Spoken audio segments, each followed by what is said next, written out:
ระนังคัจฉามิตุติยัมปิพุทธังสรณังคัจฉามิตุติยัมปิธัมมังสรณังคัจฉามิตุติยัมปิธัมมังสรณังคัจฉามิตุติยัมปิสังฆังสรณังคัจฉามิตุติยัมปิสังฆังสรณังคัจฉามิตติยัมปิพุทธังสรณังคัจฉามิตติยัมปิพุทธังสรณังคัจฉามิตติยัมปิธัมมังสรณังคัจฉามิตติยัมปิธัมมังสรณังคัจฉามิตติยัมปิสังฆังสรณังคัจฉามิตติยัมปิสังฆังสรณังคัจฉามิติสรณะคัมมนังนิธิตาามะพันเตปานาติปาตาเวระมณีสิกขาปะตังสมาธิยามิปานาติปาตาเวระมณีสิกขาปะทังสมาธิยามิอาทินนาตานาเวระมณีสิกขาปะตังสมาธิยามิอะทินนาทานาเวระมณีสิกขาปะทังสมาธิยามิกาเมสุมิจฉาจาราเวระมณีสิกขาปะตังสมาธิยามิกาเมสุมิจฉาจาราเวระมณีสิกขาปะทังสมาธิยามิมุสาวาตาเวระมณีสิกขาปะตังสมาธิยามิมุสาวาทาเวระมณีสิกขาปะทังสมาธิยามิสุราเมรยะมัจจปมาตฐานาเวระมณีสิกขาปะตังสมาธิยามิสุราเมรยะมัจจปมาทัฏฐานาเวระมณีสิกขาปะทังสมาธิยามิอิมานิปัญจสิกขาปะทานิสีเลนะสุขติงยันติสาธุสีเลนะโภคสัมปทาสาธุสีเลนะนิพุติงยันติตัสมาสีลังวิโสทะเยสาธุกับก่อนที่จะได้อาราธนาธรรมนะครับคาถาพัน1-3นะครับจะได้อัญเชิญเทวดามารับทราบอนุโมทนาก่อนเนอโสนันตุ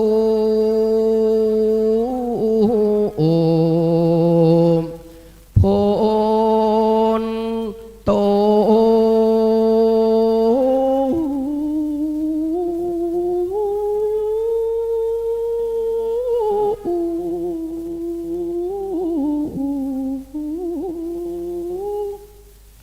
เตปะสังฆา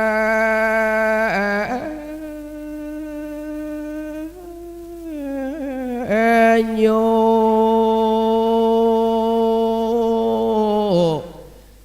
ฟังดูแลฝูงเตบนาตา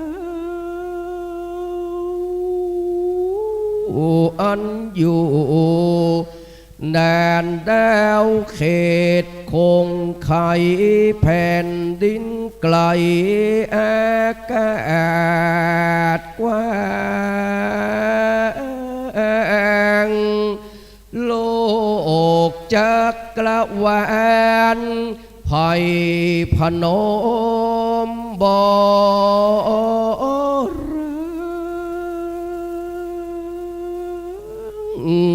อิงเอ่ยแองวิแม่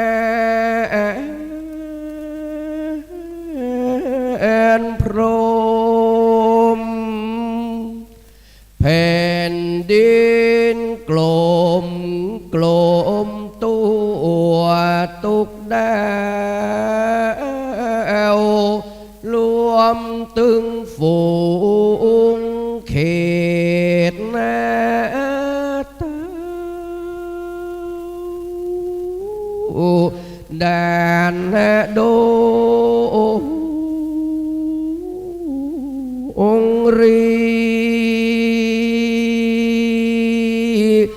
ตั้งกลุ่มพันขันทัพแพยักษ์แสมเหสี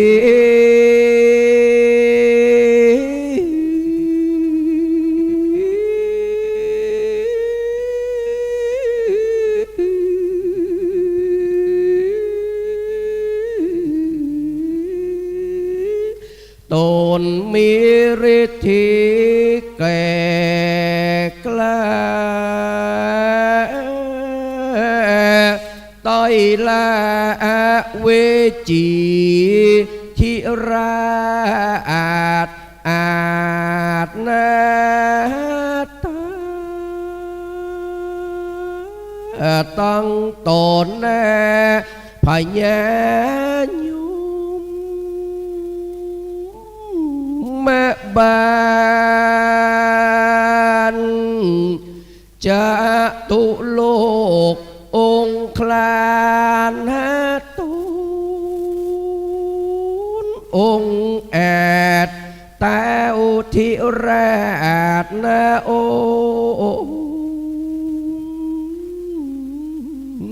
อินอมรินจันฟ้าโชกแม่ว่าจะระอันเจิญแม่ตัวตั้งโค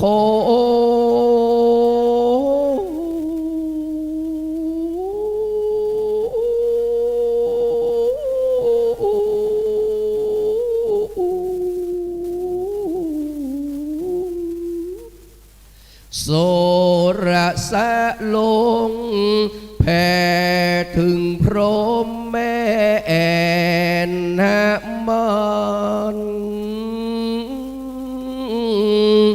ตลาบถึงเจ้าจือเจเนวะสันยา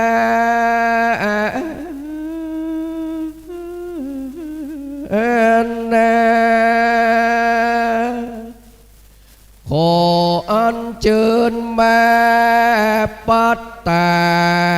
อนุโมทนาอยู่ท่าตามความเป็นจริ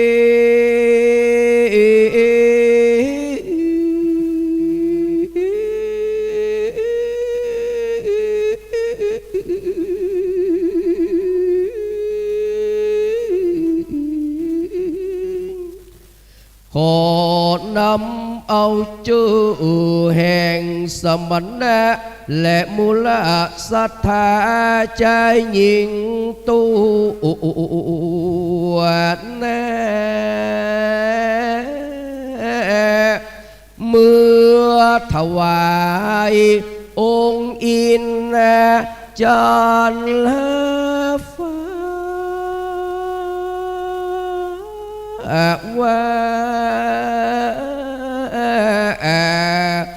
วันนั้นส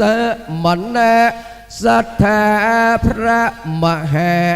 วิษณุจารุธรรมโมและโมละศรัทธา ผู้ข้าตั้งหลายได้น้อมแน่ปั๊มมาเป็นแต่ก็มีวันนี้แลนะ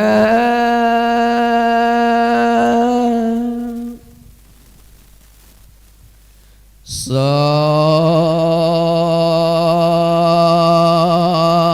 หัส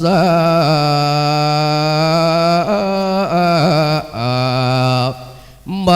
หาเวสสันตละจานตากงเป็น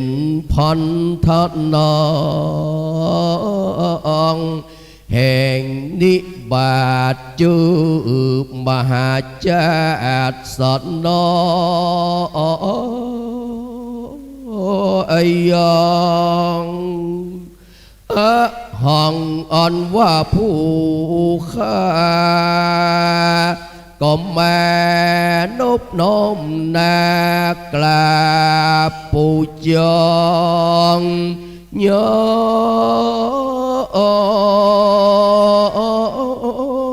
งลูกศิษย์พระพุทธังโตนสักสวดขึ้นนั่งธรรมะโปรดเมตตาจี้ไข่ยังพันธกาแท้ดวงจอยโจดฮือแจ้งโสดธรรมเตสนาปะธรรมาเริ่มแลก็ทุติยะทวนสองนั้นเราติดตามตติยะสามปริโยสานเดโตสาธุสาธุอนุกัมปิมังปะจังอาราธนังกะโรมาขอนอบน้อม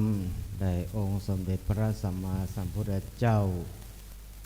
ผู้ตรัสรู้ชอบได้โดยพระองค์เองขอกราบนอบน้อมไหว้สาพระธรรมอันสมเด็จพระผู้มีพระภาคเจ้าตรัสไว้ดีแล้วขอกราบนอบน้อมพระอริยสงฆ์ผู้ปฏิบัติดีปฏิบัติชอบปฏิบัติตามธรรมคำสั่งสอนปฏิบัติตรงตามคำสั่งสอนขององค์สมเด็จพระสัมมาสัมพุทธเจ้าขอกราบนอบน้อมไหว้สาพระบรมธาตุเจ้าโดยสุดเตกขอกราบนอบน้อมไหว้สาพระหลวงพ่อทองคำหลวงพ่อใหญ่วัดเจ็ดดินคำอันประดิษฐานตั้งไว้ในวิหารหลวงแห่งนี้ขอกราบนอบน้อมไหว้สาพ่อแม่ครูบาอาจารย์พระมหาเถระพระเถรานุเถระเจ้าคณะพระสังฆาธิการ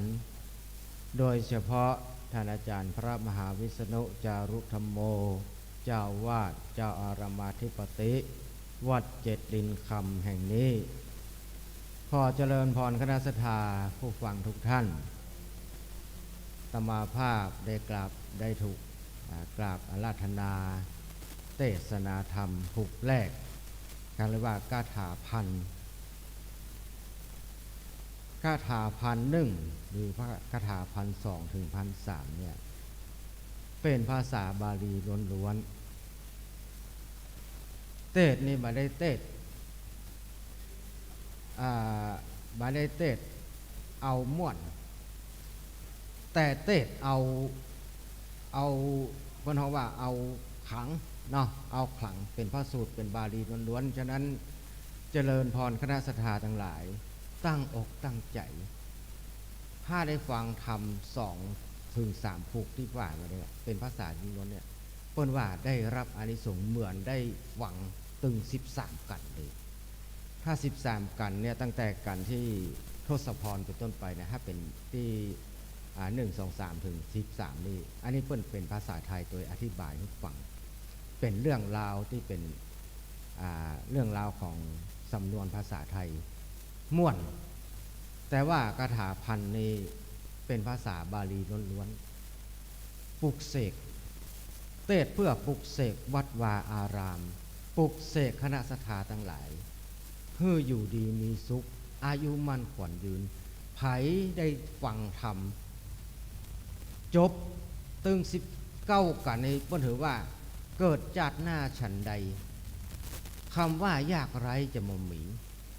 เกิดจากหน้าฉันใดจะได้เกิดไปพบไปปะพระศรีอริยเมตไตรที่จะเกิดมาไปหน้าฉะนั้นขอให้คณะสัตยาทั้งหลายตั้งอกตั้งใจฟังถึงแม้ว่าถึงบรรจบถึง19กันขอให้ได้ฟังคาถาพันสัก3กันเพื่อมันจบเป็นภาษาบาลีล้วนๆเด้อตั้งอกตั้งใจเด้อคณะสัตยาอันนี้เอาความขลังนะคลังบางครั้งก็ทุกเจ้าตีเตศก็ขังพอสมควรนะขังอยู่ในโกบนี่นะบนธรรมะในโดนขังในเดือนพอหน้านี่เนาะนักสถานนักสถานตั้งอกตั้งใจฟังเด้อนะโมตัสสะภะคะวะโตอะระหะโตสัมมาสัมพุทธัสสะนะโมตัสสะภะคะวะโตอะระหะโตสัมมาสัมพุทธัสสะนะโมตัสสะภะคะวะโตอะระหะโตสัมมาสัมพุทธัสสะ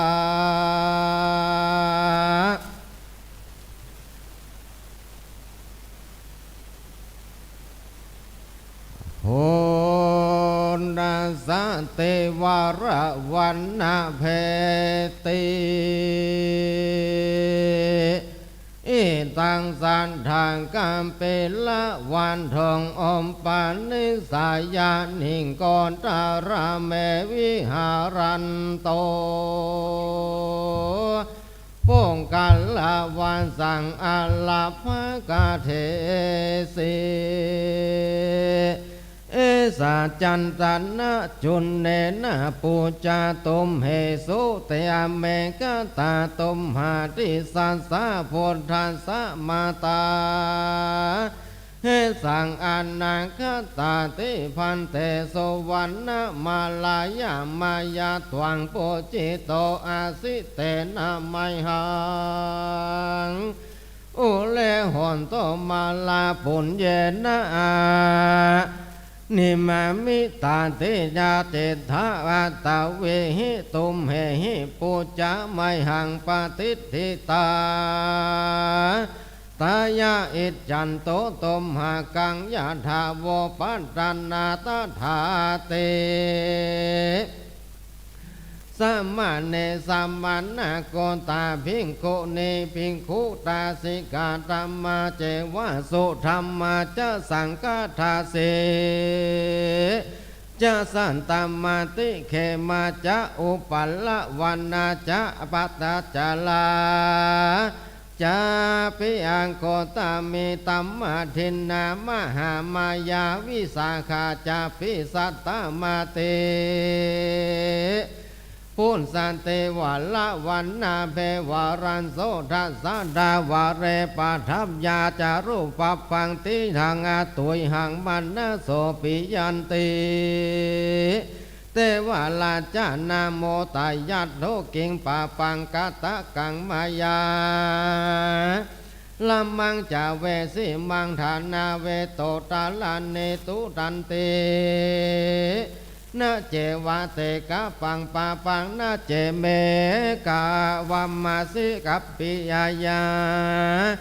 ปุญญัญจะเตปาลิขินางเยนะตวังอาวาตามิหังสันติเกมารานังตุยหังเวนะปาว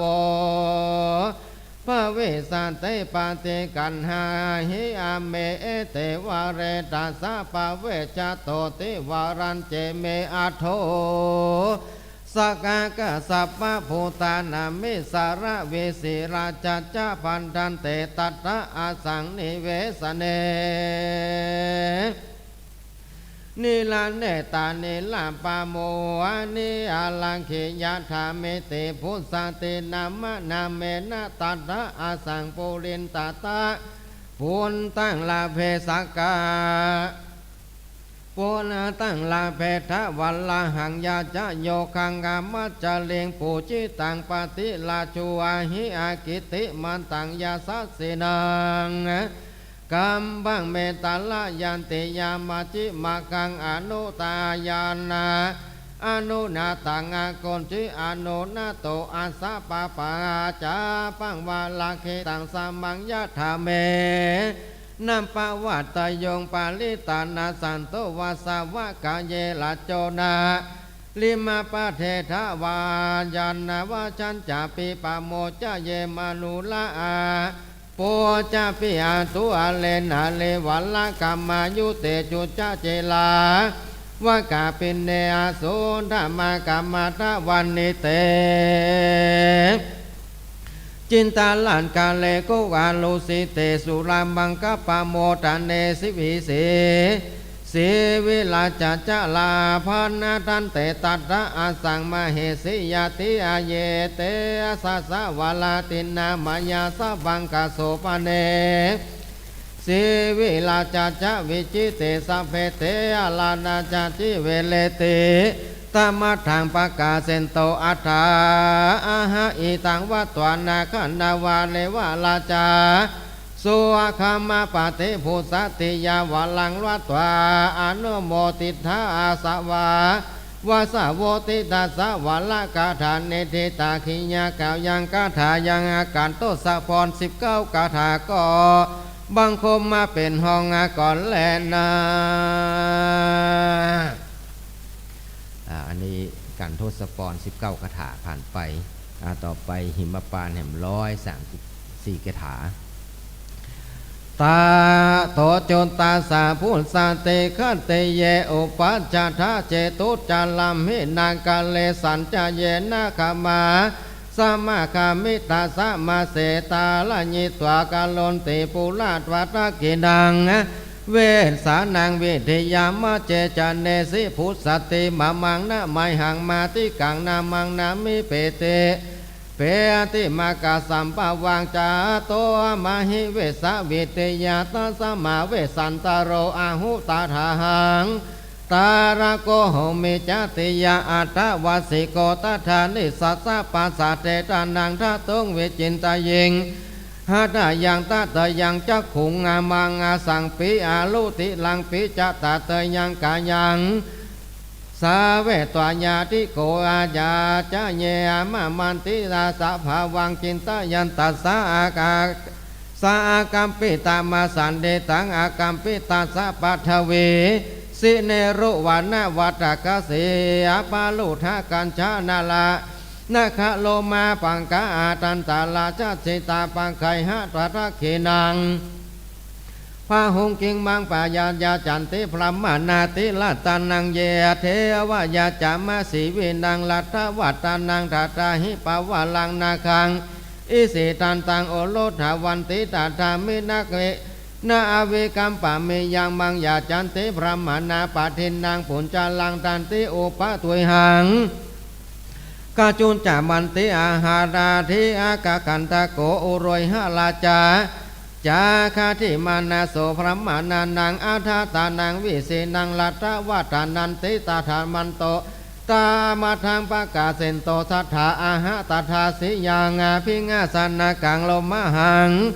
สนังหัตถินาเคปาทานาปาตินานันหิเมตาเนตาสัมมาอากัมปาทาตถาสิยังพิงาสนังตถาสิโลมหังสนังนาทินาเคปาทินัมมิภูระโกปิธานากาลังตถาสัมมากุลังปูรังอาสิโกโสจาวิปุโรมหานาทินาเคปาทินัมหิสีวินังลัทธปวัตเนติอาเดทวัตติสัตโตตุมาโลปาลาโวเปลาโวมหานาทินาเคปาทินัมหิปูดาคุมาพิธานากาลังตถาเอตถาวัตติสัตโตตุโมโลเปนาเปลาโวมหานาทินาเคปาทินัมพิสีวินังลัทธวัตเนติโอทาจะตาจะปุตตาจะเวสีญาณาจะพรหมานาหัตถาทาโรอานิกันธาหาริธาปฏิหารากะเกวะโลจาปินิอากาโมสีมิโยจาปิสัมมาคตาทิสวานาคังนิยามานังเตลันโจปวิตาวายงปฏิเวตายงอาวิธามังอาเตวะเตลาทังปุโตเวสันตโรตาวะ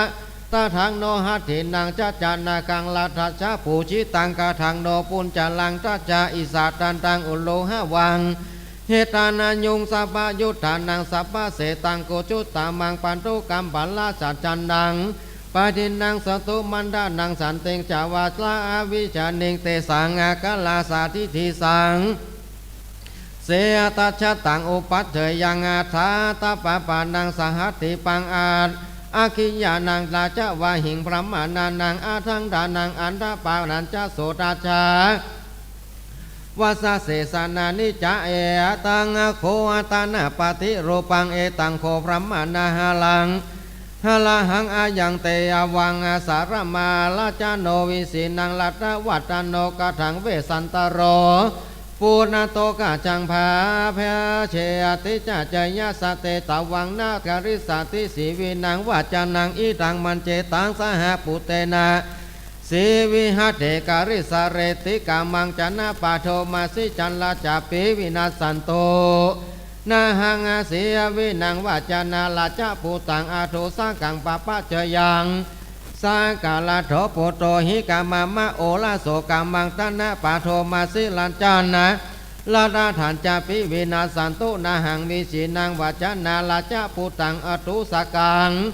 ปะปะเจยังกาถาลาโถปุโตหิมามะลาอัตตโทอัตตโช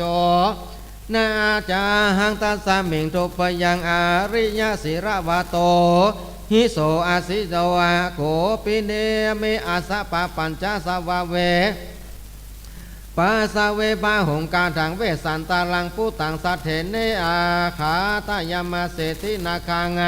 ตันเตเนนาอาสานาเถนานาหิโนปันตนาราโทบาบาเชสีอาจารย์นังลัทธาวากังวาสันตุบาบาเตเตเอโสเจสีเวนังจันโตจันทังนาปะโนอาธามหาเสอิมังโสวาสตุระติงกังเมจาปาริชโตอาตาโตรารติยาวิวัสเนสุริยสุขามานังปฏิสมัคคาสีวิโยหุตวาลัทธาปปะเชยายันตุตาตันติปปะตามัทังปะกาเซนโตตถาอาหาวุเทหิตันเตตารมาโนขานันตวาเวสันตารังวัฏวิสิโยเทวะเตกุธาเตอกามาจับสมาคามาอุตจาราชปุตตาจเวสิยานาจพระมานาหาลาโหราณอันนิสาอานิกาถาหาราธิกาปฏิหารากาเกวารโจาปินิกาโมสีวิโยจาปิมาสมานาคตาอาสมาลติยาวิวาสเนสุริยสุตาคามานังปฏิสัมมาคาสีวิโยหุตลัทธาปปะจายันติตังโสกันตตารมโนวาสีวิราเจนะเปสิโตอมุตตาสัพพะตาภารโนสุวรรณโทจันดานะจันทนาโพสิโตสันนาสีสันนาหะโตโอตะเกโสอมุตตมะเนกุณดาโรอุปากามิปุรังรามังเวสันตระนิเวสนัง ตถาทังตัสสะกุมารังโสลัมมะมานังสังเกปุเรปาริกินังอามาเจติอาติทัสสาวนังอวาวาสาวาสาวังวาสาวังโสตันทะขันตัวลัมมานานังกัตวาสันตระทัปาลิโตขังเตเทเวทายิสามิมาเมโกตาอาราเททัสสะภาวันนาทิตวาโตระมาโสโสกันตาลาจานามาตาลาวิปัตตาเมสิมหาลาสัสสะภะกามาลาสาลหะโลทุกขังเตเวทายิสามิตาตาตาอาสาตอาสาสยันโตมังสีวิโยเทวะเตกุธาเนกามาจะสมาคตาอุทาจะลาจะปุตตาจะเวสิยานาจะพระมานานาหัตถาโลหะอานิกันธาหาริกาปาดาติลาการะกะเกวะโลจะปินิกาโมสีวิโยจะปิสัมมานาคาตาอาสัมมาลตนาลาตายานิอวิวาสเนสุริยสูขมานังปฏิสัมมาคาสีวิโยหุตวลาถาบาปะจยันติตันติกิสัมหิงเปสีวิโยกุธาโนโยอนามิอานาปัสสามิทุกขะตังเมกันนากะเตวิสาจิงคัตกัสสามาปปะจันติมันเตอุทาจะราชภูตาจะเวสียานาจะพรหมนานา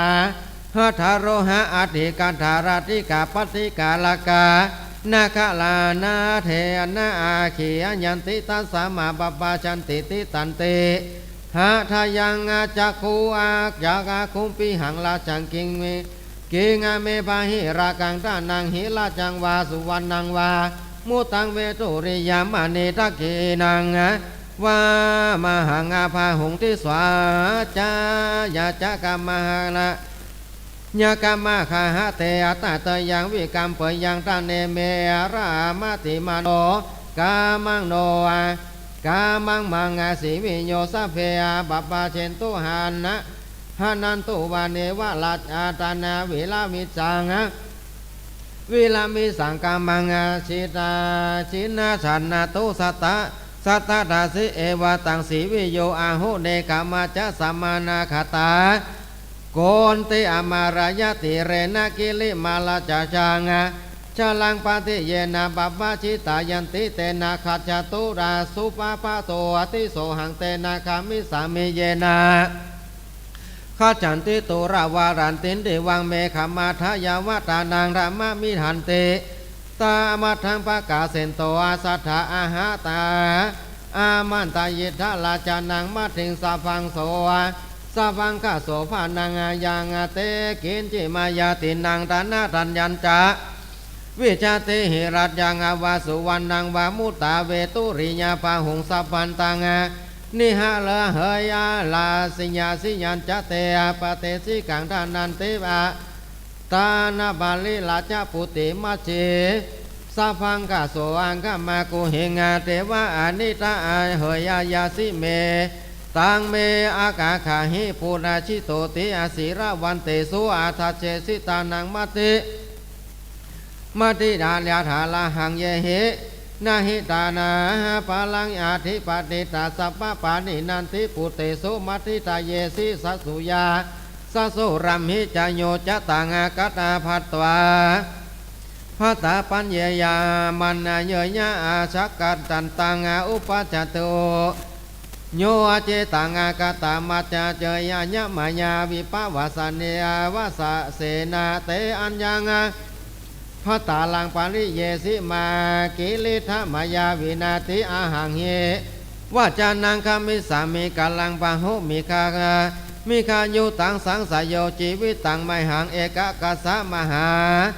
พระหาวันเนติอาตาลาบาลิลาจาปุติมัสเสสบังโสอาคาโสภานาอุตุมาอุภูมิกาตังโนอาภาเนสิปาปะกังวาตาภาวาวาตาภาษาสีอเนสะธรรมโมมหาราชยังตุวังตัวงาคาเจยะเอกายโกเอกะโกอาหังปิอาเตนะคาชามิเยนะคาจติคติยะมารนังวาตายาสัตถิงชีวิตังวาตายาวินาตา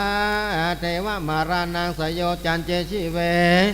ตายาวินาอาทิงาอุจจาลายะยิตวนาเอกาลาจสมาหิตังกัตเทวมารนังสโยจันเยชิเวตายาวินายะถาอารัญญิกังนาคังตินางอานาเวติอาหาทินิอาเชสันตังกิริทุเตโสอากาสะเมโสอาวิอาสะเมโสจาเอวันตังอนุคัจฉามิปุเตอาทายาคัจจโตสุภารเตภวิสาเมนาเตเทสามิตุปาลาติอิเมกุมาเรปัสสันโตภานาจุเกปิยะภานิเยภานิอาภานิเนอาสาอาสิเนวาสเนวานากุเมอาทาปาพัสมิงนาราชันสาราสาริภาสิอิเมกุมาเรปัสสันโตมานาจุเกปิยะภานิเน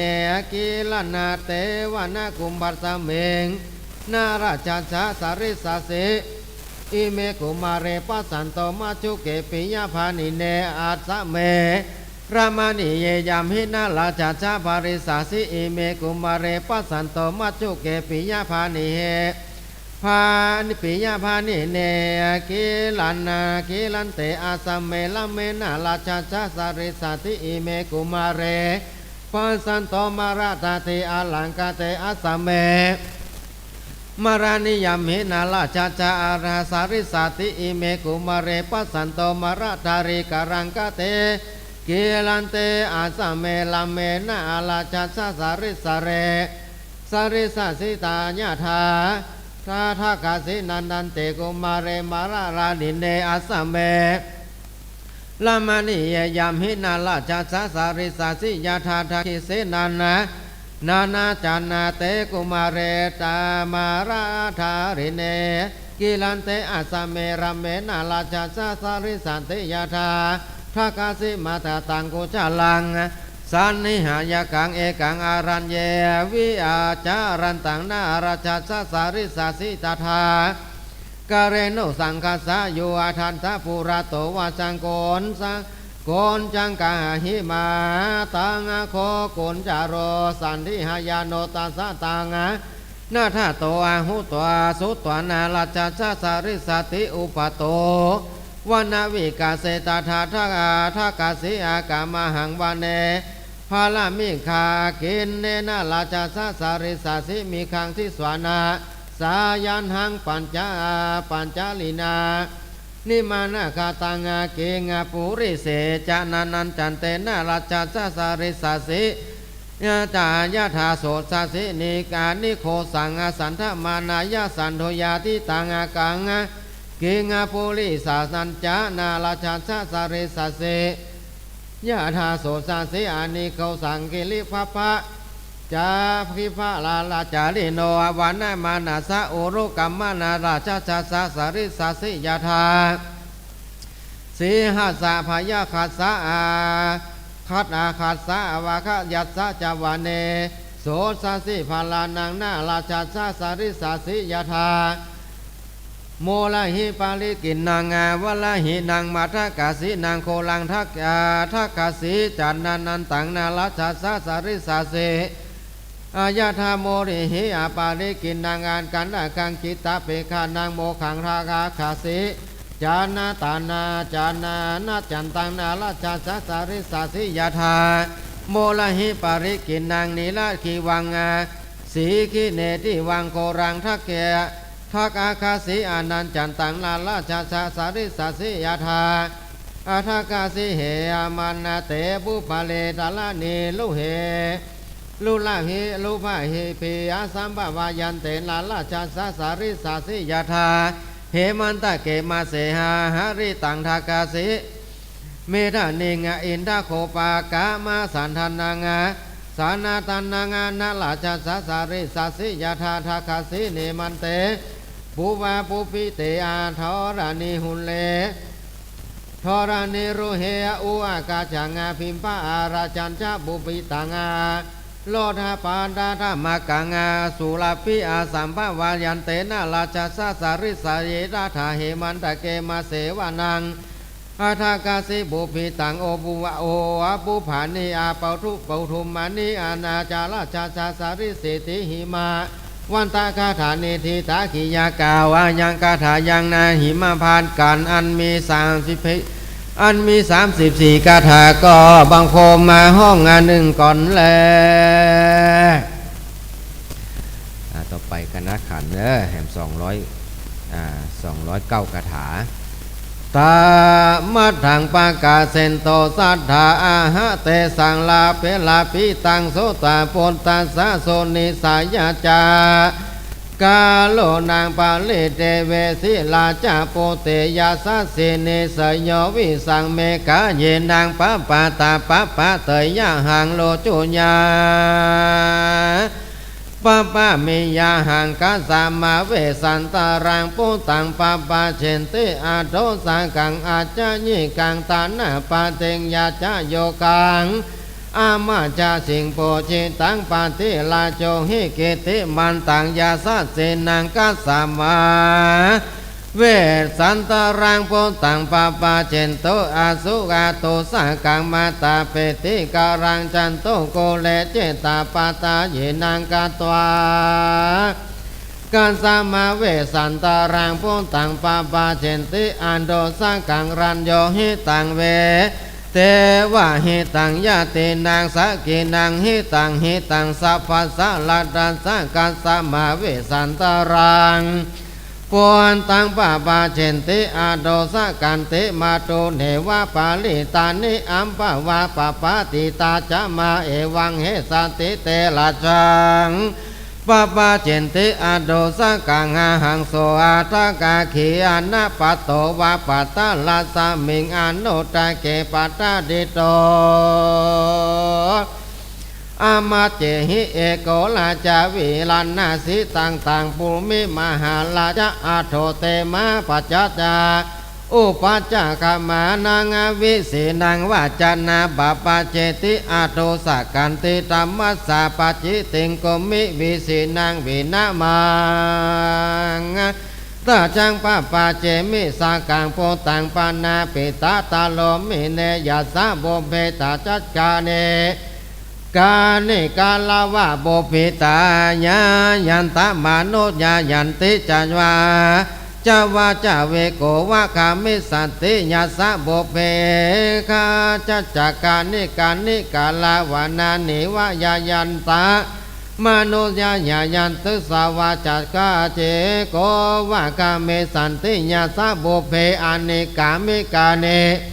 การะกาวะปุปิตายายันตะมโนราญายันติสาวาจาวะเจโกวะกามิสันเตยัญจะโบเพอเนกาลาวานานิจะยันตะมานะมุโนมโนญายันติสวาสุวะเจโกวะอากามิสันติอินทโกปะกะวันนาวาภากันตาลาปันโตกัมบาละยายันตะมโนญายันติสาวะเจโกวะกามิสันติโยบุเพหัตตินาญาติอาศิวิกายะละเทตานาจะจวัจจะเวสันตโรลาจากาทังคัจจันติปันติโกกาทังจันตนาลิตังตังอโนอาโคอนันจะขียตาวะปะโลปะโพตาโนอาจาลาตินังปัลลาปุญจาขาลิกานันจะหาลิติการสมานาปิหาลิยันติกาสาวาอาจิตานิจาวิวิอาปาวิสันตังอาหาภาระหายัญญารัญยังกัสมาจิลังนาปัจจเลกาทางโนจิรังทาเรนติลาจาบัปปะจิตาจนากาทางโกสุมายังจิรังมาจิปาติอาระอาปาริตาเทสันติกาสิยานิปาดาเลตวาโคมาโกตุมมาปาลาเนจาอุวากุสะจิลานิอาทาเรนเตกาถังมาชิการิสติอาวัยหาหิปาริยาญิตวาวิสิกายะอาราเทจนาสากาธานาจะอโนราจางาคิกาถังเขนาคัจจติปัตติกายะสามุตุตลาหัตตาวาละนาวาสุเขหิตาสากาทัชชะอนุขีวังปะทังคัจจติปัตติกายะสามุตุตลา ปาทาจาลนาวาสุเขทิตาปาทุกาหิสุวรรณหิปิละมานาวะคาจติสากาทัสสะอนุตาอนุตาจังคีปาทังคาจติปัตติกาญาโสอินาทีสหัสสะปุระโตคัจจติมาสิเนวามาสินิสากาทัสสะอนุตาคียจังคีวานังคัจจติเอติกายาสาสิวายาสุตนะมุหงอุตาลเสปุวเรสากาทัสสะอนุจังคีวานังคัจจติปิรุกายาสาอินนาทัสสะโคตัสสะอุณาโลกาสปวัสสะโตสุตวานานาตโตปิตาวาริอนิเววาลินิเววะอาวาปเวตติสากาทัสสะอนุจังคีวะวานังคัจจติปิรุกาสกุเนหะตะปุตาวะอัญญันตังสิสวาโกลาวะกังเจรังทุกเขนะยาญิตอาชายิตังอาคัมมิมังปุรังกุสกุเนหะตะปุตาวะสุญญังสิสวากุลาภวังกุลาวะกังกิสาบันโทภาวิสาสามิอภิเยพุตเตอาปัสสติกะสกุเนหะตะปุตาวะสุญญังสิตวากุลาสากุลาวะตังเตนะปาทาวิสังปิเยพุตเตปปัสสติกุลุวิวะอาหาตัตาปชาปาสุญญังทิสวากุลาวะตังจิรังทุกเขนะยาชายิสังสุญญังอาคัมมิมังภูรังกุรุริวัญหาอาหัตนาปาชาชาปาสุญญังทิสวากุลาวะกังกิสาบันทุภาวิสามิอาปิเยพุตาเตปาปิสติกุรุริวะหาอาตัตาปาชาชาปาสุญญังทิสวากุลาวะกังเตนะปาชาทิสังปิเยพุเตปอาปัสสติราสาโนนาจักกาวากิวะปัลลาสมิงอโนทะเกจิรังทุกเขนะอาชายิสังสูญยังอาคัมมิมังปุรังสายุสาโนนาปากาวากิวะปัลลาสมิงอโนทะเกกิสาปันโทภาวิสามิเปเตปุเตอาปัสสติสาโนนากาวาสาจาวากากิวะปัลลาตาสมิงนาโนนะทะเกเตนะปาลาทิสังปิเยปุเตอาปัสสติเอวันจะเมวิลาอาปันนติยาเลอาลาจะปุตังอาทุสกังปาปาเจติจานังสัทธามันเจหาหิตาหิสามิอาชีวิตันติปมาทังปะกาเซนโตตัทธาอาหะสัทธาตาลปิตังสุตวาสภาอันนาเตปุเรอาหุปหาปักไขหะปักกาทุงอาสีวิกัญญาสมาคตาสาลาวะสัมปามัตถิยาตุรุเมเตอนาอาปามัตถิตาเสนติพุตตาจาลาธาจเวสันตระนิเวสเนโอโตลาจักุมาลาจเวสิยานาจพรหมานาปหาปะขยะปะกาทงเวสันตละนิเวสเนหาถาโหอา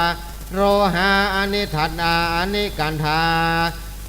ลาธิกาปาดาปฏิยติกาลากาปหาปะเคยหะปะกาทุงเวสันตระนิเวสเน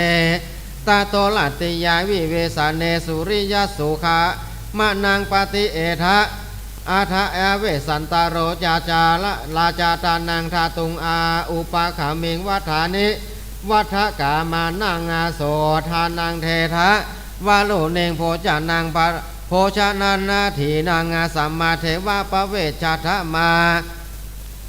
จะกินจีวานิภะเกเหทายิทาอาติทาคาเตตาอัตปะตะเปทาอันนะปาเนนะกัจฉันติปาติปูชิตานาเตสุมาคากิรันตาวะ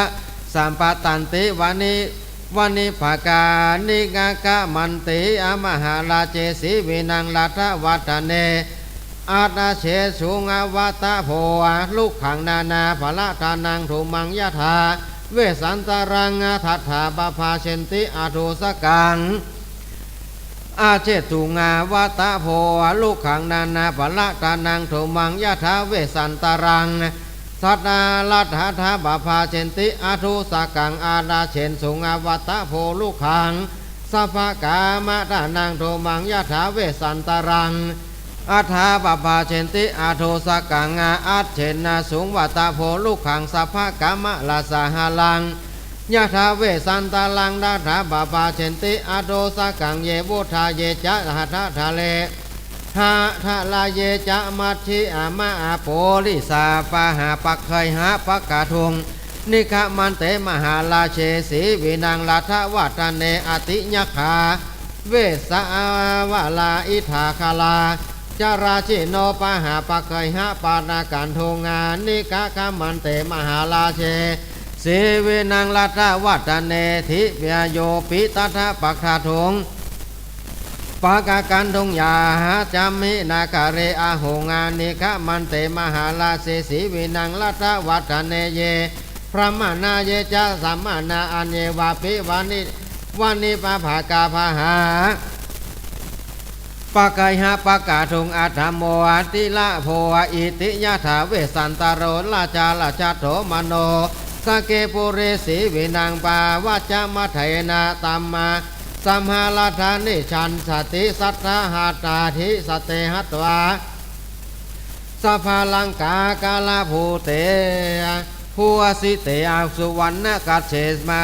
ตังมาตังเคมะเฮมะกะปะนิเวสเสอาลุนทะเหขามะนิเยเพชิอาโคมะการังสุมาปานิพิเอสะเวสันตโรราชาสัมหาลัฏฐานิราชติสัตตะอาชาสเตทัตวาสัพพกาลกะภูเตสิอาชานิเยจะชาติเยสินทเวลีฆะอาวานาเหอาลุนละเหขามะนิเยนิเพอินทะลิยาญาปาปทาลิพิเอสะเวสันตโรราชาสัมมาลาฐาลิราชติสัตตะทัลทะละเตลาทาสเตหะตวานานานาสันเทอุตสิอนัตตะเขปิเปอัตโถปิวันเนยเวยญะเขสัพพลังกาลาภูสิเตอาลุนเหขามะนิเยเปปิจาปะหะเทหิวามามิกิเอสะเวสันตโรราชาสัมหราชานิราชติสัตตะอิทิมะเตทัตวาเอกามกาลเทหิตาสานานัทธานิกาการลิจันหุสุวรรณเนนะอารังกาตาปิตาลังกาลาปิตาวัฏฐาปิตาลาภานะเนภูสิตาอาลาลามุทุขาหาสุราสุสันธา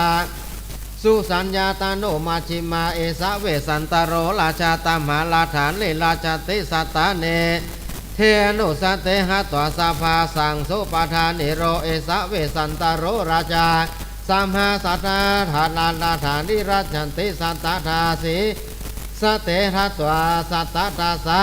สมาสตานิจาจะเอสะเวสันตโรราชาสัมหาลาฐานิราชติหัตถิอาเซลเตตะตวนาริโตจะอลังกาตาเอสะเวสันตโรราชาสัมหาลาฐานิราชติอาตาทาสิอายังอาพิงสาอานะกางาตาทาสิโลมาหังสนางามหาธาเนปาทินนามิเมตานีสัมมกัมปะทะตาทาสิยังสิงพิงสานางาพิงสานะกังตาทาสิโลมาหังสนางยังงาปัญชาลยอาปาชาลิโตกาโตราชาสัมหาลาฐานิราชติชาเอทะอาวาราตติสัทโธตุโมโลเปลาโวมหาตาเนนะตังนีนิหะลันติปุณาทานังถาตาติโคอโสติตถังมาตถาตมัทังปะกาเสนโตสัทธาอาหะเตโสมัตตากิลันเตอาตานาลันตาวะอาสัมปตันติวานิปากานิกามันเตมหาลาเชสีเวนังลัทธวัตตาเนติตัถาบัทังปะกาเสนโตสัทธาอาหะตามานาอามันตะเยนะตะลาจานังจานาสันจยังอาธรรมมิกังวาลังอาวะลุนาชาสิมังอาเทวะวะกังคาฉามิบาภากังเยหิเจเจมหาลาจาอาพุตตาเยจะเภวิสเลอติตาเยวะกาเมหิกาจันติกายามะสาตาลังโสหังสเกภาสิสานเนงะภาพิสัสสิงายาชะมโนสเกปุเรสีวินางาวัจมาเถนาธรรมหาลาฐานิราชหังอาคันติปติเสวิสังวาเนกาลามิกานินเดอาทากาอาปิหทิอาปินิเวเส เสวิเตอาหังปุญญานิกาการมิตุมเหปังกัมหิศีลกาธิอานุชานาหิมังอัมภะบัพพจามะมะลุจติโสหังสเกภาภิสเนงาอาภาภิสสิงาขันนาชาติอนุสานามิตังพุตตะบัพพชาเยคเมชันโตอายัญจะมาสีกาลยานิสุสัญญานานุมัชฌิมาอาจุอาจุตาอาจัตุอาสาหะปุเตหิหิงอารัญเยการิตาสติตินาหังกามหาทาสิมเหอารัญญังอเนโตอมุสาเหสัจเจมังอิจติอเนวตุงสัจเจเนตาสติอันดาชัจตุติปรับตามะทังปะกาเสนโตสัทธาอาหะตะโตอสันนางตโตสุนังมหาราชาญาจิตุงปฏิปัจจตมาจันตนะสมาจาเลอลาโจอลาจมาลาตาเลกาสิยานิปลาเตตวาสุอากุสาลิอากุสัจจิระมาราลาหิทุโขวาโสอารัญญสามิงมาหิตวังลักขเนคเมติอาตัลลาภาลเวอาลาจปุติมัสสีสาพังคาอาโสภันมานาหังอาตังอาสุกาคามิเฉยายังเมเวสันตารังวินาติอาลาปาลาเวมหาราชาสีวินังลัทธวัฒโนอิงอาชมัตถิอานิสาเมหิวันเนเยโหนติโดสาโสอาภาโหนิกาปะหังคาจามากาสามะกุมะคิกาเตปิตังตัทธะหิงสาเสยยงตันเตทุกขาตังสิยาอาปะเรปัสสะสัตตาตาเมอนาเทมูตานิเสวิเตสัปปะอาจัลละกามานามะอาวิสาเตมหาภลาเตมนุสังงามิสังวาปิอาปิจาสันตนามาขาตังปาริคิตวาโหอาเคหิอาวานาเนหิอาตาโนอัญเยปิกันหาจลิโนอากันนากัจฉานามะอาคามิกานาเตหิปุริโสทิโตลุคะมหุรยะปุจจติสังฆะกาตยันตาสิงาคานิอาติกาคัตขาติคาคานิปหาริโตมหิสาวิจาลันเตทะหิรังโสตุมภรังปฏิทิสวามิคานังหัวยัวทานังสวังอาสัญจาริตังวาเนอาเตอนุวะวาจกิลาทาวะอากาขังมัทเถการิสติทิสวาสีอาสัมปติเตคาเรกามะเคสุอาปัลลวังคะเมอาคัตอาเขตามาอาเขตันนายาญะอาเขมัติภวิตันเตมหาพยังยะตวังอาสิวายะสุตวานะมหงอาอุตาลสาเตปุเรสาตวังวะกังอนุปัตตากถังมัตเสกาลิสาสิอาทิเตมาตาสันติเกกาเลสันนานิสินเนสุปากาคิเสปะคิสุอาสุนะเตวาพระมหาลัญยังตันทากิงาการชงมิสติติตะตถาปาลิลาจปุติมัสเสียสัพพังอาคาโสวาภามานายานิเอตานิอัคขานิวันเนปฏิขพายานิเมสัพพานิอภิสัมโพสังคาฉันเยวะอาลาเทสัทธกายังกุสังโปตากิตังอุสิลังบุปะปะปะชังอุอาลุอาอุลาสาอนุนาเฮลาสามิเนสาเหสามิตุนายาพาหิวัตตาจาริยาหิกุมารีวัฏเตตาเริงอุตาลสุปาโลเทนะโคหาวุเนนุเวทะเนนะจาอาคิอาสะปาริจาริยายะอุทากุมุตตาจาเนนะเวคะกลาปังกะตุตังโลเกขาฉันเชวะอาลเททะอาปิสาสาโนปิอาปโตอุตอาชินาสังเอาสินทางอาปาลิตุนาจิตุงาโยนังอาเทหิกะเหตวาปะกามังปาริกาลเตอเวอาตาปะกากะกุตังโลเกขาฉันเจยะละเทสัทธะอาเกขักขะนาทะมุขาเปภุมมาจาปาริสุมมานาหัตวจโนปะคะมันติปะหงทุกขังอนาปะกังเวกาปังอากาเตกังโลเกขัฉันเยวะอาลาเทสัพพะสุกากัจเวเวตะเวลาทัตวสุภักขมานิมโนอากะมายังปาริกันทติลาโลอาทาสะปัญญานังอาโลโมปัญญายามาคิโกราชาราชาสะปัญญานังพัทธปัญญานะมิถิยาเวทาพังกุตากังโลเกขาฉันเยวะลาเทอาสาทะยานิสีลาทาทิลาสัสสะอุทาลุทัสสะ กิติมาตังเวเทวาปัสสันตังปานาสังสันติกุกาลังหิกาโลติสาสามิกังอนุพันธิปิสังสัทธากาสาวาสาวาสินีบุปยาปิอาภิกัญชยาตายาเวทปังกะกุติกิติยาอาทิสารตาสาคาระปาระยิยังตันทุปะหังวาภาหงนะวิสาระริยังนะจตุวาหิตังตาลังโยตังอาลีอาคาอามาลุยหะสินดาวังอาทายะปุตตาปุตตาละลันจาวะกังพยาสิบาปาตันติตาโตเวสันตโรราชาเยนะสิพาหุโกชโนอามันตะโคตังอาคาฉามะอาโรคญาโหนโตญาตโยโหตินิคามิตวานากาลานิวัติตวาวิโลกิเลตถาปิปัทวีกัมปินิสิเนโรวานะวะกังปากาสกาติอิกะมัจจินิสาเมติลัมปะมะรูปาทิสวาติอาวาโสสีวิเทสัสสะเปตกังภาวนังกัมมจันติตามัทธังปากาเซนโตสันธาอาหะตังบรัมมานาอันวาคามงเตสังอาเสอาญาดาจิงโสยาจิตโตปันติยาเทสิจาตุนังจันโตโลหะเยติอิงกามาจินิสาเมเหจินตาโรปังวานิสวติมิคาโรหิตาวันเนนะทักขินะนาสาวาหันมันติเออาเทธาปัญจโมกาคาโยนังรัฐมายาจัตตาสนังปฏิยาเทสิเจยเทสินาโมนาจานาสุปะหะโตมโนตะโตเวสันตโรราชาโอโลเปตวาสากังจานังอาสาสายิอาสารกาทางพระมานาสาทะเนสิเหียนาอะเนสิโนติตาวังมาชิกันหาชินังคันนะหาสิละหุกาเอสากานิทากาอาหังชาลิงพานะหิสามิกาโลโกภาติโกโหติโสติตามัทังปะกาเซนโตสัทธาอาหะราชา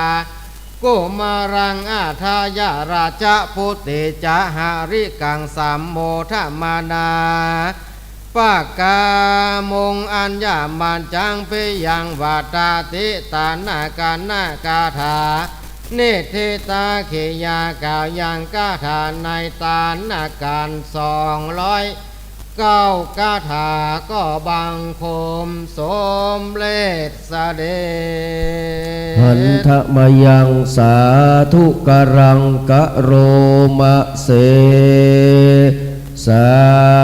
ธุสาธุสาธุ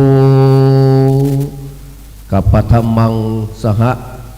นะครับสหสังฆาถาพันธนังผูกที่1นะครับจบลงไปแล้วเมตตาธรรมในท่านอาจารย์นะครับอาจารย์เชื้อหรือว่าหลวงพ่อพระพงศกรธรรมทีโปด้วยความวิริยะขันติวิริยะอดทนเป็นอย่างยิ่งพี่น้องจากนี้ไปเขาจะได้น้อมถวายเจ้าทุกปัจจัยนะครับการทำส่วนที่ขันที่นะครับคาถาพันที่ขอกราบอาราธนาเมตตาปรมีธรรมในท่านอาจารย์พระมหาวิษณุจารุธรรมโมเจ้าวาดวัดหนองเจ็ดดินคำพร้อมกับพี่น้องศรัทธาแม่จินดามาหรือยังมาหมดเลยเรียนเชิญเข้ามาร่วมกันถวายเลยเป็นเขาเรียกว่าเป็นปฐมฤกษ์นะครับเพราะเรามีส่วนร่วมเหมือนกันหมดนะครับมาจับโดยผมนี่มาจับผมนี่จับที่ผมนี่ครับจับผมนี่เดียวกันถวายมากันเสียงมากันเสียงจับกันไปต่อไปเรื่อยๆนะครับเดี๋ยวเขาสาธุกันดังๆท่านอาจารย์ให้เขาจับผมจับอีป้อต่อไปเลยจับผมจับได้คนเดียวครับสาธุสาธุสาธุบ แล้วแต่ข้างหมอนแหมข้างหมอนข้างหนังสือสาธุสาธุสาธุปิกไปนั่งที่รับรองเดิมเด้อที่ไผ่ที่มันก็ยังบัดเต็มด้วยเนาะเต็มแล้วยังครับ50 กว่าตัวที่เต็มแล้วยังเดี๋ยวถ้าเต็มแล้วก็จะได้เสาะหาเก้าอี้เสริมเนอะทุกคนเป็นนั่งเรียบร้อยแล้วใครมีน้ำหยาดก็อยากน้ำได้เนอะอยากกู้กันก็ได้นะครับหรือว่าจะรวมทีเดียวก็ได้กับอันนี้คาถาพันธุ์ภูที่1จบไปแล้วนะครับจะได้รับพรจากท่านอาจารย์เชื้อหรือว่าพระพงศกรธรรมทีโปนะครับแห่งกรรมพระสุเทพฐานวโรก็เตรียมพร้อมแล้วนะครับเรียนเชิญแม่ปิ๊กไปนั่งก็เลิกกับจากนี้ไปเมตตาธรรมในท่านอาจารย์พงศกรธรรมทีโปนะครับจะได้ปั่นปอนคือหมู่เฮาท่านทั้งหลายเนอะนิมนต์ครับ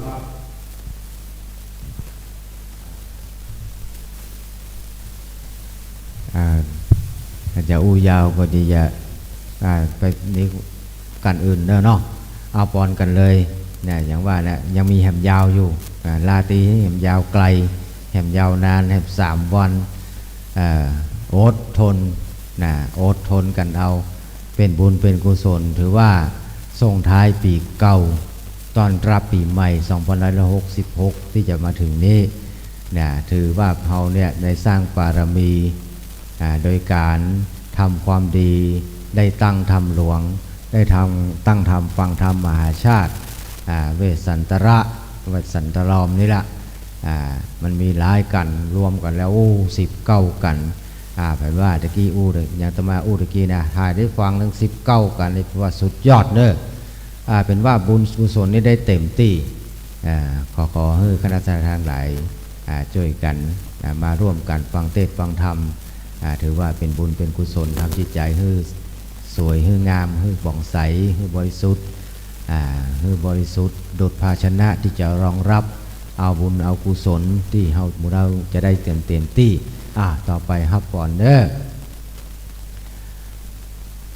ยะถาวาริวหาปูราปาริปุเรนติสาครังเอวะเมวะอิโตทินังเปตนังอุปกปติอิจิตังปฏิตังตุมหังคิปะเมวะสมิจันโตสัพเพปุเรนตุสังคปาจันโทปนาระโสยถามณิโจติระโสยถาสัพพิติโยวิวัตจันตุสัพพะโรโควินาศสันตุมาเตภวัตวันตารายโยสุขีติขายุโกภวะอาภิวาตานาสิริสานิจังวุธาปจายโนจตารโอธรรมาวทันติอายุวันโนสุขังพลังโสยติธัมโมโสอัตตลาโทสุขิโตวิรุลลาโหพุทธศาสเนอโรโคสุขิโตโหหิสหสัพเพหิยติปิสาอัตตรัตถาสุขิตาวิรุลลาหาพุทธศาสเนอโรคาสุกิตาโหหิสหสัพเพหิยติปิเตอัตตลาธาสุกิตาวิรุลลาหาพุทธศาสเนอโรคาสุกิตาโหระสหสัพเพหิยติภิภวตุสัพพมังคลังรักขันตุสัพพเทวตาสัพพพุทธานุภาเวนะสัทธาสุธีภวันตุเตภวตุสัพพมังคลังรักขันตุสัพพเทวตาสัพพธรรมานุภาเวนะสัทธาโสเทภวันตุเตภวตุสัพพมังคลังรักขันตุสัพพเทวตาสัพพสังฆานุภาเวนะสัทธาโสเทภวันตุเตสาธุสาธุสาธุวันตามิพันเตสัพพังอปะระทังกัมมะทะเมพันเต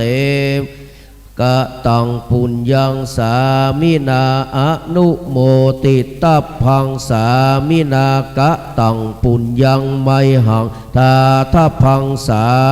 ธุสาธุอนุโมทามิจัตตารโอธรรมวัฏันติอายุวันโนสุขังภะลังสาธุขอบคุณในเมตตาบารมีธรรมของท่านอาจารย์พงศกรธรรมทีโปเนอร์ ต่อไปจะได้นิมนต์ท่านอาจารย์พระสุเทพฐานวโรได้ขึ้นสู่ธรรมาสน์แก้วที่แม่ลัดดาสิรินันท์พร้อมครอบครัวได้ถวายไว้หลายปีดีดักมาแล้วจะใจประโยชน์อย่างมหาศาลบุญกุศลอย่างนี้นะครับแม่ลัดดาก็ได้รับไปพร้อมกับครอบครัวและหมู่เฮาทุกคนทุกท่านตัวอันนี้โมนท่านพระครูท่านสุเทพเนี่ยเดี๋ยวก็อันนี้ก็ได้ครับท่านติดไผ่สุเทพองค์ใดสุเทพองค์ใดบุญเนี่ยเนาะนิมนต์ท่านเลยครับนิมนต์เดียวจะนี้ศรัทธาจัดการให้ครับกับทุติยะสหสพันธนังนี่ยาวกว่าปัทมะเด้อนะครับเขาได้อาราธนาธรรมเตี้ยเดียวนี่ลวดเลยนะครับครับถึง3กันเลยแหมกันนี้เป็นกรรมจะฟังภาษาใต้ก็บอกเด้อภาษากลางเนาะกรรมนี่นะครับท่านอาจารย์ดร.ปลัดนครครับการที่2ก็เตรียมมาเสียบเลยเนอะนะครับเตรียมมาเสียบเลยเนอะครับท่านขึ้นก็จะขึ้นตั้งนะโมแล้วก็ลวดเตะเลยนะครับการที่2นี้ก็เตรียมมาเสียบกันได้เลยนะครับขณะที่ท่านพระคุณเจ้าเตะเขาก็เอามาเสียบกันได้นะครับไม้มินิละนะครับทุกคนตั้งจิตตั้งใจฟังธรรมผูกนะครับที่2เป็นคาถาพันกันที่2นะครับโดยท่านพระสุเทพฐานวโรนะครับตั้งจิตตั้งใจเนอะ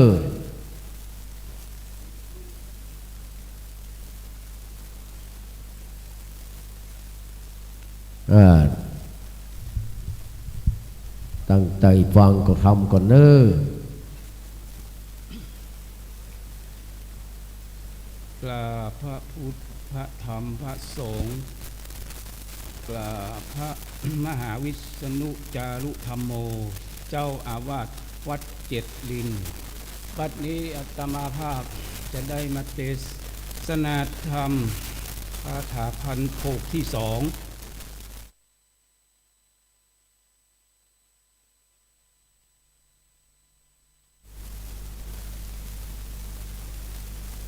นะโมตัสสะภะคะวะโตอะระหะโตสัมมาสัมพุทธัสสะนะโมตัสสะภะคะวะโตอะระหะโตสัมมาสัมพุทธัสสะนะโมตัสสะภะคะวะโตอะระหะโตสัมมาสัมพุทธัสสะยะทิเกจิมนุจจายันติอนุมัคเขปาติปาเทมัคพันเตปาติปุญจสามากุอิงวังกันตาปะพะโตเตตันทาอัมเหปันสาสิตวากาลุนัมปาลิเทวะยงภูขันเตปาติเวทันติทุเลวังกันตาปัมพัตโตติยาธิปัสสันติปาวะเนธาละกาภาเลเตทุเมเตสังภาลานังเหตุมิอุปาโลทันติธาละกาโลทันเตธาละเกทิสวาโอภิกกาเวปุลาทุมาใสยะเมโวนามิตวานาอุปาคัสสันติหาละเกอิทางอันเสทักกังวิสวาอัมพุตังโลมหังสันนันสาธุกาลัมปะเตเสมัตเทสัมภะ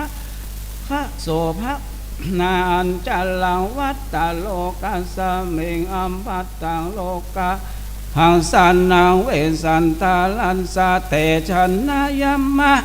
เมโวนัตตาทุมาติสังคิปิงสุปะทางยาขานุกัมปายาธาละเกนิขันตาวิเศเนวะเจตาลัทธามุปาคะมุนติกามัทถังปากาเซนโตสันธาอาหาเตขันอิตวาขมัทธานังเจรัตถมุปาคะมุงอิทังมีตังชะปัททางมุนมังสังสุทธ กันติกามัตถังปากาเซนโตสันทาเจติโยปาลิกาลิโสทิสวาลักขานะมาตะลังสุมาลีอายังอายามปันติกาปาลิทาวติวายาหิเตปาลิยานิตัวสิวิกายะลาเทนะจัสสะสมัตถิอารัญญสมิงปันติกาปาลิทาวติติมัตถังปากาเซนโตสันทา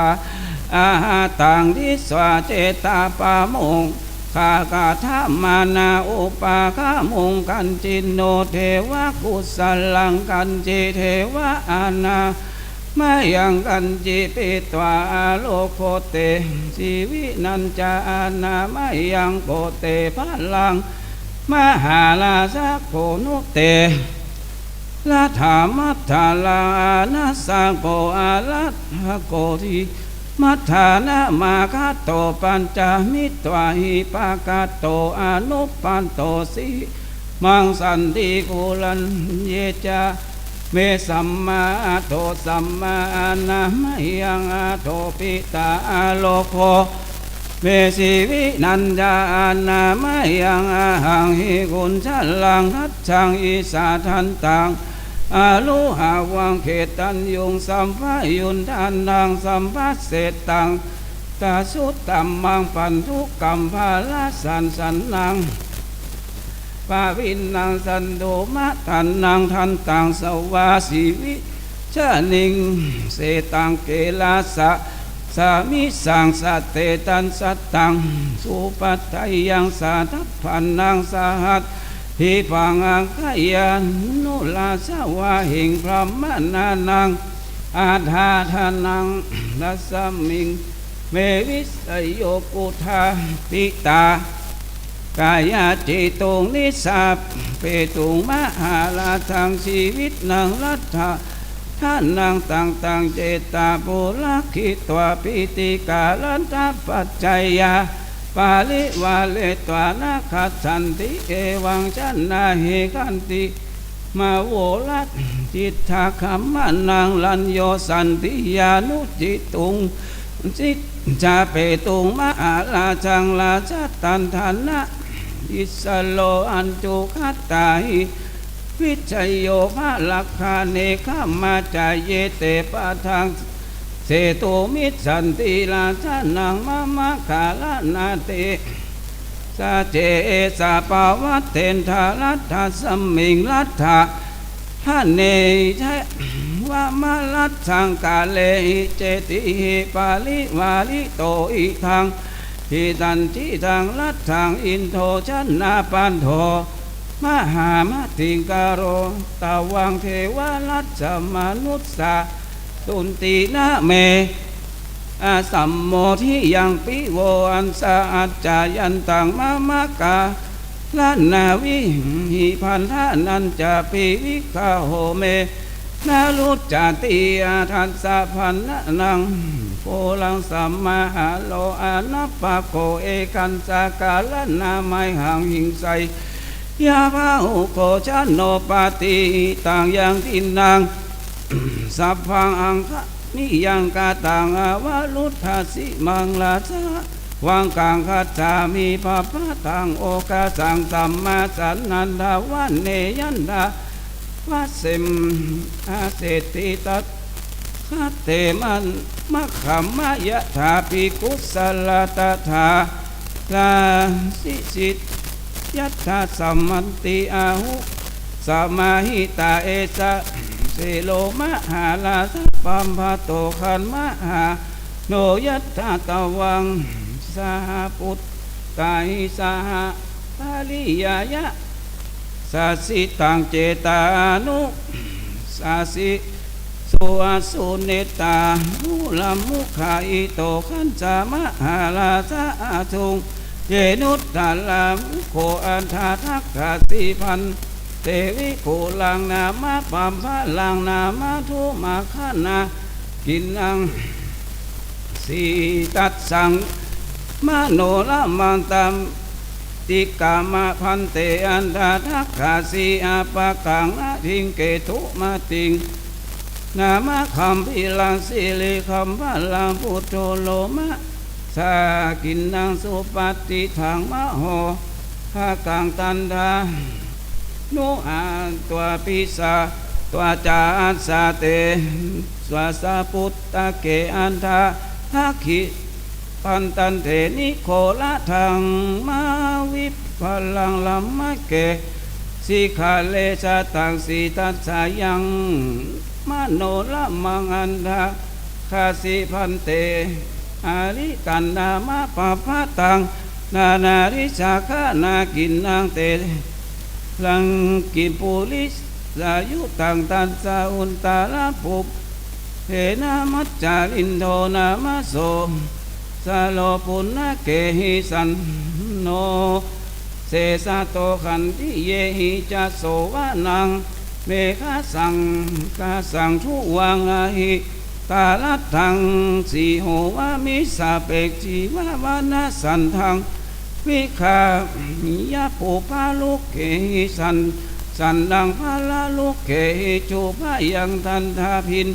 ผู้สาลาวะคุณานาวัตนาภาหุติจาคุณชันตามุ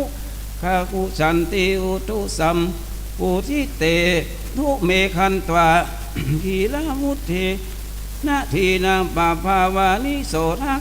ขาสิโตขาลินางกาลัสสะกุรายุตังภูโลกามัสสะกินนางสุปฏิทางมโหทักขังสามัญจจตุรัสสัญจะอัสสัมมังสุกตังลัมมังปันนัสสลังอามาปายะละขะคันสาวะจานังสุทวานาวิสุกัมโมหิตอัต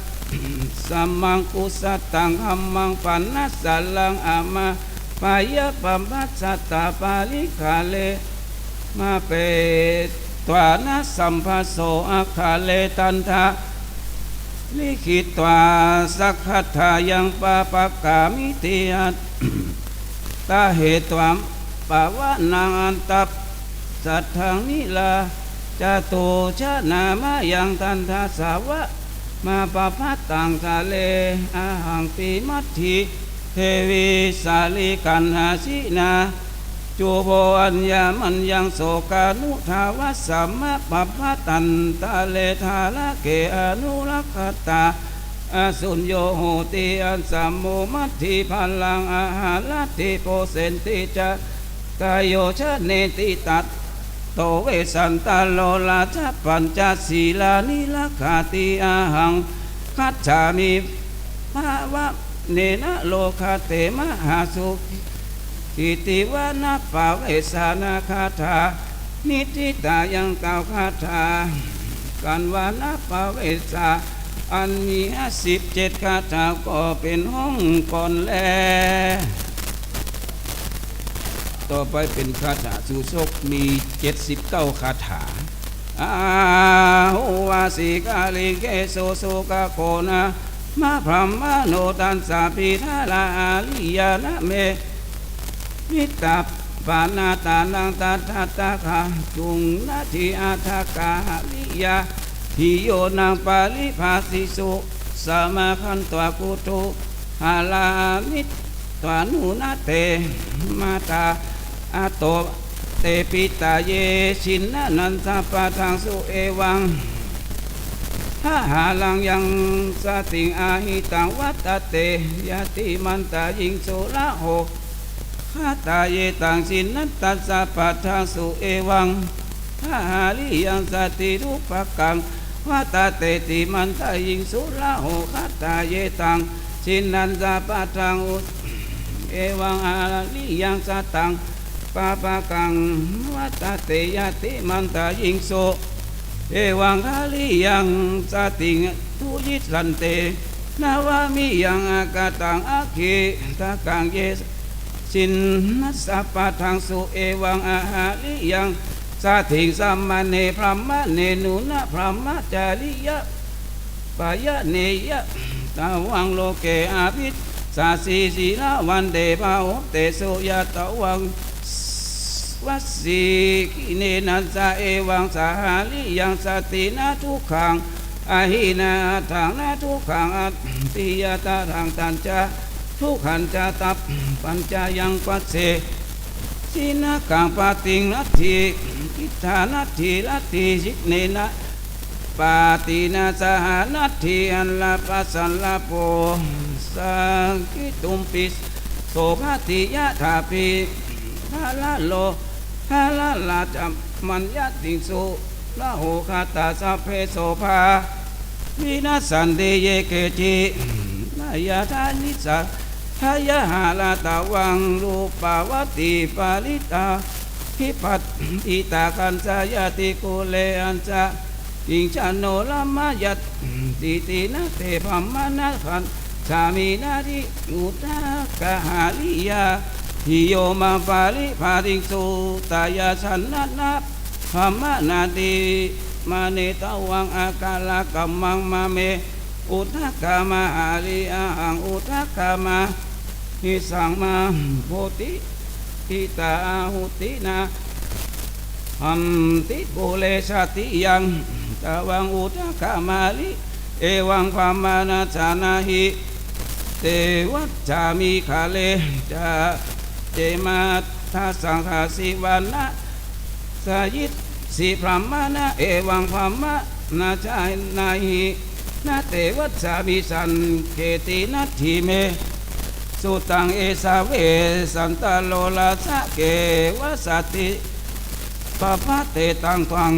คันตวานัสสัตจุภาสังสันสิจาพรหมานันโสเตภัสสติยาจิโตติสัญจาคติโยติชินโนหามิปาโลธิคันจันทสุขโมมาโพติปาลิเทเวสีมาโกติวิมานาหุอาหังโกติอาปัตสังมาโกติปุปิตาหุติยะถาอันตัวสังฆามายุตเทวปาลิโชโตเอวะเมวะทุภาโลตาวังพรหมอันคับปาจิโตสัจเจเมสหังคาสีนายิสาสีพรหมนะเอวังพรหมชานาอิเตจัดมิหังคาเลอามานาปันเตกาลิสามีตันเตทุกขังจาพาหูเทสันติพรหมยาตินำตามัตตทางกาเสนโตสัทธาอาหาโตพรหมโนพิโตพรหมนิยาวาสานุโคอาทิโตนาเคนะพรหมนิงเอตามาภาวิตัตไทยังเมกาโลหิตาวังกุโลสังกุลานิจามาทุปินทิกาสุกตายโยสัตตุพันยัจจาพรหมนิอานายิสาเมนาเกอุโกธาสักกุมาลเคเตตาปาลิจาลิสันติลาตินทิวามาตันทิตาติสาหิตาปะโตสิวินังนาคาลังพิตานัสสะปาลิยัสสานังจาลันติอามาทังปะกาเสนโตสัทธาอาโตอาตาทันวะวัจจเยยะทะสุสามาตาหิตุงเวสันตาโลลาชะพระเมกาโตอาติธาเนนะคติโยอาหาปุตหาลันจักวังสาสติปปะเตสามัตถังกตาเสนโตสัทธาอาหาโสทิโตพรหมจาริยาพรหมโนกามะทิคัตสีมาคันตาปฏิเสวิทาวิเนภาลมิขากินเนสิกขาทิปีวิสาวิเตอาหายะเวลุวังทันตังอาคีหุงตังคามันดาลุงโสปาลิวิสิภาหารันยังสัทธาโสสิกามาทังตังปาวัฏทังปาติลันยังโกทันนางวิวาลยุงวิกันทิโสวิปานัทโธทุเลปะธามปัตตะกะโตโสภมมโนรัตถาโภคะลุนโทอาสัญญาโตกัสสหาละเนอันโตสุขาเนหิปาลิวาลิโตลูกามินจานิสินโนอิมินาคาถาอาสกาปาติโพสา พุทธังนิสสะปังคายันตามะปาลสีตังพระเยเขมัสสะทาตาลังโกเมเวสันตาละยาจาตังคันธิตาสีภูตานังลัตตานิวัตทาละนุมังมหาลาสังโกเมเวสันตาลานังโยจะตังตังอาศิวันตีนาวัสสาขะโลทุปปามังปาเวลาสังโกเมเวสันตาลังวิโทกันละยานะติทังสุปิงสิตุตะกังมโนละมังปุณรักเขหิสันนางยุตตังกินสักขะเลนุกาสาหาทุนัมมังมะอาลาสังโกเมเวสันตาลังวิโทอัสสะถังวัปปะเทสะตังสีตันสะยังมโนละมังสันตาละนางวิสาเมตานังอิลันตานังปฏิฆาหังตาโถปามังมหาลาสังโกเมเวสันตาลังวิโทนิโคละวะปะเทสะตังสีตัสสะยังมโนละมังสันตานังวิสาเมตานังอิลันตานังปฏิฆาหังตาโถปามังอัตถคังเวสันตาลังวิโทอัมหายปะชาตังสีลัญจามโนอาหุสันตานังวิสาเมตานังกีลันตานังปฏิฆาหังตาโถปามังมหาลาสังโกเมเวสันตาลังวิโทภูมังวิยะปะเทสะตังติสันสายังมโนละมังสันตานังวิสาเมตานังกีลันตานังปฏิฆาหังกะโถปามังละมหาสังโกเมเวสันตาลังวิโทเอวันจาเมวิปะโตวิขาลัตถาภัมมหาอาหังชานันตติโยวัชชะนันทิงโสชนาเยมะเอวันจาเมวิรัปะโตวิปะทัสสะพรหมะวะเนอาหังชานันติโยวัชนันทิงโสชนาเยมะกายโสเอกวาจายะปัสสาเวปุญญังอนัปปกันติตามัทถปะกาเสนโตสัทธาตัสสะเจโตปฏิโสสิอาลันเยจาโลตุมเหภมมะปะกะโตตติธาเนนะคติโยปัมปะจิโตสัพพะลัตอาวังเกสาธิปะปะเตตุมเหหิปัมมะกะโตราตินะเนคติโยอาทายาปุตตานันจาวังเกวัสสติปะปะเตอากิจากาลิทุมเมโตอัตถวิวนามาคโตลาสะพุทธังข้าเวสันโตภะโกมัตมิโวทะเกตันสะกายหังนะทัสสามิชีวิตังอิทัพพมนะอายังเตมายานุนสาโลปัสสติโลหิตังสีโลเตวัสสะสีตัวนะหาทายังเอตัวสาพันทางปันวิกุสาลังยะธา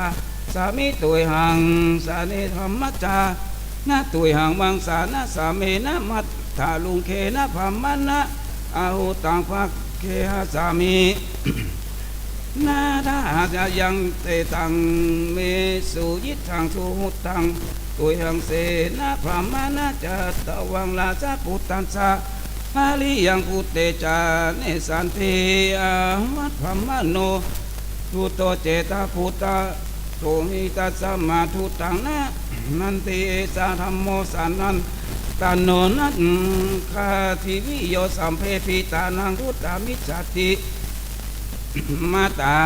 จะพาพระลาตัสสะจาริยจุธานิยะเลตัสสะหังปาหิโตตุโตจัตตาพุทธสุหิเมลาสะพุทธังยัสสิสามิยะทิชานาหิสังสาเมปิยัสสาเมปิโตพุทธังธรรมัมมิเอดินันจามะอาตุมพังมิกัสสัตยิงที่พระมนัตตัดชาเตสานักขิสังยันทาสัมปติกามะโทติสะคาถานิจิตาคียายังคาถากันสุชก79คาถาก็แล้วเป็นห้องหนึ่งก่อนแล้วก็ไปคาถาจุลพลมี35คาถาเอสา เสโลมะอาพรหมปัปปัตโตขันธมะหาทันโนยัตถาเวสันตโลลาสสาปุเตหิสัมมาติทาเลนโตพรหมนะวันนังอาสาทันจามะสันตกังจันทวาสีขมาเสติชาตาเวทังมนัสสติติเอเตนิลาปฏิสันตินานาภะเลทาลาทุมาอุกัตตาอัมภกะตาวานิลาอัญจะพัมพัตตาภวัสสะกันนาจะอิลาสาลาภพัตมารูวะสัมภเวเทนติวะเตสะกิงพีตาวะมานะวาอุปาลิทุมะปาลิยาเยสุสังทติโยวะสุยลาเยนัสสุอาโกติลาสังฆาสัมปตันติทุมาทุมังอาวะยันตาวาคัจฉันตังสัมมาเสนติสะตาเวทังละมัสสันติอัมปากาปิทานปานาสาสาลาสัมภูวิเพสกาลิตากิอาลักกาอัสสัทธาพัทธานิจารุติภาลุกขาเจธานิโกธาจากาปินธานาติทันติโทวิลาอันเยอามาจะปะกะจะพิงกาวันนาตาทูพายังอาเทนทาเห็นลาปุริโสอัมภะปะกานิอันนาติอามานิเจวะปะกานิวันนะคันนาสุตตมาเอธาเมอันจัจจาริอิกาโลปัตติมังเทวะนามิวะอาวะโสปฏินันพะโนปะโมภิเวระภานิลาเกลาสันสุปานังพะอาวะเนมาลาวะขันธิตารันติทาเนวะทิสาเลนานาเนหิจากุกุทธาสันนาเจนทาปุปิตากุณชาสัลลัลลานิปะโกลัมพะลาพุทธานาลาสัลลาปะปุปิตาตันทาภะลาคะสันนิพาตัสสาวิทุเลโปคาละนิภูมิตาเคโนลัมเมโปคาลัมมาทุกาเทตาวาตาวายันติรักขินาอันดาปฏิมาปะโทมาพินสักกาเลนุอิโอกินโนโหอิอาสัมโมกุลาสิงตากาเจนตาสัตตาทิยาปัสสาทิยามัสสากันจาปะปะมิตาปะหูเจนตาปะมุญญานากามาโรภิไสหิสาวัติขีลาสัมเปมุลลานิพิสุลพิตังวานางวาตินานาคันตานิริตังสัมโมทิเทวาคันธนาปุพพสากาติตังวานางพระมาลาบุพระคันเตนาปิยานันทาทิวิชาโกคาลนิมะคามาลาวะคันธิตานัตติทัสขามะทิจาเลนานาวันเนปุเปหิกุสาเลวะพันธิตายันตาเวสันตาโลลาจาจาบุเตหิสัมมาทิทาเลนโตธรรมวันนังอาสาทันจามาสันสกังจัมมาสีสัมมาเสติสัตตาเวทางนามัตติติอินทจาเมสัตทุพันตังมาทุนาปฏิสังยุตตังมารุปันธิกาสัตตกายโยสัตตุปันตังทาทาเตติเอวะสัมภาลังหุนตุนานาอิจฉามิสัมภาลังอิโตปิพรหมขันอาอิคันจะพรหมเมยัตถาสุขังอายังเอกาปฏิติอุสุขันสันติอัตสัมมังอิติปิอจุตโตอันตถะอัตโทอุนจายาเปมิอโทมุลละภลาภาหูอาโกทังสาเล็กมากาสาปัมมายสาลิงสาปาวะเนสามามิคาคินเน หิงเสไมหังแนวิจันติพระหุนิวัสสะภูขานิอาจามเมปิยาลานิมุตตะเกเสมาริโยภะเลนิโคกาปานิพุนจาพระมะลังวะลังอีทางปานิยังสีตังอาตันตังสีลีลาภาลาตาโตปิวะมหาพรหมเจตวังพิวังคาสิติปติคาหิตังยังทินังสัพพังพันสาคียังกาตังสัมพันยัสสะสากังพุทธังสีวิหิวิปาวาสีตังตามะหังหัสสะนะมาคโตยะทิสานิสังสามเมตินาภาวังเอติปุญญาตังสีวะลาทัสสะทัสสะนังมันเยภาวังปันตายติมันโยภาลิยังปฏิพาตังมันเยกันหาชีนังทาสีสัตติงคัญญาจาอัสสาสีอัตถาโวตายโยมาตาพุตเตอาลันเยเนนุมาคาโตนาตันสาภาโววิสติจันทาวาสีสัมมาเสติสนาเวทังนามามาสันติกาเลลิมาสาวิตาสาภูมานะโมนะเมสันทะเลละหิตาภูมิตันทุลังวัตเตราชาโยมหาสังกัสสตุลาภัสสะสมุปามาตินาปิสาลิลังอาโปตันตาปิสันตติตัสสาวิทุเลโอคาลนีบุมิคาเคอาโมละเมปะทุมุปะละสันสันนาเทวามามิสันทันเนตินิอุปาลสานิตัสสะมิลัสสะสิภามานาวิจิตตานิเนกานิเตตานิโลกีตานิตาติโคมาวตันทาปาทุมัตเตตาโสขันธิเยติจากะหัมหิสันโนมุตจสินโทมานาโสสโลกทาปามาปะลาปาลิยันตัวทิสาเลกิมาเหมันกาตาพุลาสันตัดตะคาอุปันหลาสุละพิสัมมาสัมพายันเดวิจิตาบุพสันจิตากามลาบุพตันเทนะสัมมันตามหาพินทิตาเทธาภูกาตัสสมิง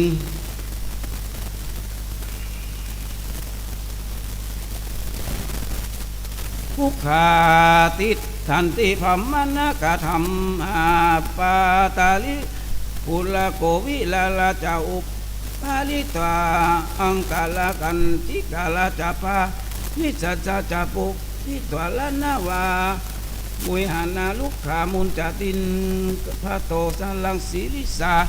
อาจสุนาอาสุกันนาจะมาหานามาตะปูพิตวาสาภูตคาทิทันติปัจจคาลันเตกิงสุปาเตสะปันนิสัตตาปันนากันดาลิโยกุสุภาลานุตตะกาลิภุปะเพหิสีลปะละวานะมาทิสามันตะโตติยะเต็นทุกันตัสสมิงพาหุจัตตาภะหาจักกะมุขติโยกาลิติโยเสวะลังสิงสากังพาหงอุนทาวะปัตตังอลุสิตังทิวากาหังพุทธิกาทาสีมากันจะโกเจตพาพาหุนิเจกาลัมภกาเอลัมภาลุ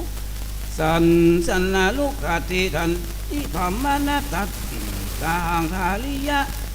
มานานังคันโตเตสังนามกันติอุปัตโตสาลันจามุตจัสสาลินทังวัปปาตัสินติภาสิโตอินเท้าเลหิสันสันนังวานันตังอุปาโสตังอันทัคขมาสังหาลิยะมานังคันโตเตสังนาคันสตินิลาภุพิเศตาวาลิภุพิตาจิลิกานิกากาเลรุเกหิสันสันนังวานันตังตุละโหสิจะสัมบันทิตวาคันเทนะภูคาลาสาคาทิหิตังวานังกามาลาภูปาคันเทนะสัมมาพินาวิตานิกักคาลุคตาตัสสมิงสาสิสาพรหมนา ภูมิมัตตานิเจวะกานิมูนัตตาทิวะอุปติตาเถนทาสะโบภะอุโกนาทิโยหาลิอายุโตอาสิตาวะ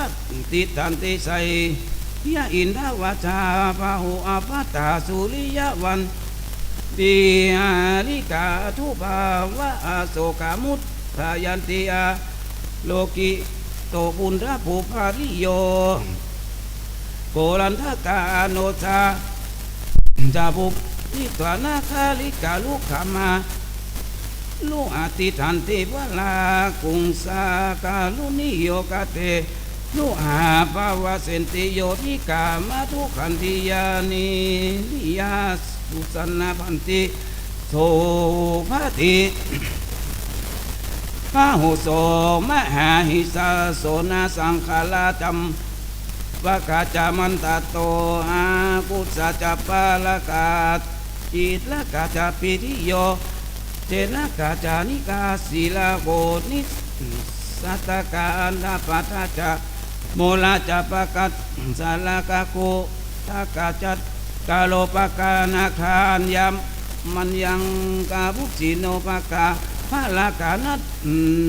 ปาหุทิปัญจวาทิกาพายักนาสาโลหะทิตาจัมภกาชีวิตชีวกากาปินสาลาตันติโยกุลาวาปติ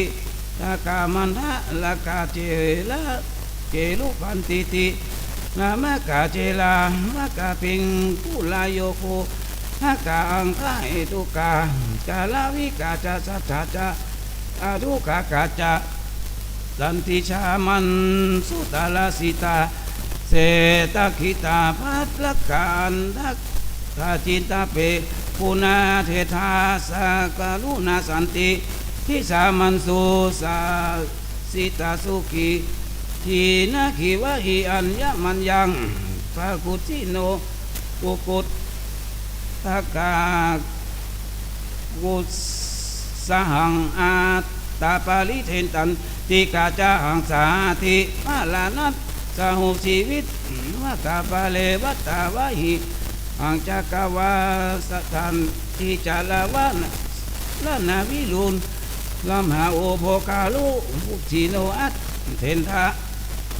สาลังอาเทธาสากาลุนาสันติกาลวิกานามเตทิสาโมหันติสหาวิริยาหิอัญญามันยังบุจิโนเอนทาสากุณาสันติกาวิกานามเตชิวิทาสเพนิกุสติอันนัตปะโกจาโอตัตถานัปปะโกอายังเอกาปะทิติอาสุขันสติอันสามังอุทังปิปัสสังอาทาติงตัสสะปัตโตนะวินัตติยัตถาเวสันตาโลสาพุตเตปิสัมปันติอาทาเลนโตพมะวันนังอาสันอันจำมะสัญญากังจำปันวาสีสัมมาเสนติสัตเวทังมาสันติติมะมัทธังปะกาเสนโตสัทธาอาหะอีทังสุตวะพมัจจาริพันตุสีตังกัตตวะปะทังขีนังอุทังคจิตโตปักกามิยัตถาเวสันตโลอาหุติมหาวนาคาถานิทิตาขียายังคาถาในกันมาคน81คาถาก็แล้วเป็นห้องหนึ่งก่อนแล้วต่อไปเป็นมนต์คาถากุมพันมี101คาถาโอเทสาลิปติตาโพลานังวิยาทิสันติพมานังวิยาปันสามินันทิโยมาพิละเลติอาหังปิตาตาปัสสามิโยโสภัมมาวะปันสันติอันติโกวิยาอายามิอาติทิโนภาวิสันติติกันติโนโพโตกุศลังกันจิโพโตอนามายังกันจิอุนสยยาเพทากันจิมูลภาลาภาหุกันจิ อังสัจจมาสกามปะเมวะสีลิงสัปปาวะเนอิสโลนายะพรหมานาปะโตคัตตาลาทะพุทธิสายังอุนตะโตเอหิโตเอกาลติวาสีวานาปะโตคันสันสิพรหมานาตันสามาอาเตอุปัสสิหาคาเตอันธรรมเมมะลาลิเนกาลติวาสีตัวในปะโตคันสันสิพรหมานานาบุพเพสันเนนานาคันเทนิปุสิเตนานามูลภะเลกินเนคัตสิสาทายะพระมะนาตินาวัสสมาพิโลจามิธามะนังไม่ห่างปินลุจันติอันตะลายโยปินเมอันสาคัตสันเยวาลันเทสัมปานาเอตายามะโยกินังอันตะลายัสสะกาลิยาอิตายโยมันตังสันนันติสัพพันพันหันเทวะโตสันทายะทานังทาโตมาสัมมัตถคิมัตตาลังอันตาลายังปิสาคิริยาคันกันเยวะละเตสัมภามันตายันสุเตพุทเตมาตาละมัตตาสุงคันทายะทานังทาทันโตเอวังปุญญังวัตันติอามันตายันสุเตปุนเตมาตาลามัตถ้าสุมาทิสันสาทานังทัตตวาลาชะทักขังกามิสาสิติสาเจตาวังนิจเสหัตถุงมาภาลิยังปฏิภัตตังอายะกันสาพิเมเพหิกันนาจินาตุโปอิเมกุมาเลทิสวานามันสุเกปิยะภาสิเนปิติโตสุมาโนจิตโตปะหงทัสสติเตทานันเดอันเทตันนังสัตอายามิลาทาพุนตาสุโนหิเมลัญชาทันทายะมังทัตถาลัตตาปิติโสมานัสสังภาหงทัสสันติเตถ้านันเดนะอันตัมปิกาลิสาวิยังตาวังอนุสาสันติทาละเกว่าอังเลสังพมัจจาริยาปาลิจาริเกติตามัตถังปะกาเสนโตสัทธาตาโตกุมาลาปายติตาสุตวานุตันสาภาสิตังเตนะปัฏฐาวิสุสาลิกันอาชินาจุปติเอหิตถาภิยาพุทธาบุเลธามะปาลิสมิมหายะเมสัมภะเจนทากาโลทาวัจจันนังมายานะวานะเมวโหทาอาจัลลาภะวะลาคาลาสติปัลลังตาลิสามิสันตาเลสังสาเทกันติเอหิอัมปิยาทิตาปิยาเมธานาปาลามีทายังเมกุมาเลทายาสาเล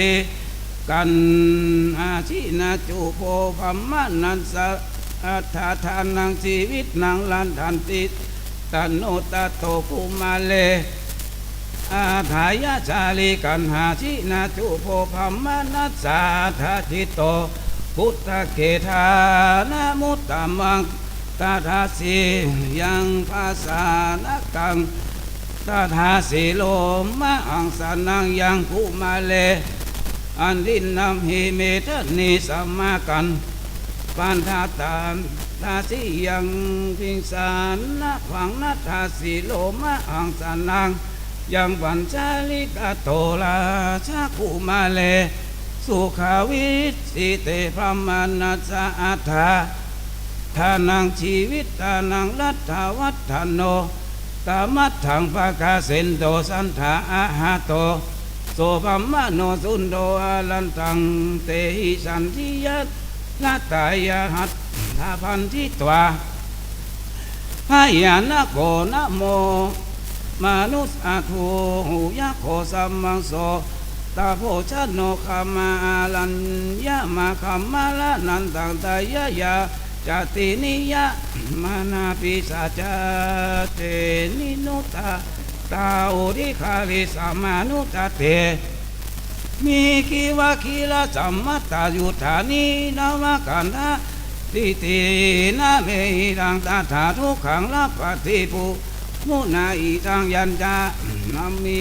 ปัสสามิตังเมทุกขังตังติโตนาเมอิตังตาถาทุกขังละปฏิปุมุนาอิตังยัญจาตาตังละปันสามิตังตังเมทุกขามาติลังอิโตสานุนักอัมปานะอัมมาติลังลัตตายะลุจติกันหาจินังปัสสันติกุมาลจาริยุสันนิโสนุนักปานโนตาโตจิลังลัตตายะลุจติกันมหาจินังปัสสันโตกุมาลิจารุตัสสนิงปุณณกัปปนาอัมหาจิลังลุจติอาสามีกันหาจินังปันสันติกุมาลิจารุทัสสนิงโสสานะเตปิตาลังเอเตมันนะวุงอัมมังอโลขยังวัดตาสีตะวันจตาตาสุขีวานะอัมอาทิการอัมยะทัตติสาสิโสปะติสติเมโนสาลังปาวัตติตวกาลุนัง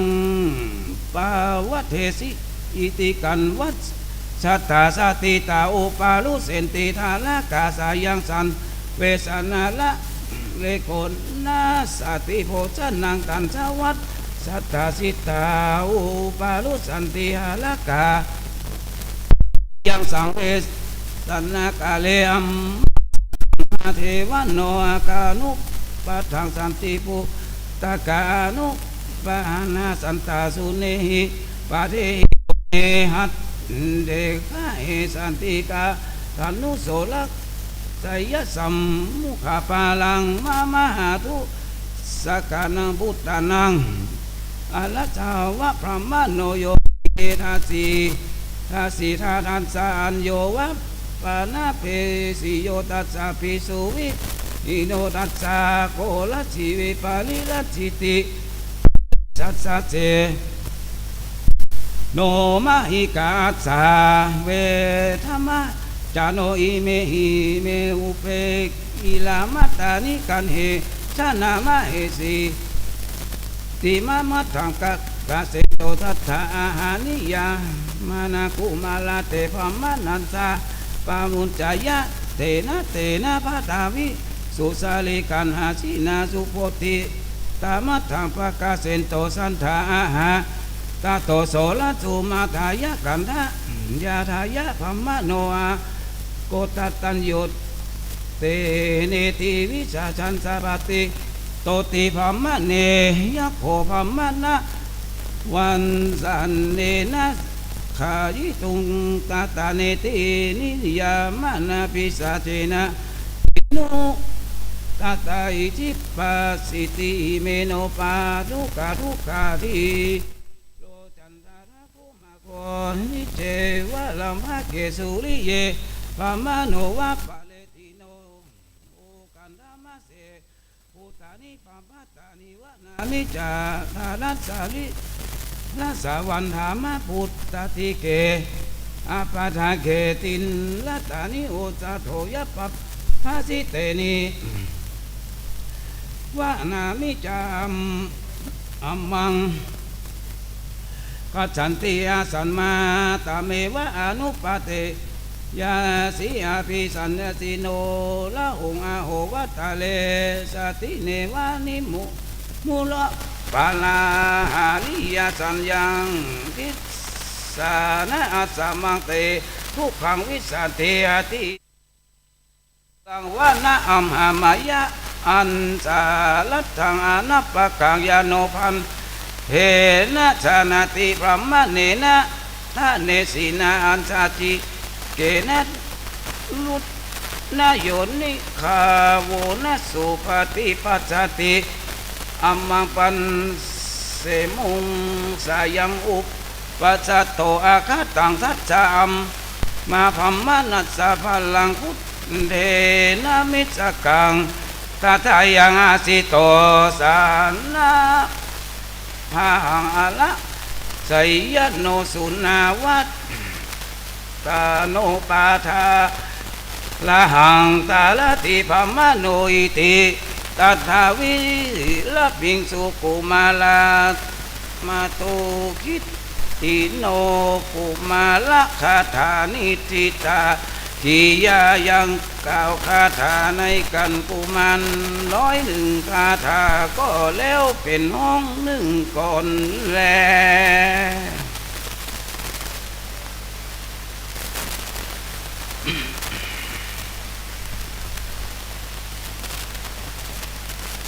จบแล้วครับ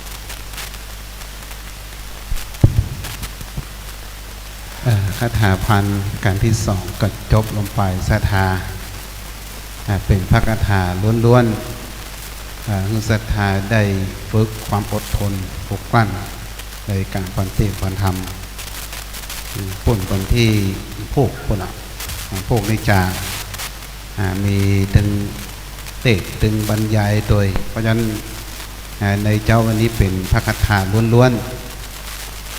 ถึงแม้เขาจะฟังมาได้อรรถรสเท่าใดแต่ว่าเป็นหัวใจนะเด้อเป็นหัวใจของศรัทธาได้มีความศรัทธาในพระคาถาเมื่อตอนที่ไปเข้าปริวาสกรรมที่วัดหนองปิงมีพระอาจารย์หน่อยรูปหนึ่งเคยมาอู้กับอาตมาว่าผมเคยเตะคาถาพันคือเอามาอ่านเตะศรัทธาจ้าชัดเจนหลังจากที่ผมเตะไปแล้วโอ้หลับสักการะลอยมาถึงเงินมาขาดมือเลยศรัทธาเป็นไรเพราะฉะนั้นสำคัญเลยศรัทธาตอนนี้ไปเราจะได้เกณฑ์การเตะคาถาพันในการที่สองมือป้อมเลยออกมาด้วยนะอาตมาจะเกณฑ์เป็นคนแรกแล้วป้อมเลยก็จับต่ออาตมายมกันลูกขึ้นจับต่อป้อมเลยเนี่ยเอามา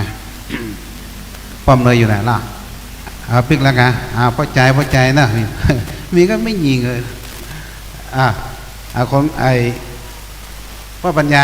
ก็ลงไปละโอ้มีก็ไม่ยิงมานี่มาเนี้ยช่างวิดีโอนี่เลยเอามาต่อนิยมมาต่อนี่หมดเลยจับอาตมานี่จับนี่กันจับต่อมาเร็วมาหมดเลยใครมีโรคภัยไข้เจ็บเนอะคาถาพันก็คือหายหมดเลยเจ็บนี่เอามาจับต่อกันได้โยมเนอะหลังจากนี้เราประเคนแล้วก็สาธุการทุก3เตือนเนาะพร้อมๆกันดังๆเข้ามาเนอะจับต่อกันไปเรื่อยๆมาก็ใจเย็นกันนะเดี๋ยวใบสมบูรณ์เนอะเกณฑ์แล้วเนอะจับเลยอย่าไปจับอะไรมานะเอาหมอนไหม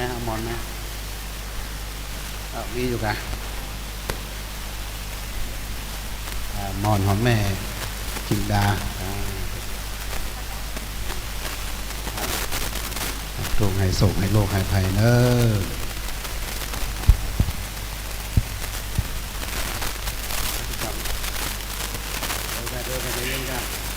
สาธุ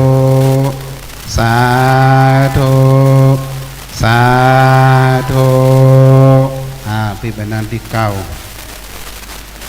โมทนาสาธุเนอต่อไปจะเป็นการที่3สุดท้ายของพระเจ้านะนี่ถอดเลยเราจะได้แบ่งใหม่ใส่เหมือนเดิมอดทนน้ำดื่มน้ำอย่าบ่ต้องขึ้นมาเนอะโยมเนอะเอาอดเอาเท่าต้องการดื่มก่อนลงไปแล้วขึ้นมาแห้งการที่3ต่อเนอะเอามาเสียบคนละซาว10 บาทก็ได้นี่มนต์พายจางขึ้นไปเลยนี่มนต์ลงเนอะ นี่มนต์ลงจะมาขึ้นปอนนะโอ้แต่ครับเดี๋ยวขึ้นปอนไปนั่งลงก่อนขึ้นปอนเลยถอดเลยขึ้นปอนเลยเอาสถานปอนเนอร์ยมทั้งหลายปอนเนอร์ยะถาวาริวหาปุลาปาลิปุเรนติสาภลังเอวะเมวะอิโตทินังเปตานังอุปกปปติ อิจิตังปะทิตังตุมหังคิปะเมวะสมิจันตุสัพเพปุเรนตุสังกปาจันโทปนะระโสยะถามณิโชติระโสยะถาสัพพิติโยวิวัจจันตุสัพพะโลกโขวินาสันตุมาเตภวัตวันตรายโยสุขีทีคายุโกภวะอภิวาทานาสิริสนิจจังพุทธาปัจจายโนจัตตาโลธรรมาวัฏฐันติอายุวันโนสุขังภาลังสาธุสาธุสาธุ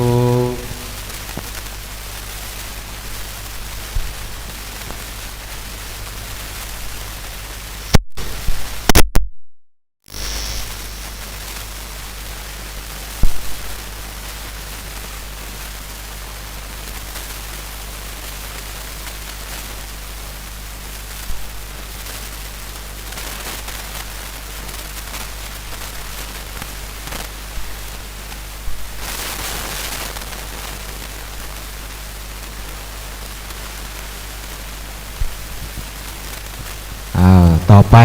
จะเป็นกระดาษพันผูกที่3เด้อคณะสถายังมาครบพันเด้อตอนนี้นะกำลังได้สัก600นะ400ป่าย500 600นะแถมน้อยหนึ่งก็เดียวครบปันละเนาะก็เดียวนั่งพร้อมแล้วก็จะได้กราบนิมนต์เทศเลยนะครับนิมนต์กราบนิมนต์ท่านอาจารย์ท่านอาจารย์พระครูประรัตน์คณธรมหายาโนด็อกเตอร์นี่มาจากไต้เนอะมาจากจังหวัดตรังเนี่ยจะธรรมดานะคณะสถาจะได้ฟังพระเจ้าประสงค์มาจากเดินทางมาจากปักไต้เป็นจะได้สำเนียงจะม่วนจะได้ก็ขอให้ตั้งอกตั้งใจฟังนะครับนิมนต์เลยครับ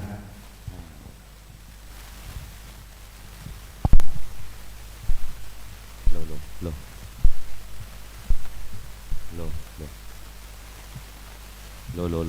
ลไม่ดังไหมขอถวายความเคารพพระเดชพระคุณอาจารย์ท่านพระมหาวิษณุจารุธรรมโมเจ้าวาดวัดเจ็ดลินนะร่วมยอดจังหวัดเชียงใหม่ในการนี้อาตมาภาพพระครูประหลัดคณกรมหายาโนเจ้าวาดวัดป่ามหายานอำเภอเมืองจังหวัดตรังจะได้เดินทางมาเพื่อร่วมสวดร่วมเทศนามหาชาติคำฉันเพื่อเสริมพลังบุญบารมีให้แก่ญาติโยมท่านสาธุชนทั้งหลายได้ตระดับจับขวังเพื่อเป็นปฐมเหตุแห่งการเกิดบุญบารมี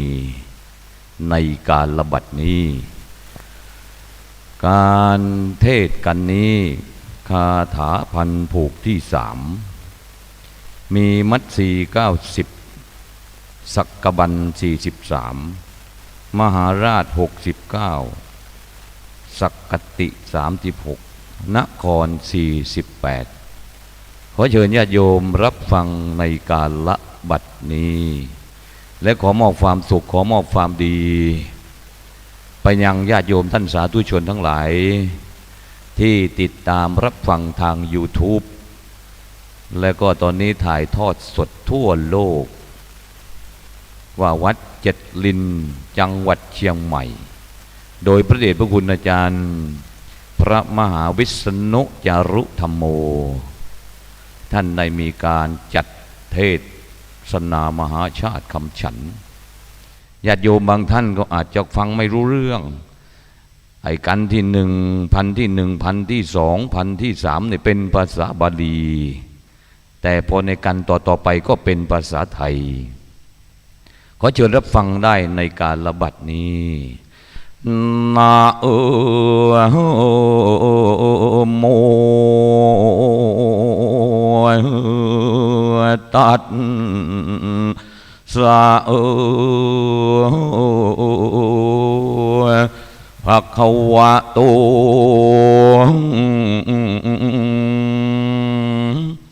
อะระหะโตสัมมาสัมพุทธัสสะนะตัสสะภะคะวะโตอะระหะโตสัมพุทธัสสะนะโมตัสสะภะคะวะโตอะระหะโตสัมมา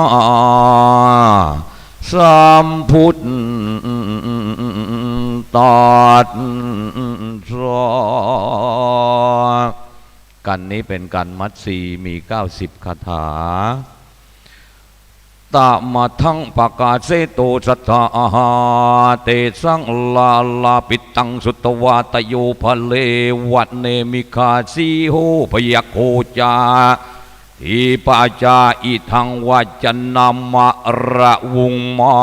โวโนราชปุติสายังอุจจาโตอัคตามาเอวะมังกังอนิปะโตเคเทติยธาวิเนคิมิคาสิโอเจนังเวเทยาพยาโคทีหิจะลักขณาเนวาจาลีกุมารัสสกกุโตกันนิจาสิยาอุเพยเนวะเจยิธาอาปาติปุโตยาลักขณาติกันนิติกังเมปฏิตังทิฆานักขังจักพันธติมหพลาภลิโนรุขะสัพพทาปะมุหันติเมติสาตัสสะสายันหากาลัมหิอัสสะมะกะมะนังปฏิอัทังขมหิสุริเยภลามันทาอุทาหูนิเจโวลัมภเกสุริเยตุเรวะวัตตะอัสสมโนยัสสะเนสังอัตโตหิสังตันติ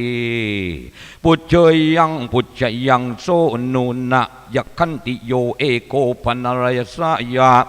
อัฏฐาสิโตเสโตอะทะเกชะเตมตังติสวาอานายิตังเตนุทาปัตตกาไมหังกะปะนายะวรากิยาสายังสาเวนากาเลวริงปิตวะอัจเจเรนานุปาปโตกาไมหังกะปะนายะวิรากิยาปัจจุกทะมังเททันติยาวัชชะพลาวัญญมาตรังเตนุวาปุตตกาไมหังกัปยนายา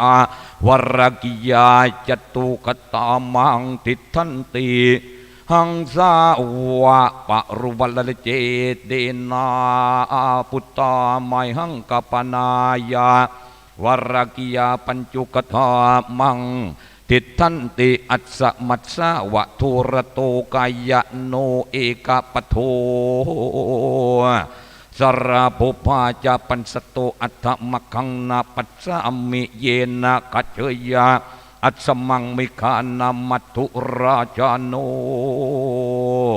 กานามัตสมิงมหพลาธรรมังปาตะโรทะมะขังเมทายายาจินตาวระโรตัสสังภาริยาราชพุทธัสสะสิริมโตตัญจหังนัมมะยามิรามังสิตาวันุปตาตุมเหจาปุตเตปัสเสทะสะยังสังเวสนังปฏิ อันจะปุตตาปัสเสยังจะลิงกันหาชินัจจุโปปะหุจิตตังมูลาพลังปักโคจะยังอนัปปโกจะโตปัตตนังสัทธามิมักขังเมธายะยาจิตตาราชปุตติจะโนมาตาราชปุตโตจะโนปิตาธรรมเมนาภรโตมังคังเจธายังยาติตายติมัทธังกาเสโตสัทธาหังตัสสะละหัปปนายาปะหุรัญญสิตนังสุตวาเนลปติงวาจังปลาปันทาอัปปกมุติอิมัมหินังปเทสัมมิปุตตกาปังสกุลติตาปัจจุกตามังติทันติวัชชะพลวามัตรังอิมัมหินาปเทสัมมิปุตตาปังสกุลติตาปัจจุกตามังติทันติวัชชะพลวามัตรังอัมมัมหินังปเทสัมมิปุตตกาปังสกุลติตาปัญจุคตานาทิทันติหังสาวุปริปละเลยอิมัมหินาปเทสิมิปุตตกาปังสกุลติธาปัญจุคตามังติทันอาสมัสสาวะปัญจราโอหาปุตตานิคัมมาสีวาลมิตสกตินียะจาปุตตายนาปัสสะมิจลิงกันหาจิตโนจุโพอิทังเนสังปรกันตังนาคามิวะปปะเตจิตตกาปรินายโยอัสมัสสวิทุระโตอัจจปุตโตนาปัสสะมิจลิงกันหาจินันตุโพวาลุกายาปิโอกินาปุตตกาปังสกุลจิตตาสมันตะภะปิตะวันติเตปัสสะเมธารเกเยมุราปัญจุเทติอรัญญาธุรมรติงขยชาอุเตนะปัสสะเมชาลิงกันหาจิรันตุโพชักขีลิวามิกาจาปาปัญจุกันตวานะมาตรังทุเรมังปฏิวิโลเกนะเตนะปัสสะมิทารกีทิทันเทสังกิลานังปะติตังปุณฑเวรุวังอัจยะชังพุตเตปัสสะมิชลิงกันหาจินันจุโพทะนาจะไมหังเมปุโรปุราอุโรจาปะทาลิปินชันตุปุตเตปัสสะมิชลิงกันหาจินันจุโพอุจังเกเมโววะจินติทะทานิเมกาวาสัมปติยัชชาปุตเตนะปัสสติชาลีกันหาจินาจุโพอัสสะอัสสะยันหะสมันยังปุตตกาปังสกุลทิตาอุชังเกเมวะตันติเมนะปัสสะเมธารเกอายังโสอัสโมปุเพสัมมัทโธปฏิภาติมังยัชชาปุตตังอปัสสันตนาภามเตวิยาอัสโมกิมมิทังอปโทวะอัสโมปฏิกาติมังกาโลลาปินาวาสันติมาตาเมตุนากะนารกตากิมาทังอปะโทวะอัสโมปฏิภาติมังสกุนาปีนาวัสันติมาตาเมนูนังทรกากิมิทังตุนหิภูโตสิอายิปิอรเตวะเมนะโมกาโลลาปินาวัสติ มัตเมนุนะกะระกากิมาทังตุนหังภูโตสิอาหังรัตเตวะเมมโนสกุณาปินาวันสันติมาตาเมนุนาธารกากันจินุเมอัยยาปุตตามิคาคาทิงสุธารเกอารัญเยอริเยวิรัตเนเกนานิตาเมธารกาอาทุเตปะหิตาทุตาอาหุจุตาปิยังวัฏอาทุไพโตนิคันตากิตาสุปาสุตานุเตเนวสังเกสาติสันติหัตถปทาจะชาลิโตสกุณานัญจาโอปโตเกวานิตาเมธาริกิตาติอิทังตโตทุกขตังรัจวิโทยะทาวันโนยะทาปุตโตนาปัสสามิชาลีกันหาจิตนาจุโปอิทังตุติยัมปีสัตตังกัมเปติหัตถยังมะมาจัจจะปุตเตนาปัสสามิตะวันจะมังนาภิสติอาจเจเมอิมังรติงราชาปุเตนาสังมิมัดเยโอกันตัดสันตมังปะโตทักขสิโนมาตังเน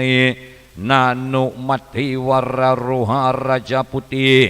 ยัสสิตินิปานุคตาสีอุจฉายะกัมมิทังสยามคตานานิโตวังตัสสมัสโสติเสยสังปามุโตมาคตาสิหัสสะวินาทันสาปยักัสสะนาจานิคุจิตังอหังปุปปนิมิตตังเมวะจารัญญาพันหาวนีคานิโตเมอัฏฐาปาติโตอุคิวันจาปีอังสะโตอภูตาปุพังเมการนังทิกขินาตักินีจาพันตติทานังพยันติธาปิตาพุทธุกตวานาปัญจลิงสภาทิสามัสสะสิสังเออาปิโสติอิโตสิยามหะวะโนราชาพุทโตหะโตสิหเนทิปินาทายกาวามรมันทาอัจจโกจารัญชติสีโตพยโคจะทิเปจะตโยพลาวันเนมิกาเตมังปริวายริงสุรยสุมคาเตนาสายัมหิอาคคติอาหังปฏิจาปุเปเตจาอาจาริยมิวะมานะโวอุทาติทิวรติงจะปินีพรหมจารินีอาชินานิปริทวหิตวาวันนามุหพลาหาริยาวัจารามิอิตวรติงตุนหังกามมาหิพุตตกาอิทังสุวรรณาหาลิทังอาภาตังปันทุเวลวังรุขปกันนิจาสิงอิเมโวปาตุลีลนาอิทังมุลาลิวัตกังสาลูกังชินตะโรตะกังปุจจาตุเนนาสังยุตังสังปุตเตยิคัตติยาปาทุมังชาลิโตเทยิกุมุทังปันนากุมาริยามาลิเนปัสสานัจจันเตวิสิปุตตานิอาวายายาตาโตกันหาจินายาติสาเมหิระเทสภามัจสุสรยาวัคคุยาอัสนังอุปกัจฉติสมนาสุขังทุกขตารัตถาปปาชิตาอุโปอปี วิวิปเตปัสเสสีชลิงกันหาจินันจุโพสมเนพระมเนนุปะพระมจริยปยาเยเนอังโลเกอภิสติงศิลาวันเตปังอุจิเตยะจาปุเตนะปัสสะมิชาลิงกันหานิอันจุปูติอิเมจัมพุติการุเคเวทิสาสินทุวาริตาวิตรตารุกะชาเตนิตานิเตกุมาร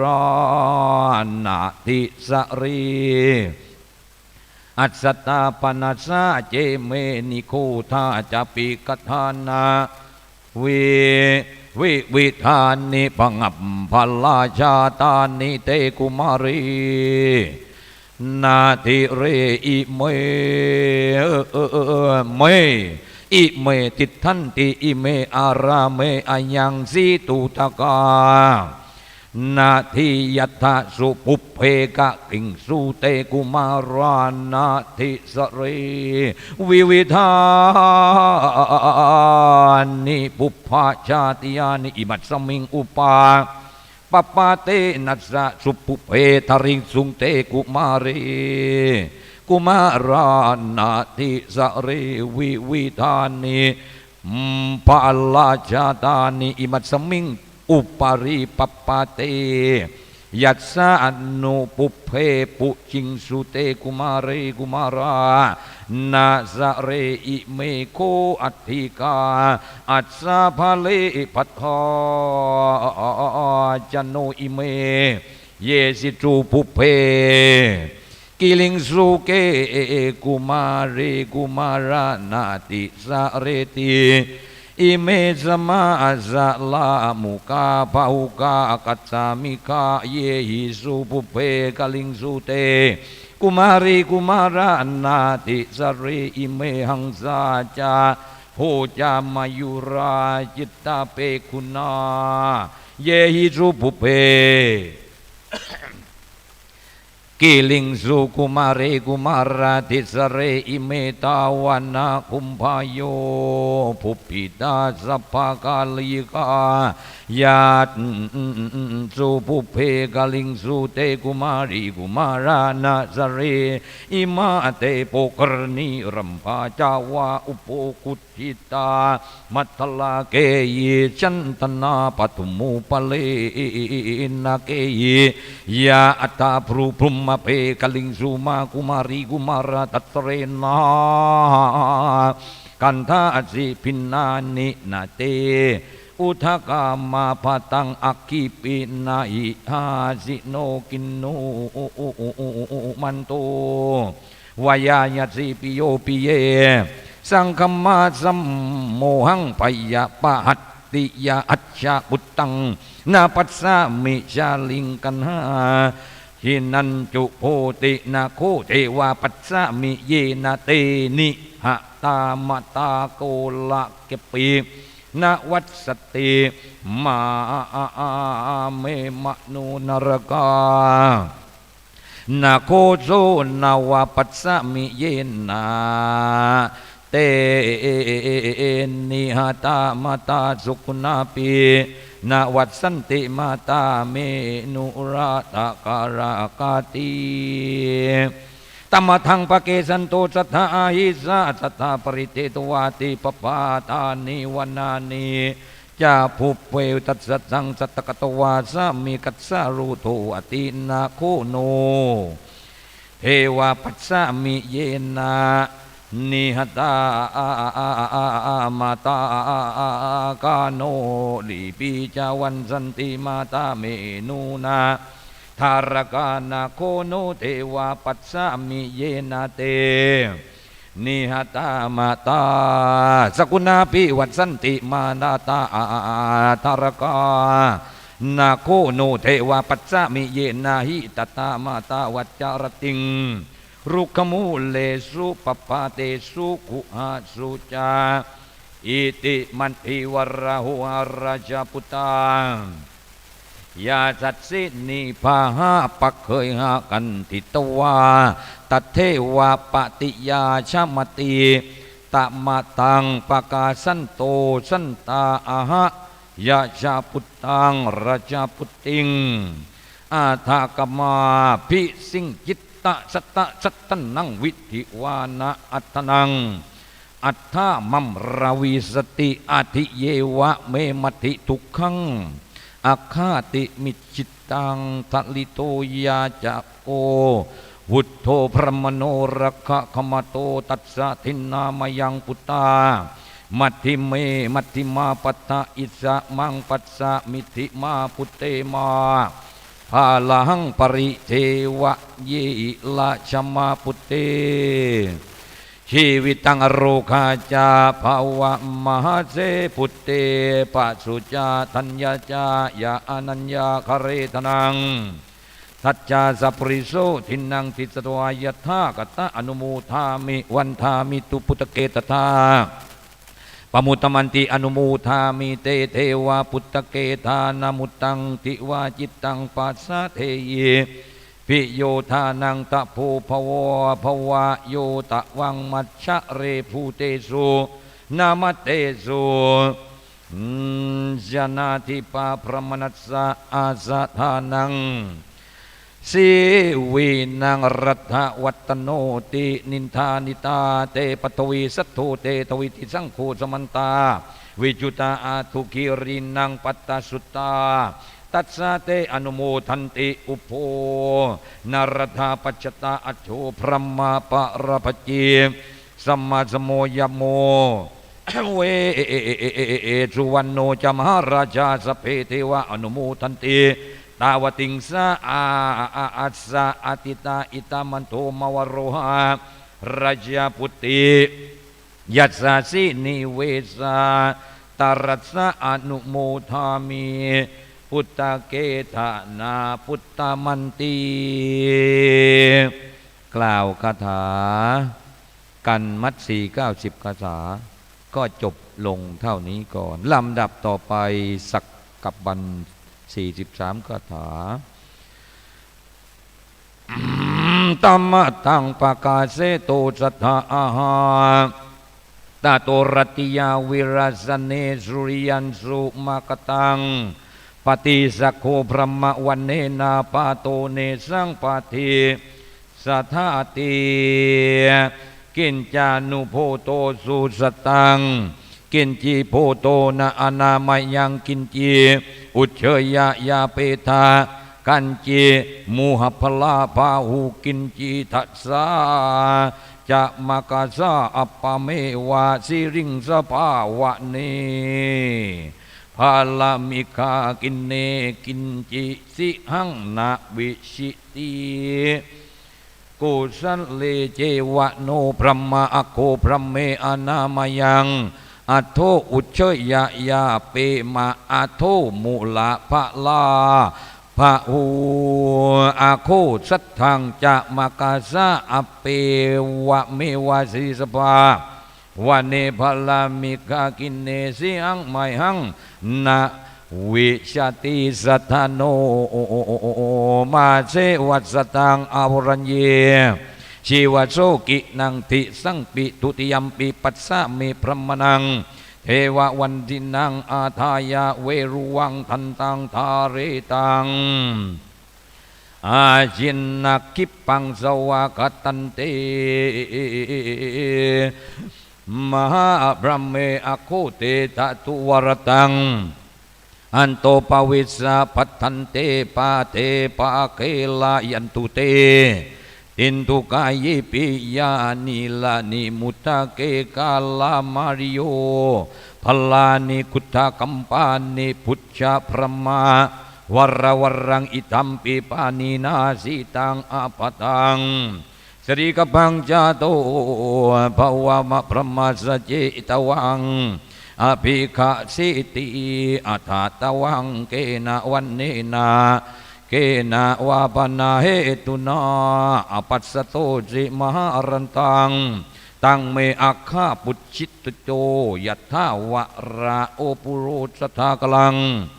นาคียาเอวันตังยาจินตากัจฉิงปริยังเมเตหิยาจิโตติทะมาวินาอกัมปิยังมังยาจติพระมนัสสะสันตังนัปปติตุยหังทาเนเมรามเนรมโนมัทธาปากาเสโตสทาอาหะมันติงอติเคหะตวานาอัฏฐกัสโสกัสสมัทลุงพระมนัสสะสะอัฏฐาทายังสิวันนางรัตวันตโนตถาสิยังพิงสนากังตถาสิโตโลมหังสนังมัตติง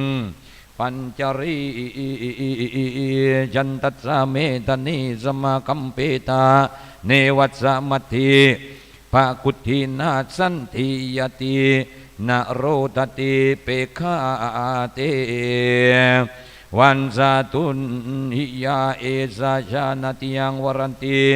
ชาลีกันหาจินังทีตังมัตถิงเทวิงปปาตังจาสะมาโตนาจินเตสิงโพธิยาเยวากรณานาเมเหสะอุโภพุตตามัตถิเทวีนะอปาติยาสัพพะตุตังปิยังไมหังตัสมาปิเยอาทาละหันติโกมารียัสหังภริยาสมิโกมาอิสโรยัสสะเจตัสสะมังติสะวิกเนยะหะเนยะวาติตัมมัตถังปากาเสนโตสัทธาอาหาเตสังกัปปัญจัญญานาเทวินโทเตนะพระวิสเพจิตาเตปัญจุหาเยทิพาเยจามานุสานิมมาติยาเตปตวีสัตโตเตดิทิวะคาโตสมันตาวิชุตาอาตุกีรีนังวาปฏิสุตตาตัสสะเตอนุโมทันติอุโภนาราธาปปตาอินโทจะพระมาปัจจปติยาโสโมยะโมเวสุวรรณโนจาราชาสเพเทวะอนุโมทันติทุกขรตังหิกโรติโสทุตหะทหะมะตนังทุกขรังกัมมะภุปตังอาสันโตนานุกุปปันติสัตตังธัมโมทุรันวะโยตัสมาสัตตาสัตตานาโหติอิโตกติอาสันโตนิรยังยันติสันโตสังฆปรายนายะเมตังกุมาเรอัฏฐธาปริยังสัทธาวะเนวะสังพรหมเนมโนกมมาสักเขเตตังวิปัจจติสุโพโตปริยังอาภิรันตุงอุโพสมทาอัสเมยักขัตติยาโคตสัมปันนาสุชาตามาตุเปติโตยะธาปุญญานิกะยิราธาตะทันตาอปราปะรันติสัพโพมันหิเทวินโตอาคาโตสมิตาวะสันติเกวะรังวรันสุ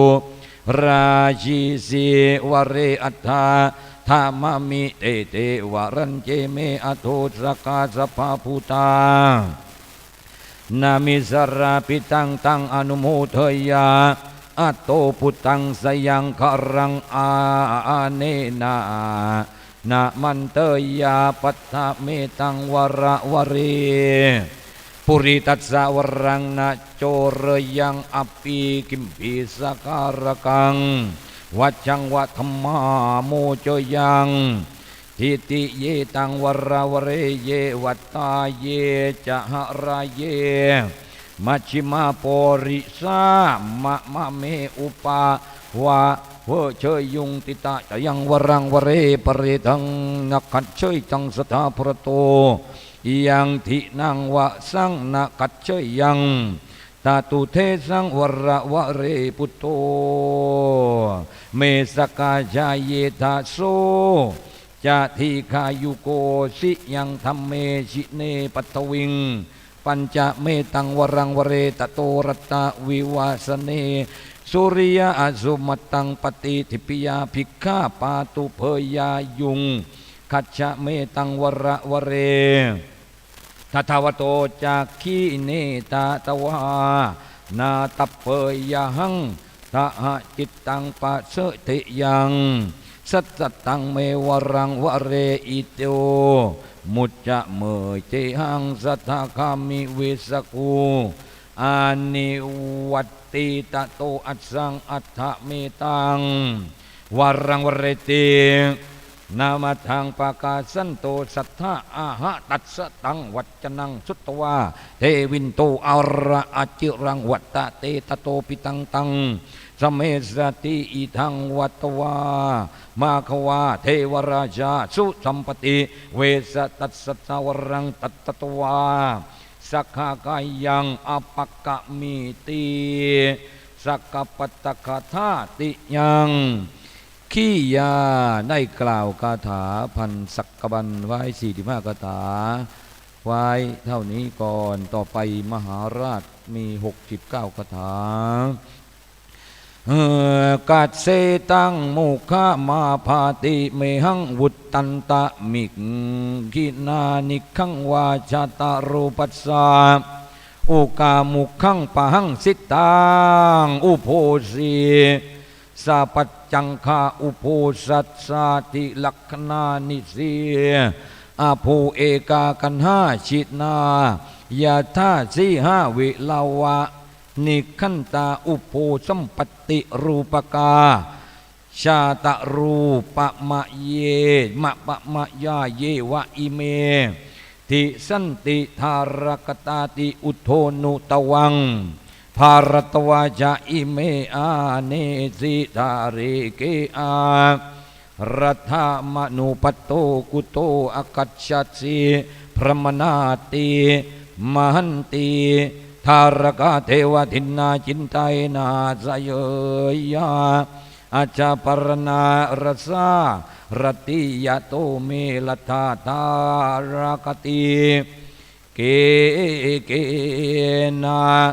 วาจายาเปยยนาสัมมาญาเยนาสัทธาโหอุเตตังธนามาทยาพุทธเกธานามุตตังมติโยยาจตังปฏิทาสิภูตานังธารณีริวาโสเมเวสันตโรราชาพุทเทเทวเสวเนวสังโยยาจะตั้งสตังอาสิสะวันตินัง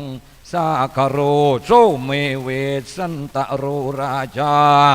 พุทเตธาสิวเนวสันติทุกตังวตา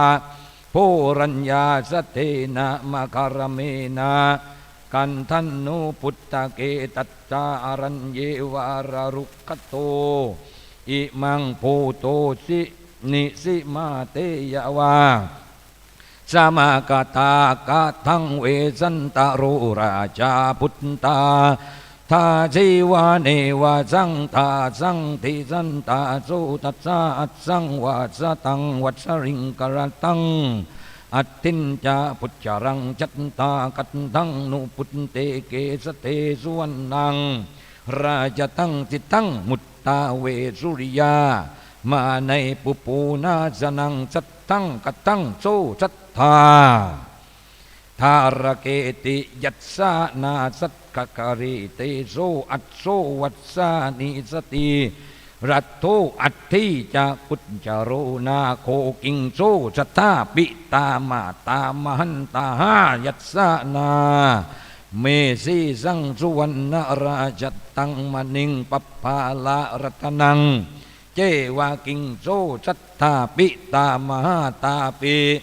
ทานามัสสะนาปัสสังมินาวัดนิทัสโสโพเตเกนากาทันตุนายกังอาสิตุมเฮหัตตวาวินิพันเกติปิตามหังมหาจราจาอัมเฮทิตวาวานีภาเกสุตเวนะสุตเวนะกาเลนังวาจากังอัตตาตันหากายะภาสิตัง ทุกขัสสะหายะยิยังอาสิอุโภอุนนิปังอิสะอิกมะอโรนิเฮยะตัมปิกิปิติปิตาอัสสุนิวัสสยิเตอายตังกันหาชิโนนาโวกตะอตังมตังตาตาพรหมโนลัตติยาปฏิโกเปติคเรจาตังวาทาสิยังจะจายังพรหมโนตาตาธรรมามิกาโหติพรหมนายักโกพรหมนาวันเนติสากตาเนโตนิยามนาปิสาเจนะกินนุตตาตาอาตุกสิราชาพุทธิจาวุมาตาราชาพุทโตจาวุปิตาปุมเพอังกามารุสุนินโนติตาตาธรกติราชาพุทธิจามาราชาพุทโตจโนปิสาสาสามายังพรหมนัสสาตัสสะติสสะอรกาติมาสัมเมวังอวาจุตตาเตยะเฮหะทายังมาจิตตกายังเมกายโยอาสเนนาสุขังนาปเตเมสัมเมวังอาวุธทาเปยาสีโซนาเนมังนิกีนิสามีสัพเพนะนาโวสตาภวิสตาเกมักเกโอวากาธาพรหมนัสสะปิตาอาตายตาภูตังเมอัคคาธาปฏิปทาเนตุพรหมนันติสาสักขังหิมังตตาพรหมนัสสะปิตาอาตาอิชังกันหานิกันหานังทิฏฐาทิฏเตนะจติอุเทหิกันเตตารมโนพรหมนัสสะอาวาการีทิสาตังสาสะทังขวังตัตตุสะพังสะตังจาตารูปาสังจะปูตานังเทนิกายันติมัตตังกะเปเสโตสตาไอตาโตกันตาตระมาโนพรหมนัสสะอากาวริติตาจิตังตาสะโตกะตังอาตุสะพังสะตังจาตารูปาสังสัญจาปูตานังเทหินิยายันติมัตตกังปากาสันโตสันตาทาสิสะตังเทสะสะตังกวังตัตตุสะพังสะตังอัสสะสะริงอรัญเจวาสัพโพเกเตสะเตทารเกสะมาลังกริตวะพันเตอุจจเกปุตตะเวยสุงสีสันหาเตสุวัตเตสัพปารณาตุระราชาตังเกกริตวะอายังโกปริพุทธากุทะเลกุตาสิมาเลสัพเพกราปุสิเตราชาอังเกกริตวาอิทังวาจามานัมพระวิกันจิอุโภอโรกาเตชลาติมาตาปิตาวตากันจิอุจเชยยายาเปติกันจิมูลาภลาภาวูกินจิสังตัสสะจะมกัสสะอัปปะเมยาสิริงสปาวาเนภะเลมิกกากินเนกินจิหังสานาวิชติอโภอุโภอโรกาเตเทวมาตาปิตามะมาอโภอุจเชยยาเปติอโทมาเลภลาภาวอโทติสะจะมกัสสะอเปเมวาสิริสภาวะเนลาลามิงกากินเนหิงสาเนสังนาวิชติกานันตาลุกกัลลัมพานิวิลาลีกันตากาลานิจาโพลัมพลาตะกังเวลุสาโนอัญจาโพสติยันเจวาสารติวินามุลาภลาริยาตันโนสัพเพสมากันตะวารัจจิงปูชามาโนทิวาอัมมาจโนกีสาปันตุอารัตติงตุมมัปพลังวตาเปนาสุขุมาลีปมุมังตัตตากตา มิว่าอัมมายาปาตานุเกสาวจารันติยามนุสาสติพุทธาปิยามนุษสานังโลกัสมิงปปาชิงสุนัยนุปปะกังอายะกัสสาพุทเตสีเนหูชนะกะทาตุกกะรัตจังหูติปูนาหันจังกันตังมหาโยสิวินางวัจนาปัปปาเจสิงอทุสกังยังกินจาอัตถะอัตถิตารัญญันตาวิชาติเอสุงเวสะตะโรราชาสิวรัตเตปัสสะสุตินะเทวาไมหังวัจนาเอหิปิสิวาสุตโมสะยะเมวะเทโวกันตวาสิจะภูเกยิอันตราชันติตมันตังปะการสันโตสทาหังตาโตเสนาปติงราชาสัญญโยอาจาภาสทาอัตถิสัจรัตตปัตติเสนาสนาอายันตุมังนาคมาจะมังปะเวเตตุพรหมนาจะโพรุหิตโตจะโพโรหิตาจะโตจันตาหัตสาโยโนนีจะตุสัตสนากิมปยันโตสันสธานาวัตเทหิอลังกตานิลาวัฏฐาธารานาเกปิตตานาเกวินิสตาอัญเยโลหิ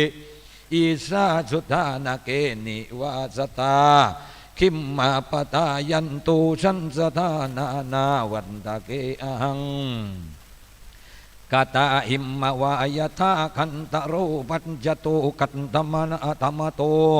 นารุงเกหิสันจันโตมหาภูตะคณาลโย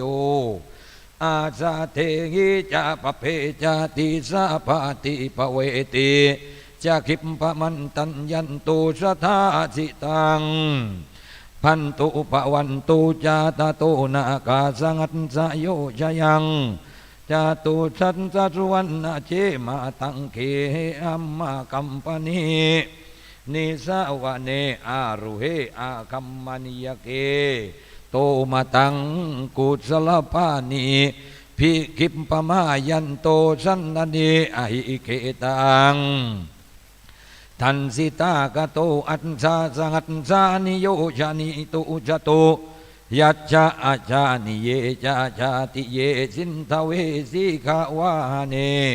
วรุหเนกามานิงเยปิอาลิเยจามาปฏิเกคิมพมายันตุสันทันทานายาอัตถาเตอาลังกตังตโต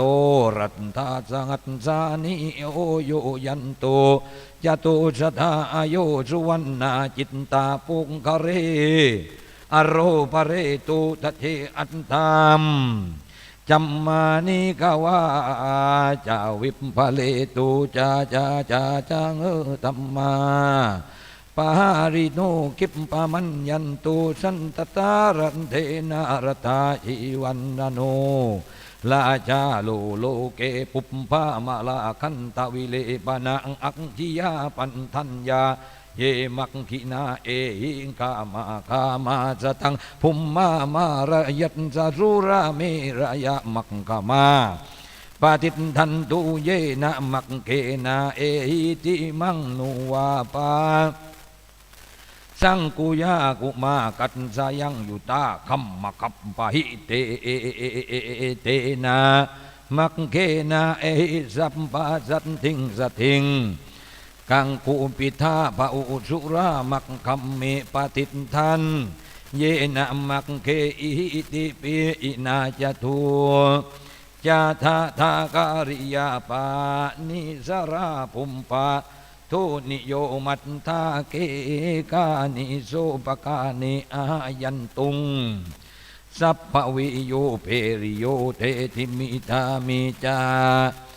ขามุทาคาทาเมนตุงนาคันตุงเอกาโปคารามันทิกุงปันตวาสังฆาโคตาปริเวติกาทินนามานิมหัตตันติกุณตุมภา ทินนานิมานิจาติมัตตะกังปะเกติสุอัตตถาอาหาสาเสนามาติเอสิอุนตุตาวิภาหินาชาลีนามัคคารุยาวักกังปยาสิปปาสันติโกจังนาตติมาตังโกนจุนจารุจันตะโนกัญจา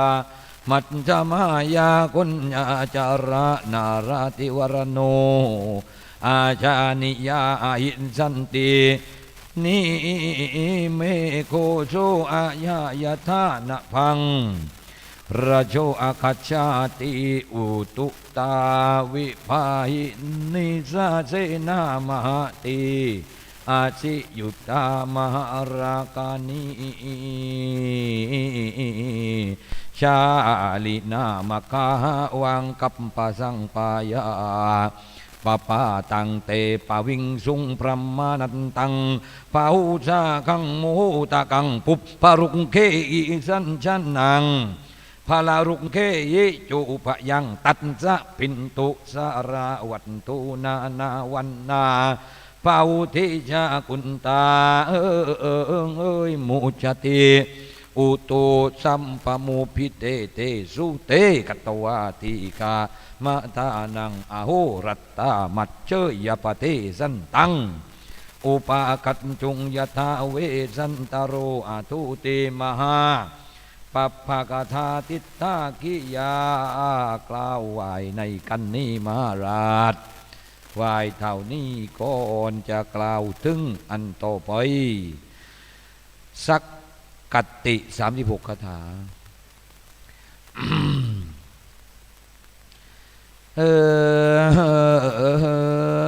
ตามทังปากาเสโตสัทธาเตสังตุตวาโกสังปิโตเอตาสันรูหาปปะตังอาภิรุหิตวาเปโตเตโตอธิคติอิงคามัตถินิสามเอตินิโคโสยาติโสวะเนอาจานิยาหติสันติเนขวนาตัสสิอิเมโนยาอริยัญญัมหิมาคาสังฆานิลุตวาวารุราคานิปริกิตวาภุเพปะเตทะตาวะเทวิโกสมนาติปาหิหันติเนสังวรังวรังวรังวรังตัสสะตัตถุสโกอวรัญเยอวรัญจกาอามิตาตถาคตาปัสสะตุปปะละกตังอามิตานาปะเทยุงวิกาอุทธาคันเนเวตเทวะติวังจันติอิติปิโสติอิติสิยาติตามัดทั้งปากาเสโตสัตตาอาหะตะโตเวสันตโรราชาอาโหหิวะเนปะเพนาสินาปนาอาลิยังสลากตวามานารัสสังตาโตมัทธิราชาโหติวาปปานิทินิวาปันนาสาลายังทัพพลังกตวามานาสันติมัดทั้งปากาเสโตสัทธาอาหะนิวาติยานิวารัทังวุฒาเปตวาเสนิโยเอกขังวรัญญิวรัญญาปิโตพุทธังอาภากามิอหิคันโตอุโรหะเอกังโสปาจาลิงกโตปริกันโตนามันจันติพุทธังสีปริจิตโตกุมารังโสรัมปรูโปสัมมาหิตังนิสินปนาปยังยายันนังอุโปพยายันติติสวะอายันตังพระตรังพุทธากิตโตเวสตันตโรจามัตถิจาปตุตัตตวะอาวันติงสุงมัตถิจาสิราปะเทสัตสุรสิพิตวาทิยมัตถิอาหันจาเตเทวาปะเทวันติเมตุสาเตสุตัสสะปาลีตัสสะปานินาปรมากถาอิจโจวา สุสลังพุทธังกิจเจพุทธาสมณยังกินจาปุจเชยยาถ้าเปตวากินจามุหพลาภาอูกินจาทิสังมหกัสสะอัปปมือวะสิริงสภาวันเนพลามิกุกินจิหิงสานาวิชาติอัตถิโนชีวิกาเทวะสายาธาติสีโกติสียาสีกายาสีกาโมหะอุชานาริยังชีวิตังอานิติยังมหาราชังธรรมหารัชตวาสักเทวะสารพีตัมหาอินากันตันตาอาสามิทังนะเมติโนอาปิติโนกิสานีมัสสานิปิตุมาตุอัตตาสนาวรรุตนังมหาราชังอรัญเยชีวิโสกีนันตุเยปีเตสิเวตัสสะทายาตัพพะมหาสาชาลีกันหาชิโนอุโภมารัสสะวัสสะกุณาอัจจกัสสะตุปะโนขาวรุภุมมนุเตราชพุตติยาพุตเตยาติชนะสังปริพุตโตโคปิปังสัปริวัจจังมานะวันตีเอเตกุมารีนิกิตาชาลีกันหาชินาจุโพพระมนัสสะทานังตตวาปุตตมาภาคีอัตตาสิติกินจานุตาตากุศลังกินจิตาอานามายังกินจีนุตาตามาตาตูจักขุนาปริยายาติกุศลันเจวเมปุตโตอโคปุตตาอานะมายังอาโทจาปุตเตจามาตูจักคูปริยาปริหายาติกินจีอาโหโคโรยังกินจีวหารติวิหารนังกินจาพีโคชนะปะโทกินจีวุตินะชัญชติอัตโตอโรคังโยคัมเมอัตถวหติมหานังอัตโตพีโตชนะปัตโตอัตโตวุติจาจิตติจามัตตังปากาเสโตสัทธาอิเจวะมันตานังมาตาเนนังสติสวัฏราชปุติสิริทวันเนปิตากาอนุปนาตัญจทิวาสนาอายันติมาตรังพุทธครังเวสันตโรจะมัทธีจาจุกตวาอาวันติงมัทธีจาสิสาปาเทเฮยัตสุติยาปาติติยามัตติติยาอายังหิอายาปาติวันตาเตตุนสติเตสุตัสสะปลิตัสสะปานินาปริมัจเชยามัทถิงจาพุตตกาติตวาทุรโตโซมักโตกันทันนังอภิทาวิงสุวิชาพลาวามัตตรังมัทธิจาพุตติกิติวาทุรโตโสติมาตาเกวรินิวาปเวเทติธาระธาติมัตถังกาปเตตุตัสสะสมกตังยานิตังมหากุโสอาชัยธาปปตาสมนาทิงสุมาหิกัมปิตาวุทิธานังปัจเจชันโตเทโวปลาวติตาวเทอัตถเวสันตโรราชายาตาหิสมากเทนานันตโรสุนิสาปุตโตราโจราชาเทวิจาเออะโกอะโตยะธาสมากตาอาสุงตถาสิโลมาหังตะนังปัญจลิกาตัสสะยาจันติรูทันตาเพระเวนิเวตาสุวันตรัญจามาหินจาสัพเพรตาสมกตาเอตวาทรงสิอิสาราจารัสสะกะเรโนอุโพติ ชั้นขันติปภาตาสินีขี้ยากล่าวคาถา36คาถา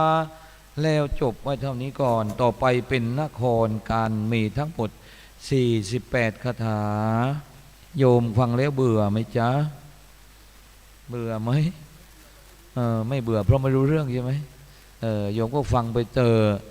มันมีอานิสงส์เพราะอานิสงส์ของการเทศน์มหาชาติเนี่ยที่จริงเนี่ยอาตมาอยากเทศน์เป็นภาษาไทยเป็นภาษาบาลีเนี่ยก็ได้เหมือนกันนี่พักเสียงนะพอดีพักเสียงอาจารย์บอกว่า1 ชั่วโมงให้จบนะวันนี้มาแต่แดนไกลมาจากจังหวัดตรังที่จริงนั้นน่าจะกล่าวเอาถึงมัดสีกับกันหาแล้วจะเลียดุมดอมอยู่ในเกาะบัวที่จริงถ้าเป็นแบบนี้พอจะไปได้นะโยมนะโยมฟังชื่นใจนะโยมฟังแล้วฟังได้ อันนี้ถ่ายทอดทาง YouTube นะ Facebook ไลฟ์ด้วยโยมก็น่าสงสารนั่งฟังโยมบอกว่าไม่ใช่หลู่เหลืองสักอิดหนึ่งอาจารย์แต่ควังไปพันนันเนี่ยจะได้อานิสงส์อานิสังสะที่เราก็ได้ฟังมันจะไปนั่งบนสวงและสวรรค์ฉันดาวและว่าดึงอัตมาก็นั่งทั้งเข็ดและทั้งเมื่อยและทั้งเหนื่อยแต่ก็ไม่ที่ทำปรือเร่งพระตายมั้ง เอาโยมฟังต่ออย่างนิดเดียวแล้วจะจบแล้วเพราะว่าจะฉันเพลนะที่จริงถ้าเป็นภาษาไทยนี่พอแค่นได้นะแต่เป็นภาษาบาลีมันตลกไม่ได้เพราะว่าเป็นเอาภาษาของพระพุทธเจ้าหรือภาษาบาลีมาพูดเล่นไม่ได้อาจจะลิ้นพันมั่งลิ้นขวิดมั่ง บางทีผู้รู้ผู้ตื่นอาจจะฟังอยู่บอกพระนั้นมาจากไหนเวลามาเทศไม่สมกับด็อกเตอร์ป้ายแดงเลยแต่ก็ได้รับความเมตตาจากอาจารย์พระมหาวิษณุแหละขี่มาจากตรัง2 วัน 2 คืนแล้วนี่เสียงใช่ยังนี่แต่ว่าแค้นนะอยู่เมื่อแค้นเรามาทำบุญร่วมชาติตักบาตรร่วมขันปลูกต้นไม้ร่วมต้นเรามาสร้างวาสนาร่วมกันเอาฟังต่อฉันตั้งนะโมก็ไปแล้วฟังกันนี้ต่อนะพ่อแม่นะกันนี้ก็คือการนครกันมีทั้งหมด48พระคาถาอ้อยพ่อแม่และจงฟังแล้วจงพิจารณาการให้ทานของแม่นั้นมันจะบุกมันจะบานแม่นั้นก็ตั้งใจมาตั้งแต่หัวเช้าป่านี้พระก็เหนื่อยโยมก็เหนื่อยควังไปเรื่อยเดี๋ยวก็จบเองนะแม่นะเอาโยมฟังต่อไปนะกันนครกัน ที่จริงโยมแกว่วงนอนแต่ควังมันก็โรควังปราดรวดนะโยมพอเราควังปราดรวดไม่ใจรู้เรื่องนี่เห็นไหมเวลาเราไปอ่านอิติปิโสอะไรวะอิติปิโสเคยฟังเอาเดี๋ยวโยมยังเวลานิดหน่อยแล้วเนี่ยยังเวลานิดหน่อยยังกันสุดท้ายแล้วที่จริงกันนี้อาจารย์มวยชกแทนนะที่จริงพระเดชพระคุณอาจารย์เจ้าวาดวัดเจ็ดลินอาจารย์มหาวิษณุเนี่ยจารุธรรมโมเนี่ยท่านมีเมตตาพออาตมาจับไมค์พบแกบอกขึ้นเทศเลยเราก็สู้สั่นบันบากแต่ก็ไม่เป็นไรสู้ได้ทำได้นะโยมกดไลค์กดช้าด้วยนะกดช้าคือกดแชร์ เอาล่ะฟังกันต่อนะโยมนะรู้เรื่องไม่รู้เรื่องก็โยมฟังไปเถอะได้อานิสงส์เพราะเป็นภาษาพระภาษาของพระพุทธเจ้านะต่อไปเนี่ยเราจะเอาต้นแบบเนี่ยไปทำที่วัดป่ามหายานเราบ้างนะโยมไปเที่ยวมั่งนะโยมนะจังหวัดตรังนะโยมจังหวัดตรังเนี่ยที่อาตมาเนี่ยกลับจากนี้ก็จะไปที่นครปฐมไปหล่อองค์ของสมเด็จพระเจ้าตากสินมหาราชนะจังหวัดตรังเขาถวายไปให้ที่วัดป่าตอนนี้กำลังหาเจ้าภาพสร้างฐานอยู่เผื่อแม่พ่อใจดีสร้างฐานให้เราจะได้ดีใจก็เรียกทำบุญร่วมชาติตักบาตรร่วมขันปลูกต้นไม้ร่วมต้นสร้างกุศลร่วมกันเรามีเงินมีทองเราก็พาไปไม่ได้แต่คุณงามความดีหรือบุญกุศลเนี่ยที่เราทำไว้เนี่ยเราจะพาไปได้ติดตัวห้อยตามเราไปโจรก็ปล้นไม่ได้ใครก็ปล้นไม่ได้เพียงแต่เราว่ายังไงนะสาธุโอ้ยจานมหา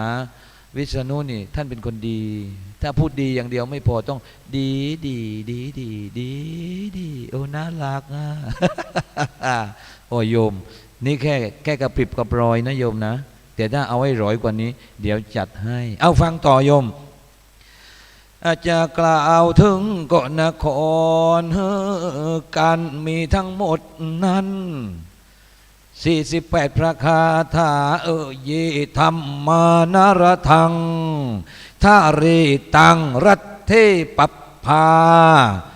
ชิทะมังตะเวชเนปะเทตังเจวาเนคามาจาสมะคาตาติทุกขปัจจันตาอิโตพุตเตผู้นาจังกตเมโหนังสิวาลังวาจนาปัปปาชิสิงอาสุงตะกันติเยเกจีวันเนนะปิตุทุกขังอุปัปปะเทนังมาตาปิตุยาปิยานิยาปิอาปิปาเนอัตโนตัสสมาโตสังกตเวนะวานายังเตสังเมอิสิลิงกังอิสิลิงกังนี้ริตาวารจเวสังอาคันหาสิติตาโนเวสันตารุราชาราหุรัตถังปวาหิยังสัตถังวันนังจิตเวนีนาราชาเวสมานีตาวาริเยมัตตันตังปากาเซนโตสัทธายังสีตันตาวโตสุจิตวัตโตสัพพะลากราพุทโตปัจจยังนาคามารุยังคัตตังพันติงปรันตะปังตาโตสันติสังอาสานิโยจิโนจารุตัสสนาสายตาปาริกินตังนิตตาติรินตานุมันติงนาเปสุงชีวิกันเจสมกตาเวสันตารุตังปะเลเตตูจาลีกันหาชินาอุโภอัตโตตังมหาราชังมหาราชาสันตายุอภิรักคูติมันตังปากาเซนโตสัตตังอาทิยันจะปะตังสัตทังปุปะเกกิเลมัตตานุอนันติยังกาลีริสังสุรัมมานิเยสิริปัปปะเตเอตินจาปะทันจายังสัตติงปุปะเกกิเลสมันโตอานันจติงสุมานาพุทธกามังกัมมาลักลักนาอาทิตันจะปะจันลันติงปุปเพเกลุมาตุติตตานังอานันตาจิตตาปฏิติยาพุทธเกลักขานาเอปะตันติปุเรอาสุงนินจันตันติใจเตมิตังวะตังเอสิตุมเมกะเมพุทธังเมตังวัตตะเมตุมเมปุณนาตังปาเลตูปิตังพุทธังจาพุทธากะอันโตปิจามหาราชาสัญญูอภิรักขันตุยังกินจามันติติกตังปุญญังมันเจวาปิตูยาเตสัมเพนาเตนะกุศเลนะอาจารุตาวังอมรุภควาอามันตังปากาเตนตุสัตอังกัมปิสัญจกังโกนเสยังโกมากุมะภารานิสัตตุหายาปะเฮสิเยมัมเฮอาโหตาโนมักกูกายุรังอาคานังมาเยมาเฮสลังสุหายาปะเฮสิเยมิอมัตถิมัตถิอาโสพิตาตาโตโมขังกายุรังคิวยัง รัตนามาสัตตุเวยาไปที่เยมิมัดขีมัดทีมัดขีอาโจปัตตาอุณนาตังมุกาปุปปะลังนานารันเต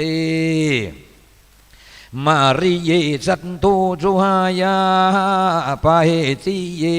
มัตติอาโจปัตตาอุดากิงกามามิทังปฏิปโตปัจจาเยมัตถิอาโหสุตตวะสุตตวัจจิงอาณาปานิยาเสยติยาอาโจปัตตาราชปุตติเทวายาวานันทาเวนิสีหตาสุวันทาสัพพะพรณาภูจิตาอาโจปัตตาราชปุตติตาวติงสากัจจารากัตาลิวัตตุจุตตาชาตาติลาลาลานาตาเนวรนาสัมปันนาราชปุตติอุโชปัตตาสักุนิสักุนิสักุนิมานุจิวาชาติจิตตปัตตาปานิโคตปิงคะโกสัมพิงโกสัมพิงราชปุตติอาโซปาติตัสสะจานามาเนสุงนาติบุตทังวากุญจรังสันติกมาสารคามังอีสาสันตังวรุหะวังสามัตถี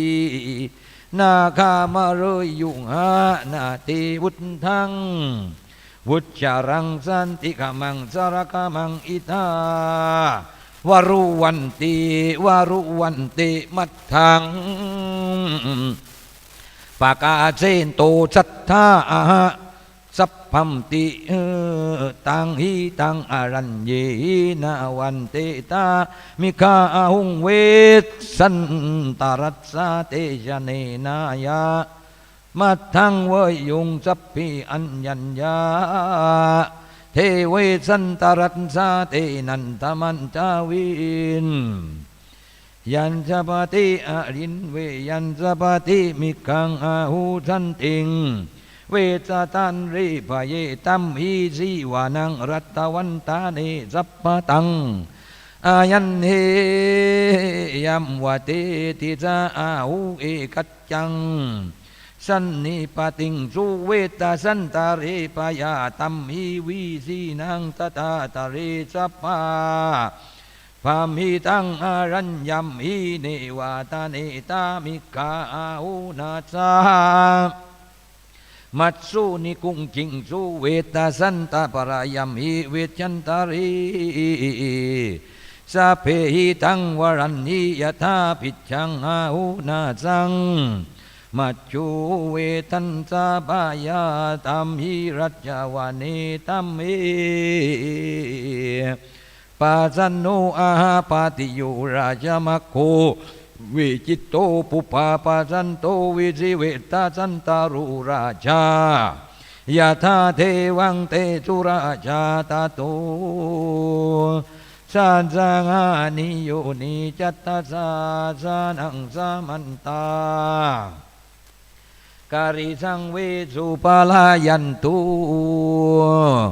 เสวีนังราชาเตนังโอรุตาจักุมาราจักุมารีจักุมารุจาเวยานิยาพรหมนาสมันตาการิยริงเวสตันตาริปยาตามเยวรัญจายหัตตารุอานิยานิกังปัตตกาตาสันเวตารุปยาตัมหิวาตัมหิการุธรรมาลิตาทาวามิปุโรวาสันตาริปยายามหิสมกตาจานาปยังนีนัคมาสมกตาสมันตาการิสิงตุเวสะสวิรินตามานังปราเซโตจัตตาอาเตปวิงสุรัมปีมหารุตานังอุเปอาคัจฉันติจิตาชานาปาเทอาสุงเนกมา จามานกาตาอนุปัตเตกุมารัมหิสีวีนังรัตวันเนนาเจลุกเกลูปัตตาเตตาอนาคาเตตาตากาเตนัมเฮปวิสิกานาการีพันธโมขังเอยมัตตะกังปตะเกสันเตหาตาจารุปมุขังวัตสาเทโววัดสังสีเทวเทเวสันตาริวันติสัมยีสีลาวันนังวัฏวัฏเนตาโนเวสันตารุเวสันตาราชาเนทังตัตตวาคันติโยเวสันตาราโชเวสันตาราชายายากัจจาเพจาสัมปันโยเกทังอุปัสสติเวสันตาราเจเวสันตาราชาสังฆสักเอกธาอันว่าคาถานี้ได้จบลงเพียงเท่านี้ขอความสุขขอความสวัสดีจงบังเกิดมีแก่ญาติโยมท่านสาธุชนทั้งหลายเดี๋ยวแถมสักนิดเพื่อชีวิตจะมีความสุขสักขีกาเมนบในกามพบจบที่สาจารูปเทวดาในรูปพบจบสากลสิริสิคารตาเทในมณฑลเทวดารักษาบุญแห่งห้องชองคีรีจานตาลีเควิมาเนอันใจสีพระจันทร์อันอยู่ที่วิมานแก้วอันเวไวที่เปรเทจะขาเมอันไม้อยู่เกาะจุมภูพานในตัวสาท่านบานชนาตารุวนาคาเนเท้าเทเวอยู่รักษาเอินทองของบรรดาอยู่ในทองพระธรณีเคหาแปลว่าเยาในดินแดนดาวมนุษย์ที่เรือนไกลผู้ใดดีไม่รุมรามความมุนทินเทพเจ้าเท้าอาศัยคุมกันไปเป็นนิจทินว่าทุมไอดินที่หลุมคุมกันไพพานเขตเตแปลว่าเขตในของเขตนิเวศสถานเว้นแฟนแดนดวงดานส่วนไรนาอาราเมเทพเจ้าเต่ารักษาจีลังกาวิจาจีในซับแปลว่าเป็นเขตแดนหลักถุมพรุมปรึกษาทว่าในซับแปลว่าสมุทรสุดในยาคงกายานวารีในพาทีแปลว่าทางบกยกมาเป็นทางแยกเป็นชาเนกให้ชาช่างเตบไตในระวังรักษาทางตัวโมรักคาเทเวศวิเศษจักปุ่มอารักยุรักษาลอยลงจงมักกาวังย่อมญาจันปาวันอยากข้าแปลว่าอยากวิรุณฮักใจจะกันอยู่เขาหัดสัตตาบัญยอดกิริวิสุนทร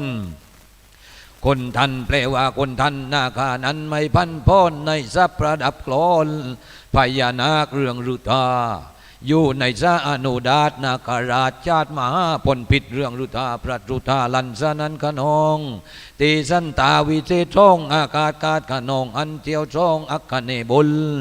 เที่ยวเอินบินดูว่ามนุษย์สัตว์ใครวิบัติหรือคัดสนจะชั่วดีหรือมีจน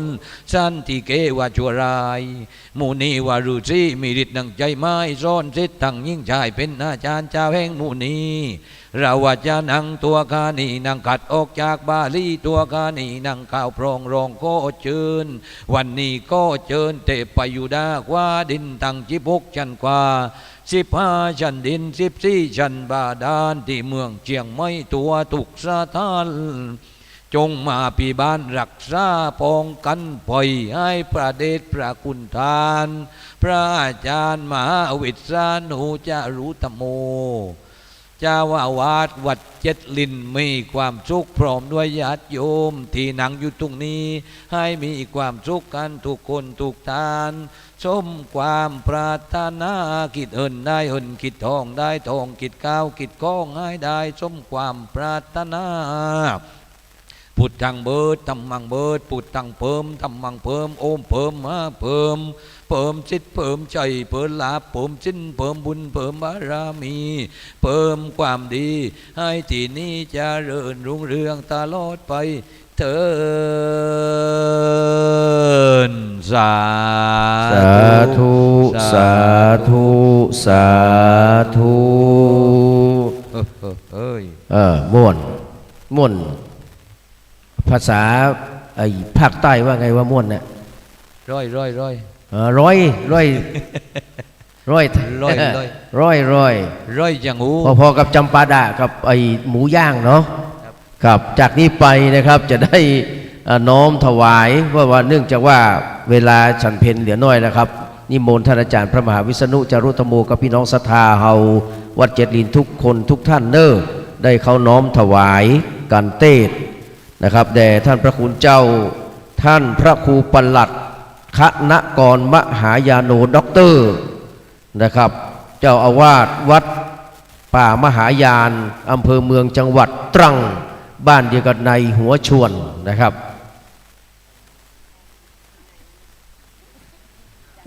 เกาะพนาน74ไว้เนอะตัดจับกันมาเอาเรียบร้อยหรือยังเขาจะสาธุกันดังๆเนอะป้อปัญญาจะร่วมทำบุญก็บอกเลยนะครับแต่เย็นๆเนอะกันนี้เดี๋ยวจะได้พัก1 ชั่วโมงนะครับสาธุสาธุสาธุขอบพระคุณมากๆญาติโยมเดี๋ยวรับพรเดี๋ยวเอาปอนก็กลับไปนั่งที่รับรองเดิมทุกคนทุกท่านเนอะเดี๋ยวเขาจะได้รับปอนแบบร้อยๆนะครับจากท่านอาจารย์ปลัดคณกรนะครับด็อกเตอร์จากเมืองตรังเพื่อมีเวลานักกว่านี้เพื่อจะได้เตะร้อยกว่านี้เนาะนี่ตอนนี้ก็เวลา11 ครึ่งกว่าแล้วเดี๋ยวเวลามันจะเลยเพลนไปเยอะหลวงพ่อไม่เป็นไร10 นาทีฉันเสร็จแต่ว่าถ้าเราจะรวบรัดตัดความไม่ได้มันต้องให้สำเร็จบริบูรณ์ใช่ถูกต้องโยมรับพรนะบุญใดอันประเสริฐบุญใดอันล้ำเลิศจงบังเกิดแก่ญาติโยมทุกคนทุกท่านโยมรับพรแล้วก็ตรวจน้ำในใจนะได้เป็นเทวดากันทุกคนยะถาวะริวหาปุราบริปุเรนติสากรังเอวาเมวะอิโตจินังเปตานังอุปกปติอิจิตังปัจิตังตุมหังกิปะเมวัสมิจตุสัพเพปุเรนตุสังกปาจันโทปนรโสยะถามณิโชติรโสยะถาสัพพิติโยวิวัชชันตุสัพพโรโควินัสสัตตุมาเตภวันวันตรายโยสุขีติกายุโกภวะอภิวาทนาสิริสนิจังวุตตาปัจจายิโนจัตตารโอธรรมาวัตันติอายุวันโนทุกขังพระลังภวตุสัพพมังคลังขอสัพพมงคลจงมีแก่ท่านรักขันตุสัพพเทวตาขอเหล่าเทวดาทั้งปวงจงรักษาท่านสัพพพุทธานุภาเวนะด้วยอนุภาพแห่งพระพุทธเจ้าทั้งปวงสัพพธรรมานุภาเวนะด้วยอนุภาพแห่งพระธรรมทั้งปวงสัพพสังฆานุภาเวนะด้วยอนุภาพแห่งพระสงฆ์ทั้งปวงสาดาโสทิภวันตุเตขอความสวัสดีทั้งหลายจงมีแก่ท่านในวัดนี้ทุกท่านทุกเมื่อเถิดสาธุสาธุสาธุสังเคปมาเทนะทวารตเยนะกตังสัพพังอปรทังขมตุโนพันเตได้ขอขมาท่านพระครูปลัดคณกรมหายานโนนะครับด็อกเตอร์นะครับเจ้าอาวาสวัดป่ามหายานจังหวัดตรังอำเภอเมืองนะครับเรียบร้อยไปแล้วกราบนมัสการขอบพระคุณในเมตตาธรรมของท่านพระคุณเจ้าเป็นอย่างยิ่งนะครับกับนี้จับพัดจับผูได้ขึ้นเตะเท่านั้นนะครับถ้าว่าได้เตรียมตัวมาจะเหลือนี้เนอะนะครับวันหน้าเราจะไปฟังเตะกันที่จังหวัดตรังนะครับท่านมหาวิษณุจะปาไปเนอะแล้วเราจะขอแทรกเข้าไปเป็นอันกำเมืองเฮาตัวนะเนาะนะครับเอากันมัททีกันแล้วก็กันกุมารแล้วก็กันมหาราช3กันไปเตะที่จังหวัดตรังเอาไปเผยแพร่ที่จังหวัดตรังนะครับก็กราบนมัสการขอบพระคุณอนุโมทนาครับพี่น้องศรัทธาเนอะการนี้เป็นช่วงนี้กันจบเบรกเต้าอี้ก่อนนะครับแฮมกัมเลยก็ปะกันในช่วง13 นาฬิกาหรือว่าบ่ายโมงเนอะนะครับเที่ยงครึ่งก็มาขึ้นมาเลยนะครับเที่ยงครึ่งก็ขึ้นมาเลยเขาว่าแฮมกัมจะได้ฟังอานิสงส์เวสสันตรมนะครับหรือว่าอานิสงส์เวสสันดรโดยท่านอาจารย์พระวรกรจากวัดพระสิงห์วรมหาวิหารนะครับตอนนี้ก็ไปกินข้าวกินปลากินน้ำกินท่ากันเนอะครับกราบนมัสการขอบพระคุณยังท่านผู้อำนวยการสถานีนะครับขึ้น 104.5 เมกะเฮิรตซ์นะครับ ท่านพระครูสมุวิสุวัตรวรกิจโจท่านเจ้าอาวาสวัดฝ่ายหินนะครับแล้วก็เจ้าหน้าที่ตัวนะครับก็ช่วงนี้ก็จะได้ยุติการใจเสียงไว้เพียงโอ้แม่ลักษมีก็มาเนาะโอ้อนุโมทนาด้วยว่าปิกจากนะครับก่อนนี้ไปปิกจากขอนแก่นมาแล้วครับอนุโมทนาครับคุณธันวรัตน์โอรานเสถียรนางสาวรัชยาทีทัศน์เขมกรร่วมบูชากันเทศตึง19กันเทศ 1,500 บาทนะครับอนุโมทนาสาธุเนอะเดี๋ยวจะถวายท่านอาจารย์พระมหาวิษณุจารุธรรมโมเป็นลำดับต่อไปนะครับ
ศรัทธาสาธุชนพุทธบริษัทนะครับในช่วงบ่าย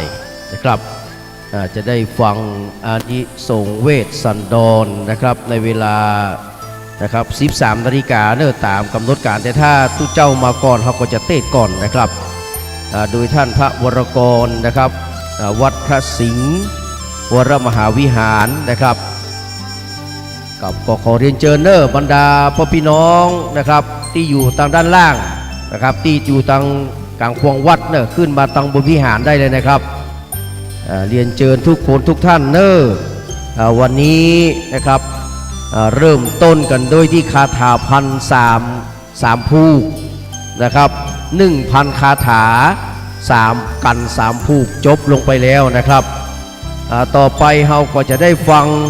อานิสงส์เวทสันดรนะครับเปิ้นว่าคนฟังธรรมนั้นมันมีหลายประเภทนะครับฟังแล้วปิกฟังแล้วปอกฟังเหมือนนกกระจอกฟังเหมือนนกเก๋าฟังแล้วปิกฟังแล้วปอกก็คือนะครับเข้าออกเข้าออกนะครับอยู่บ่เป็นตี้บ่เป็นตางลุกรีลุกลนอยู่ตลอดเวลาอันนี้แปลว่าฟังแล้วปิกฟังแล้วปอกเข้าห้องน้ำกันนึ่งนี่4เตื้อกลายเป็นคนปวดเยี่ยวขั้นไปโดยปริยายเปิ้นของว่าฟังแล้วปิกฟังแล้วปอกฟังเหมือนนกกระจอกโอ้นกจอกหันก็ครับเว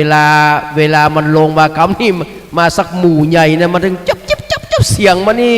ปัดต่อตู้เจ้ากับลางเต้ทำนกจอกนะครับก็อู้กันแข่งตู้เจ้าสักเตี้ยตู้เจ้าอดมาได้แต่ก่อนเคยได้ยินฟังเพลงว่านี่พกพเนจรนะครับของคาราบาวก็ท่อนท้ายมันอ่ะใครจะว่าร้องเพลงให้ควายฟังควายไม่ฟังควายฟังไม่เข้าใจแหละตู้เจ้าก็อดมาได้ยืมกะพอยจะว่าเต้ทำให้ควายฟังควายบ่ฟังก็บังโคมโสมเลศเสด็จสาธุอีหล่ะเปิ้นว่าตัวเก่ายังบ่ฮู้คิงเนี่ยยังสาธุอันนี้เพราะว่าฟังแบบนกกระจอกแล้วฟังอย่างนกเก๋าเราฟังแบบไหนฟังนกแบบนกเก๋าก็คือฟังไปตัวนิพพานไปตัวนิทารมตาไปตัวคือรับไปตัวฟังไปตัวเหมือนกับแม่อุ้ยว่าอยู่ฝางก็เด้อเจ้าบ้านนี่นะอยู่ทางฝางเพิ่นมีอาชีพการนอเนาะเพิ่นมีอาชีพการนอโต้มีนะเป็นมัดมัด3 บาทมัด5 บาทแล้วแต่หัวมันงวยมันจะใหญ่บ่ใหญ่นะครับแม่อุ้ยก็มาฟังธรรมมหาจารย์เนี่ยก็นะครับฟังไปแล้วก็อิงเติกเสาวิหารรับไปโอ้จนเพิ่นว่าเต้ทำว่ากิ๊กกันหัว13 กัน14 กันเรียบร้อยหมดแล้วเพิ่นก็มาห้องแม่อุ้ยกะเขย่าอย่างนั้นก็ตื่นก็ห้องแม่อุ้ยเขย่าตัวแม่อุ้ยก็ผลิตผลาดลุกขึ้นมาเอาไปเลย3 มัด 5 บาทเรียบร้อยอันนี้ว่าฟังแบบนกเก๋านะดังนั้นมันมีภัยนะครับฟังแบบฟังแล้วปิกฟังแล้วปอกฟังเหมือนนกกระจอกฟังเหมือนนกเก๋าแต่ว่าพี่น้องศรัทธาที่มาวัดเจ็ดลีนี่มาฟังเอาอานิสงส์เนอะขนาดตะกี้ที่เขาเต้ทำนะครับเขาเรียกว่าคาถาพันเนี่ยมันเป็นตัวปล่อยหมดอะนะครับเป็นคาถาหมดอะนะครับถึง3 กันเขาก็ตั้งใจกันฟังได้อานิสงส์กันเป็นที่เรียบร้อยก่อนอื่นนะครับก่อนเทศกรรมเนาะอนุโมทนาสาธุเนอะกับแม่รัตดาสิรินันท์พร้อมกับครอบครัวได้มาทำบุญสุนทานได้มานะครับทำบุญในวันนี้นะครับในเบื้องต้นก็จะได้อุทิศบุญกุศลให้อีป้อพันโทประสงค์เนาะแล้วก็แฮม2 คนจำชื่อไม่ได้ละแฮมเอาป้อประสงค์ป้อพันโทประสงค์สิรินันท์เป็นต้นกันแล้วกันนะครับก็ขอให้นะครับ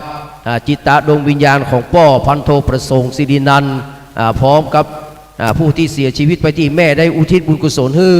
ได้มาปัตตาอนุโมทนารับทราบเอาส่วนบุญกุศลที่แม่รัตดาสิรินันท์พร้อมครอบครัวได้มือตาในทีกาการละบัดนี้นอกจากนั้นก็อนุโมทนากับคุณรัชยานะครับทีทัศเขมกรแล้วก็คุณธันวรัตน์ นะครับโอรานเสถียรจากสันทรายนะครับที่ได้มาเป็นเจ้าภาพ19กัน 1,500 บาทนะครับโอนเข้ามาทางบัญชีพระนานเจ็ดสีแล้วก็ได้นำถวายท่านอาจารย์พระมหาวิษณุจารุธรรมโมไปเรียบร้อยแล้วจะเป็นเจ้าภาพตึง19กันก็เฉลี่ยกันไปอุทิศบุญกุศลนะครับเพื่อกับคุณวิชัยทีฆะอัมภัยนะครับที่ได้ลงรับขันไปแล้วก็ขอให้มาปัตตาอนุโมทนารับทราบเอากุศลเจตนานะครับของคุณธันวรัตน์และกับคุณรัชยาในครั้งนี้ตัวอนุโมทนาสาธุกับทุกคนทุกท่านครับเพื่อนบอกว่าอานิสงส์ของการฟังเทศน์การฟังธรรมนี่นะครับมีอยู่5อย่างนะครับอย่างที่หนึ่งก็คือได้ฟังเรื่องเก่าอย่างที่สองได้เล่าเรื่องใหม่ได้ที่สามหายข้อข้องใจนะครับแล้วก็มีความเห็นได้ถูกต้องข้อสุดท้ายก็คือจิตพุ่นพอกพุทพองแผ้วนะครับภาษาบาลีพุ่นบอกว่าอัตสุตังสุนาตินะครับฟังในสิ่งที่ยังบ่เคยฟังแต่อย่างที่สองนะครับสุตังปริโยทเปตินะครับสิ่งใดที่เคยฟังแล้วเมื่อครั้งแรกนะครับยังบ่เข้าใจชัดแล้วกลับมาติ๊กมาได้ฟังแหมรอบหนึ่งก็จะทำให้เข้าใจแจ่มชัดยิ่งขึ้นนะครับถึงเนื้อหาที่เพื่อนได้พระคุณเจ้าเพื่อนได้เทศน์ไปและอย่างที่สามครับกังขังวิหานตินั่นก็คือความสงสัยทั้งหมดทั้งมวลความอิกขลิกใจเพื่อห้องเป็นนิวรณ์นะครับลังเลสงสัยบรรลุสักเตื้อนะครับมันอิกขลิกใจนะเวลาเขามันขาดไปอย่างนะมันอิกขลิกใจอยู่ฮะมันถึงม่วนอกม่วนใจนะครับเวลาเขาได้มาฟังแห่งรอบนี้กังขังวิหานติความสงสัยทั้งหลายมาลายหายไปนะครับอันนี้ก็จะทำให้หายข้อข้องใจนะครับและอย่างที่สี่นะครับอันนี้สำคัญมากเลยครับพี่น้องนะครับทิฏฐิหรือความเห็นนี่นะครับเวลานะครับเขามีสัมมาทิฏฐิหรือว่ามิจฉาทิฏฐิเนี่ยมันเหมือนกับการจดบัตรต้อมสมัยนี้เราอ่อนมาหูจักบัตรต้อมเลยแม่ ต้องจดกระดุมนี่เนาะจดกระดุมหรือว่าบัตรต้อมถ้าเม็ดแรกนะครับเขาจดผิดกลัดผิดนี่นะมันก็จะผิดไปหมดนะครับมันจะกลายเป็นมิจฉาทิฏฐิไปดังนั้นนะครับถ้าเราได้ฟังมาตลอดเนี่ยนะครับทิฏถุงอุชุงกโรนติจะได้ทำความเห็นที่ถูกต้องเหมือนกับเราไม่ได้มาฟังทำเนี่ยย่อมได้อานิสงส์จากการฟังบันักก็น้อยนะครับบางคนมันมีความเชื่อมานั่งมาได้ก็บ่มีประโยชน์นะครับดังนั้นจะต้องทำความเห็นที่ถูกต้องให้เป็นสัมมาทิฏฐิแล้วก็เหมือนกับเขาจดกระดุมหรือว่าจดบัตรต้อมเม็ดแรกถ้ามันถูกมันก็จะเลี้ยงกันถูกไปมันก็บาลาเล่ตาเต้ละนะครับสุดท้ายจิตมัสสะนะครับปสีทติ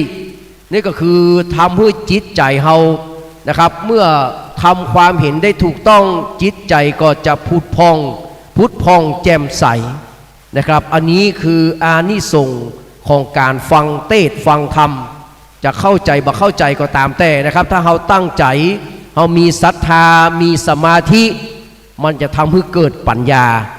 นะครับดังนั้นปฏิบัติสู่สังรพเตปัญญังการฟังด้วยดีย่อมได้ปัญญานะครับเพราะว่า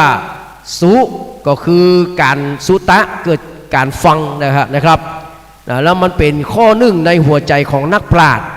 หัวใจนักปราชญ์เพิ่นก็เขียนไว้ว่าสุจิปุรินะครับสุก็มาจากคำว่าสุตะคือการฟัง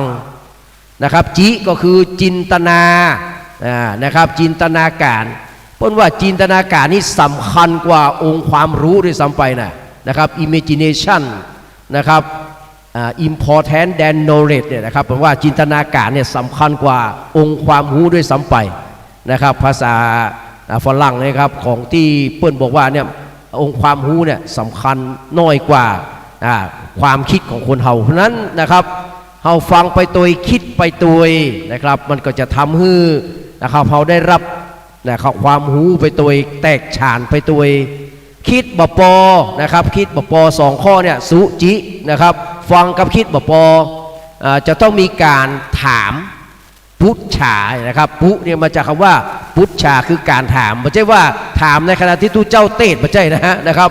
ถามหลังจากที่เปิ้ลนะครับเตศจบแล้วแต่ถ้าว่าเปิ้ลเป็นนะครับสองทางเป็น two way communication ก็คือหมายว่าสื่อสารกันสองทางได้เนี่ยเปิ้ลถามว่าศรัทธาเข้าใจก็เข้าใจว่าใดอันนี้เราสามารถมีส่วนร่วมกับเปิ้ลได้แต่ว่าเปิ้ลเตศไปเพศไปแต่เขาติดใจข้อใดนะครับเขาจดเอาไว้จดเอาไว้แล้วก็เอามาถามเมื่อรุนพุทธานะครับแล้วสุดท้ายกันที่สำคัญก็คือลิคือการชอดโน้ตการจดการนะครับการเขียนเอาไว้บางครั้งมันยาวนะครับมันก็ต้องใจชาวเลขนะครับเขียนย่อๆไปนะครับแล้วก็นะครับจดเนื้อหาสาระของมันสรุปข้อสำคัญอันนี้ครับสุจิปุริ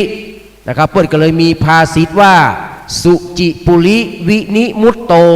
กะถังโสปันดิโตพระเวคนเฮาถ้าพ้นจากนะครับการฟังการคิดการถามหรือว่าการเขียนเห็นแล้วนี่บัดสามารถจะเป็นบัณฑิตนักปราชญ์ได้นะครับดังนั้นคนที่จะเป็นบัณฑิตนักปราชญ์นะครับได้นั้นจะต้องนะครับมี4อย่างในหัวใจของนักปราชญ์นะครับสุจิปุรินะครับจะต้องมีคือครบนะครับก็ฝากไว้กับบรรดาพ่อพี่น้องทุกคนทุกท่านตัวนะครับใครจะมาปูจานะครับใครจะมาปูจาการเทศอานิสงส์เวสสันดรก็ขอเรียนเชิญเนอนะครับอานิสงส์นี้เทศเป็นกรรมเมืองเขาละนะครับเป็นกรรมไทยเป็นกรรมเมืองละนะครับเป็นเป็นกรรมแล้วไม่ใช่ภาษาบาลีอย่างเดียวนะครับอาจจะมีกรรมว่านะครับได้ฟังอานิสงส์เวสสันดรกันนี้นะครับจะเป็นจะได้พ่องกันนี้เป็นจะได้พ่องจะอยู่นะครับเป็นอานิสงส์เวสสันตรมหรือว่าอานิสงส์เวสสันดรรวมนะครับวันนี้ท่านพระวรกรนะครับพันพรกรนะครับจากวัดพระสิงห์วรมวิหารนะครับจะได้มาเทศน์ให้กับบรรดาพ่อพี่น้องเนอะถ้าเปิ้นมาแล้วจะขอกราบอาราธนานะครับขึ้นบนธรรมาสน์หลวงนี่ธรรมาสน์หลวงนี่นะครับวันนี้เจ้าภาพเจ้าศรัทธาใหญ่มาแล้วเนอะแม่รัตดาศิรินันท์พร้อมกับครอบครัวตอนนั้นนี่นะหลวงพ่ออยู่ในตอนนั้นอยู่เนาะที่มาตานอันนี้มียังอยู่กับแม่ครับพ่อพันโทยังมีอยู่เนาะตอนนั้นนะพ่อประสงค์แล้วก็ยังมีอยู่ตึงเต้นสัตบันนี่นะครับสัตบันนี่นะครับแล้วก็ธรรมาสน์นี่นะครับศรัทธาโดยแม่รัตดาศิรินันท์พร้อมกับครอบครัวเนอะนะครับเอาไว้เป็นแก้วเป็นกุลนะครับมีงานเทศธรรมมหาจารย์มาใดเนี่ยได้ใจนะครับเต้นธรรมาสน์ของแม่รัตดาศิรินันท์นะครับมันก็เป็นบุญกุศลติดตัวนะครับคุณแม่รัตดาศิรินันท์ไปตลอดชาตินี้นะครับเราถึงชาติหน้าบตัวเนอะนะครับขออนุโมทนาสาธุกับแม่รัตดาศิรินันท์พร้อมกับครอบครัวลูกเต้าเหล่าหลานเอามาจะต้องดูแลรักษาอย่างดีนะครับเปิดประตูเข้าไปโหมีตุ๊กแมวอยู่บนพุ่น3-4 ตัวนะครับตอนนี้ก็เปิ้นรักษาไว้อย่างดีนะใจตลอดนะครับกลางวาสาก็ใจเนี่ยเตะทำเหมือนกันนะครับใจเป็นประโยชน์เนอะนะครับเรียนเชิญเนอะพี่น้องศรัทธาเฮานะครับพี่น้องศรัทธาที่อยู่ด้านล่างเนอะนะครับเรียนเชิญขึ้นมาตังบนวิหารเนอะกับอดฮ้อนเอาหน่อยนะครับเขาเรียกว่าขันติปารมีจะเกิดขึ้นนะแม่เนอะนะครับอีแม่ที่อยู่เสาหินเนาะมากุปีนะครับนะครับนามสกุลเปิ้นสิงหเดชนี่หรอกนะครับมากุปีนะครับอีแม่เปิ้นศรัทธาวัดเจ็ดลินศรัทธาในความตั้งใจจริงของท่านอาจารย์พระมหาวิษณุจารุธรรมโมนะครับติดตามมาแม่พรทิพาสิงหเดชแต่แม่สมบูรณ์นี่มันต้องห่วงครับมาตลอดนะครับขนาดวัดผาบองยังมาเข้าวัดเดี๋ยวมหาสมบัติได้ยินในเครื่องแล้วนะครับแม่สมบูรณ์แถวสุวรรณโชติแม่เรนูอายุ91 ปีนะครับฉลองวันเกิดไปแต่ว่าวันซื้อนี่ก็ยังมาเยอะวันนี้มันนอนเนอะวันนี้นะแล้วจะปิกวันอาทิตย์ปุ่นนะแล้วก็แม่ แม่จินดาเนาะแม่จินดาเมืองแก้วเอาหมอนมาถึง19กันกะเนาะเอาหมอนมา19กัน20กันตัวพ่ออาจารย์เนาะ อนุโมทนาครับแม่จินดาเมืองแก้วอันนี้ก็88ปีแล้วนะแม่จินดาก็88ปีนะกับแม่รัตดาเต้ากันเนาะแม่87แม่รัตดา87แม่จินดาเมืองแก้ว88เนอะเป็นทลามเดียวกันเนอะนะครับอนุโมทนาแต่แม่จินดาเมืองแก้วนี่ขับรถได้อยู่เนอะนะครับขับรถไปต่ำในเมืองสันกระแปงนี่ได้อยู่นะนะครับโอ้เก่งแต่นะแม่จินดานะครับอนุโมทนาสาธุเนอะแม่จินดาเนอะอายุมั่นขวัญยืนสุขภาพร่างกายพระนามัยแข็งแรงทุกท่านเลยครับที่มาฟังธรรมนะครับในวันแรกวันนี้นะเมื่อเจ้าเขาได้ขึ้นเต้าทั้ง4ไปเป็นที่เรียบร้อยแล้วอาจารย์แม่เนาะรัตดาวันนะครับได้ปูจาถึง4ทิศอธิษฐานจิตไปตั้งแต่ทิศตะวันออกจนถึงทิศเหนือเขาเนี่ยนะครับแล้วก็ทิศเบื้องบนที่เท้าสักกะเทวราชเป็นประธานอยู่แล้วก็ทิศเบื้องต่ำนะครับมีแม่ธรณีเป็นสักขีพยานได้อัญเชิญมาหมดแล้วนะครับก่อนที่เขาจะเทศธรรมตะกี้ก็ได้อัญเชิญเทวดานะครับมาประกาศรับทราบอนุโมทนาบุญกุศลในครั้งนี้ตัวนะครับบ่ายโมงนี้นะครับคลื่นเนาะคลื่นใจขึ้น104.50 เมกะเฮิรตซ์นะครับเมตตาธรรมในท่านพระครูสมุวิสุวัตรวรกิจโจนะครับท่านเจ้าอาวาสนะครับวัดฝ่ายหินซึ่งเป็นผู้อำนวยการสถานีคลื่นพระพุทธศาสนาศิลปะและวัฒนธรรมนะครับของวัดฝ่ายหินนะครับได้เมตตาถ่ายทอดสดทันตึงภาพได้ยินตึงเสียงนะครับไปทั่วโลกเลยนะครับไปทั่วโลกเลยนะครับแล้วก็เวลาบ่ายโมงก็จะได้ถ่ายทอดเช่นเดียวกันนะครับต้องกราบนมัสการขอบพระคุณในเมตตาธรรมของท่านพระครูสมุวิสุวัตรวรกิจโจเป็นอย่างยิ่งเนอะนะครับท่านก็ได้รับตำแหน่งเจ้าอาวาสใหม่สดร้อนๆต่อจากหลวงพ่อพระครูปริยัติยานุศาสตร์ดร.มหาสวัยเนี่ยนะครับเปิ้นปลีกวิเวกไปอยู่วัดอย่างก็โดยสุเทพตอนนี้มีอินเดียมุ่นวันพรุ่งนี้จะเทศที่หมู่เฮาฟังถ่ายทอดสดยิงไลฟ์สด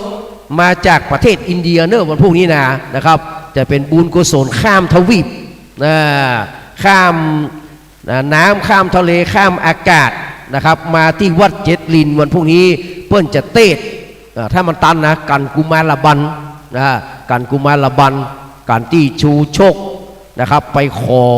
เจ้าจารีกันหาจันหากาลิชาลีกับพระเวสสันดรนะครับพี่น้องว่าวันพรุ่งนี้ท่านมหาสวัยหรือว่าพระครูปริยัติยานุศาสตร์ดร.มหาสวัยเปิ้นจะเป็นองค์ธรรมกถึกผ่านทวีปข้ามทวีปมานะครับจากประเทศอินเดียเปิ้นไปแสวงบุญนะครับเดี๋ยวก็จะเตะตังพูนมาเขาก็จะไลฟ์สดกันนะครับก็เรียนเจอเนอบรรดาพ่อพี่น้องทุกคนทุกท่านเนอนะครับขึ้นมาตำบลวิหารได้ว่าขันตีปรมีวิริยะปรมีมีพร้อมท้วนนะครับครูบาเจ้าสริวิจัยนี่พี่น้องนะครับเจ้าของปรมี30ตัดที่หมู่เฮากราบไหว้ปูจาแม้จะเป็นร้อยปีที่จากหมู่เฮาไปแต่ชื่อเสียงเรียงนามปุญญาปรมีคุณงามความดีของครูบาเจ้าศีลธรรมยังอยู่ในหัวจิตหัวใจของหมู่เฮาตลอดไปยกสุดท้ายบรมครูของโลกองค์สมเด็จพระสัมมาสัมพุทธเจ้านะครับ 2,600 กว่าปีนะพี่น้องนะครับยังเปล่งพระรัศมียังมีบารมีนะครับ3อย่างเนี่ยนะครับพระวิสุทธิคุณพระนะครับปัญญาธิคุณและก็พระมหากรุณาธิคุณนะครับยังทำให้เราได้เกิดพุทธานุสติได้ลำลึกนึกถึงนะครับคุณงามความดีของพระองค์ท่านนะครับแบบบ่เสื่อมคลายเช่นเดียวกับคนที่ได้สร้างสมคุณงามความดี นะครับเอาไว้เมื่อยังเป็นคนถึงแม้ว่านะครับจะล้มหายตายจากไปแล้วชื่อเสียงเรียงนามก็ยังอยู่อันที่จากไปนั้นแค่สังขารร่างกายเต้าอั้นนะครับขอเรียนเชิญเนอบรรดาพ่อพี่น้องนะครับวันนี้พันพระคุณเจ้าเพิ่นมาแล้วเนอนะครับแต่เจ้านี่เป็นคนบ้านตอนนี้เป็นพระคุณเจ้านะครับเป็นทรงเป็นตัวแทนของท่านพระครูสมุวิสุวัตวรกิจโจนะครับหลวงพี่เพื่อจะไปกุฏิเพื่ออาจารย์เพื่อนนะครับจะไปกุฏิกูตางนะแล้วก็จังกำปุ่นวันที่29-30นะอาจารย์เนาะที่29-30ก็จะไปถ่ายทอดเสียงเช่นเดียวกันนะครับที่วัดจังกำป่าซางพออาจารย์74ก็จะไปเป็นปูจานอาราธนาธรรมมหาจักรร่วมกับพ่อครูอ้วนนะครับอันนี้พ่อครูอ้วนละไปบ่ได้อยู่ตัวนะครับก่อนละไว้ให้พนา74คนเดียวนะฮะเรียนเจอนะครับอีพ่อแม่ทุกคนทุกท่านเนอะขึ้นมาตามวิหารคณะลิโพตามนาฬิกาแล้วเหลือเวลา3 นาทีจะบ่ายโมงนะครับถ้าองค์ธรรมกถึกนะครับท่านอาจารย์วรกรจากวัดพระศรีวรมหาวิหารมาถึงแล้วกราบไหว้สารัตนาท่านพระคุณเจ้าเลิกขึ้นมาทำองค์วิหารเราจะได้จุดเทียนปากน้ำมนต์อะไรนะครับแล้วก็จะได้อาราธนาธรรมเลยพระคุณเจ้าก็จะได้เต้ทำฉลองศรัทธาเลิก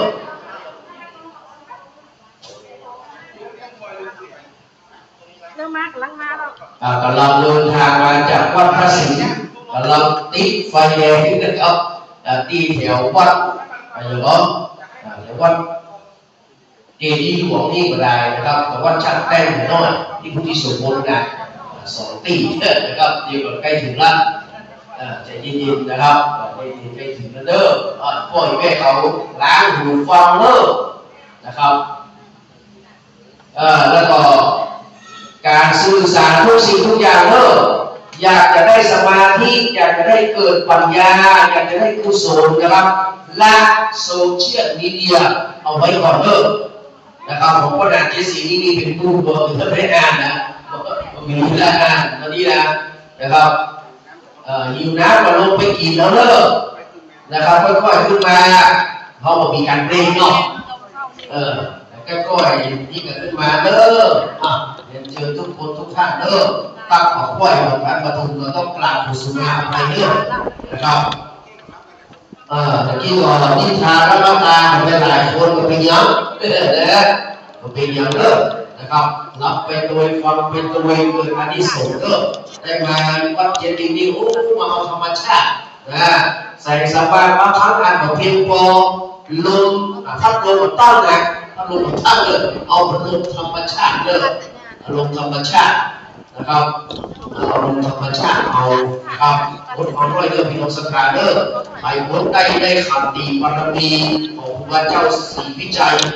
นะครับวันสีทำเป็นเต็มด้วยเราเลิกวันสุดท้ายเอาก้อยเราว่าบารมีนะครับเข้าจัดพระเจ้าศรีวิจัยด้วยกับดังๆเลิกวันสุดท้ายนะก่อนการนำตัวจะขึ้นนะผมว่าปีเข้าจัดครูบาศรีวิจัยด้วยกันเลิกนะครับแสดงว่าผู้เขาผ่านการทดสอบกำลังใจนะครับกำลังใจมาโดยเลิกนอกจากกำลังทรัพย์แล้วต้องมีกำลังใจโดยนะครับที่จะได้มานั่งฟังในหาโอกาสได้ยากนะครับคิดฉังนะครับธรรมเทศนาคู่กับคิดฉังสัทธรรมสวรรค์เช่นเดียวกันนะครับเพราะว่านะครับการเต้นนี่ก็นะครับคนที่จะสอบเต้นนี่ก็พวกโดยเฉพาะมหาเจ้าที่การที่อย่างวัดซีพ่อการมหาราชพ่อการคุณาหรือวัดพ่อเนี่ยนะครับต้องใจเสียงพอสมควรโดยเฉพาะวัดซีนี่ใจเสียงไม่ดีเลยนะครับแล้วก็คุณาหรือวัดนี้ใจเสียงละอ่อนนะครับใจเสียงละอ่อนนะครับ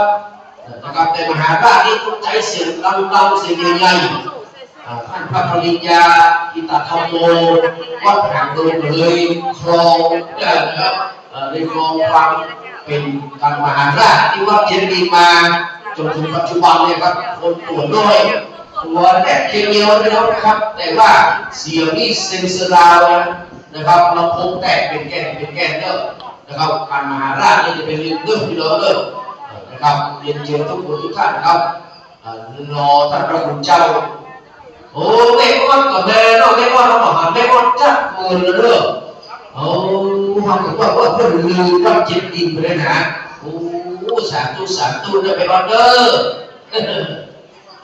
ดูโมทนาสาธุกับทุกคนทุกท่านเด้อนะครับเจอเด้อครับเจอพ่อแม่ที่มาตำบลเด้อนะครับที่มาตำบลนะครับตำบลวิหารเด้อนะครับจะได้ความอนิสงส์เวทสันโดษนะครับอนิสงส์เวทสันโดษนะครับในช่วงบ่ายเจ้าพวกเราเดินทางมาก็จะวัดพระสิงห์วรมหาวิหารนะครับ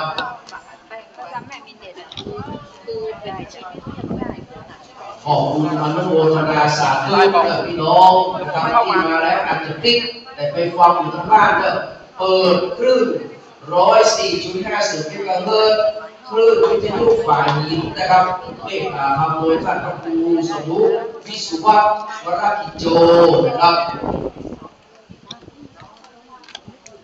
ควรจะรอการตั้งเจ้าว่านี้ประมาณเดือนมกราคมถ้าจำไม่ผิดนะครับ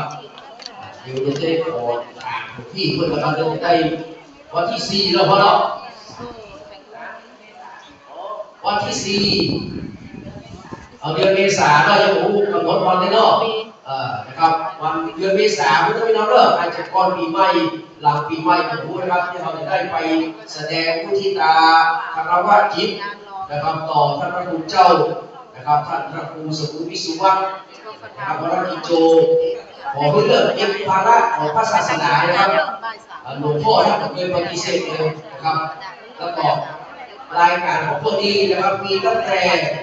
นะครับคนพื้นบ้านนะครับทำว่าคลายเครียดนะครับเอาฟังไม่คุยเนี่ยไม่ฟังแล้วอาจจะอันนี้อยู่ไม่ได้แต่ฟังไปฟังไปนี่มันเป็นวิถีชาวบ้านพี่น้องนะครับที่เพิ่งจัดรายการเนี่ยเอาที่สมัยของเรา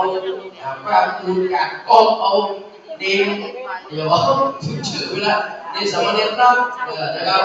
และหลายคนหลายท่านที่มาจัดด้วยกันเลยนะโอ้มันม้วนเป็นสันเราเด้อถวายการต้อนรับท่านพระคุณเจ้าและท่านอาจารย์พระวรกรนะครับ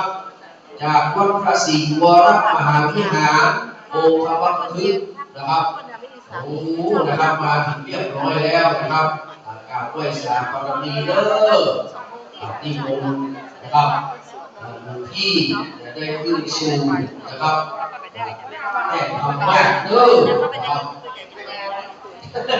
เอาหัวขึ้นได้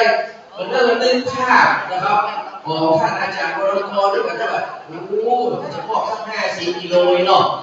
นะครับแต่คนนี้ขึ้นมานี่ใหญ่เกินคาดตัวนึงเด้อนะครับขอสุมาพาเด้ออาจารย์เด้อนะครับ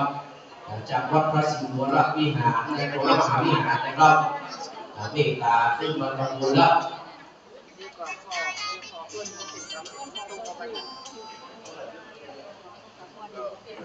เดี๋ยวเมตตาทำในท่านอาจารย์พระมหาวิษณุจารุธรรมโมจะได้จุดเทียนปากน้ำโพงเด้อ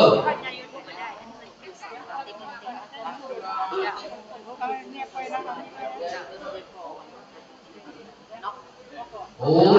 ถวายการต้อนรับคนเด้อนะครับท่านพระคุณเจ้าหลวงพ่อพระครูสุวิมลธรรมรัตน์นะครับสุนทรจักรวโรนะครับเจ้าอารามอธิบดีของวัดลอยเคราะห์เมตตานะครับเดินทางมาร่วมอนุโมทนาสาธุทำบุญตัวนะครับไหว้สาเมตตาบารมีหลวงพ่อเด้อนะครับอันนี้หลวงพ่อกราบท่านแล้วค่อยอาราธนาแค่ตรงนี้เด้อนะครับหลวงพ่อเข้ามาทำบุญโดยที่ท่านอาจารย์ไม่ไหวสู้ของกาผู้วัดเลยนะครับว่าหลวงพ่อมีเมตตาจะมาร่วมอนุโมทนาสาธุในบุญกุศลด้วยครับเราต้องกราบท่านแล้วไปที่ท่านอาจารย์พระมหาวิษณุเราจะได้นะครับอาราธนาธรรมนะครับในส่วนเวทสันโดษจะรับต่อไปนะครับ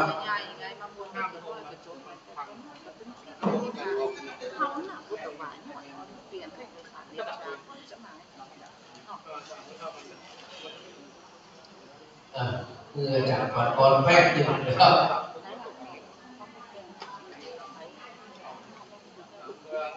กราบนมัสการ ในเมตตาธรรมขอหลวงพ่อพระครูสุวิมลธรรมรักษ์นะครับหลวงพ่อเจ้าอาวาสวัดโดยเพราะ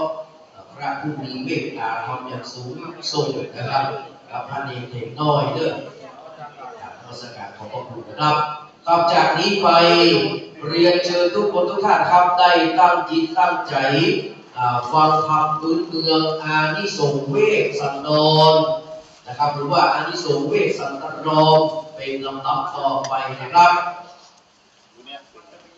เว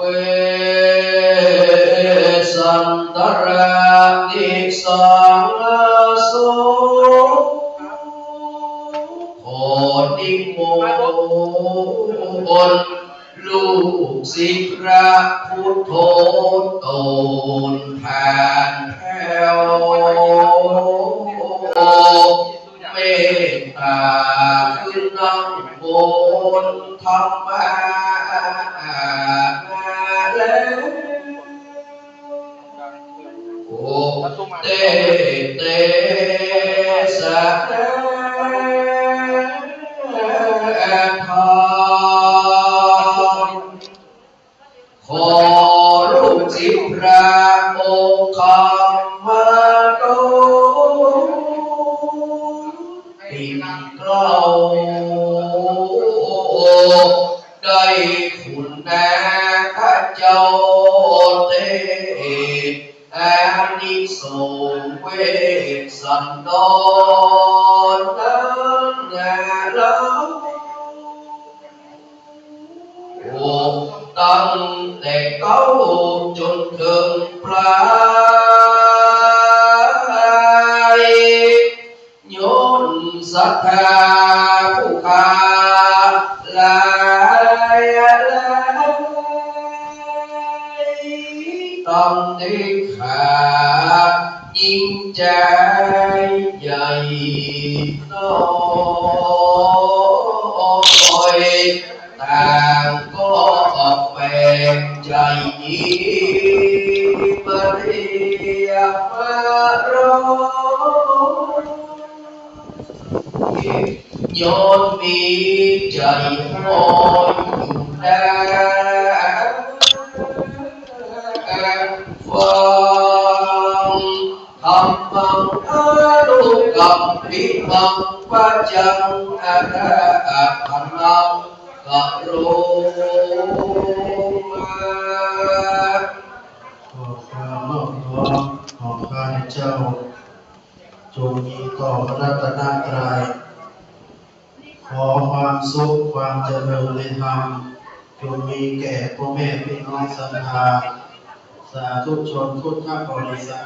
ทุกท่านในคาดบ่ายวันนี้เราจะได้สดับตามความพระธรรมเทศนาอานิสงส์เวสสันดรก็ขออภัยญาติโยมที่มาจ้าวันนี้ก็เป็นวันมงคลของอาตมาวันหนึ่งก็คือว่า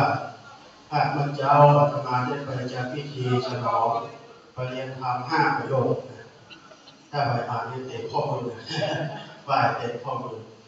ฟังขนาดที่เราพูดว่ายังวงมาล้อหน้าเป็นเซลล์หลังพอได้มาตั้งแม่เห็นคำเหมือนกันเป็นน้องกันนะเจ้าแม่เห็นคำตาเฟซไปเป็นน้องกันนะเจ้าก็ด้วยความเมตตาบารมีธรรมของอาจารย์วิษณุจารุธรรมโมเจ้าวัดเจดีย์ของเราได้ยินบทอาตมาภาพพระมหานารากรยานาบุโรจากสำนักวัดพระศรีหลวงบ่ใกล้บ่ไกลตำบลพระศรีเหมือนกันมาแสดงพระธรรมเทศนาอานิสงส์เวสสันดรเวสสันดรนี้มีถึง13 กันรวมแล้วปานพระคาถาญาติโยมทุกท่านทีนี้เราก็ได้มาดูว่าแต่ละกันนั้นฟังแล้วมีอานิสงส์อย่างไรฟังแล้วเกิดอานิสงส์อย่างไรแต่ที่แน่ๆถ้าใครสามารถฟังครบจบ13 กันได้นี่ได้ทุกอย่างได้ทุกอย่างจ้างมาลงไปกายยิงกายใจเงินคำกับแก้วความเป็นใหญ่ต่างๆในเบื้องต้นนี้ก่อนจะเทศน์อานิสงส์เวสสันดรเพื่อเป็นการวอร์มเสียงเล็กน้อย ก็ได้ใส่กาตรนิดหน่อยญาติโยมมาฟังธรรมมหาเจ้านอกจากเราจะได้ธรรมะแล้วเรายังได้ฟังธรรมนองจากเทวดาธรรมนองจากใส่กาตรและที่สำคัญเราได้ฟังเกี่ยวกับธรรมชาติเพราะเรื่องเวทสันดรเกี่ยวกับในป่าในตรงทั้งนั้นเราก็ลองฟังดูว่าจะเป็นจะได้ไปได้ใส่กาตรเก้าเป็นลำดับสืบไปและก็แสดงพระธรรมเทศนาให้แก่ญาติโยมโสตันโตพัน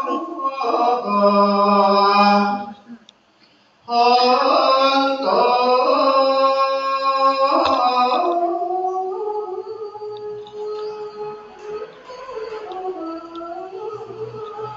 ฟังมาจงมาฟัง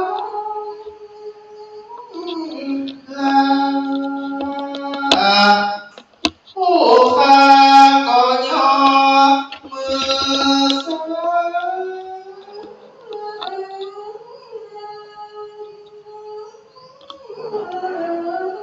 ใส่กล้าวไว้มาตีรัตนะอะไรแก้วเจ้าสิงสา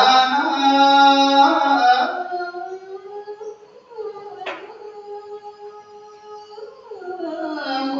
งเพื่อได้แล้วเสียยังความประสงค์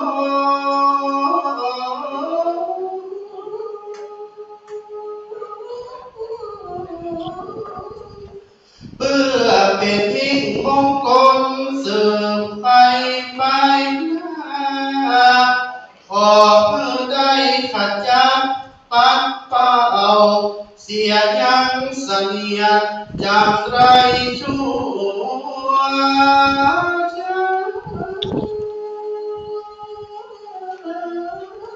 ขอมนุษย์โลกตาได้อยู่สุขยืนนานเจ้า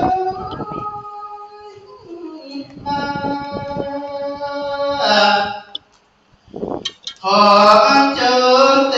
วดาเจ้าโจตนโต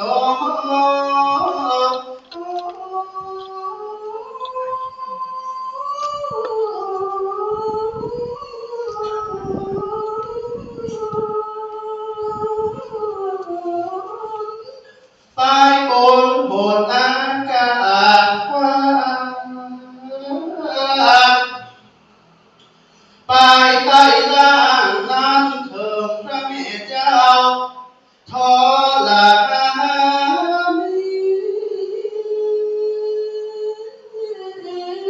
เทวดาอันรักษาวัดเจตินศาสนสถานตัตตินีโจตนโต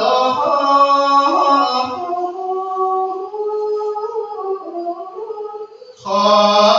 จงมาอนุโมทนาบุญกับสัทธาที่ได้มาฟังธรรมในวันนี้ขอมีโชคใจบุคคลคนกับพี่ด้วยพากัน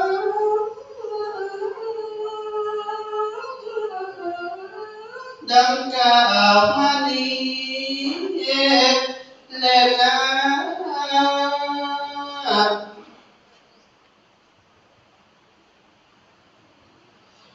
โมตัสสะภะคะวะโตอะระหะโตสัมมาสัมพุทธัสสะสัทธัมโมสุขังกัมมะอริยเมตไตยังปัสสิตุกัมมะเวสันตลัจจตกังสุนาระเยจาสุกะธรรมังจาริกาเตปุญญินะโลเกตมันติสาธุโภ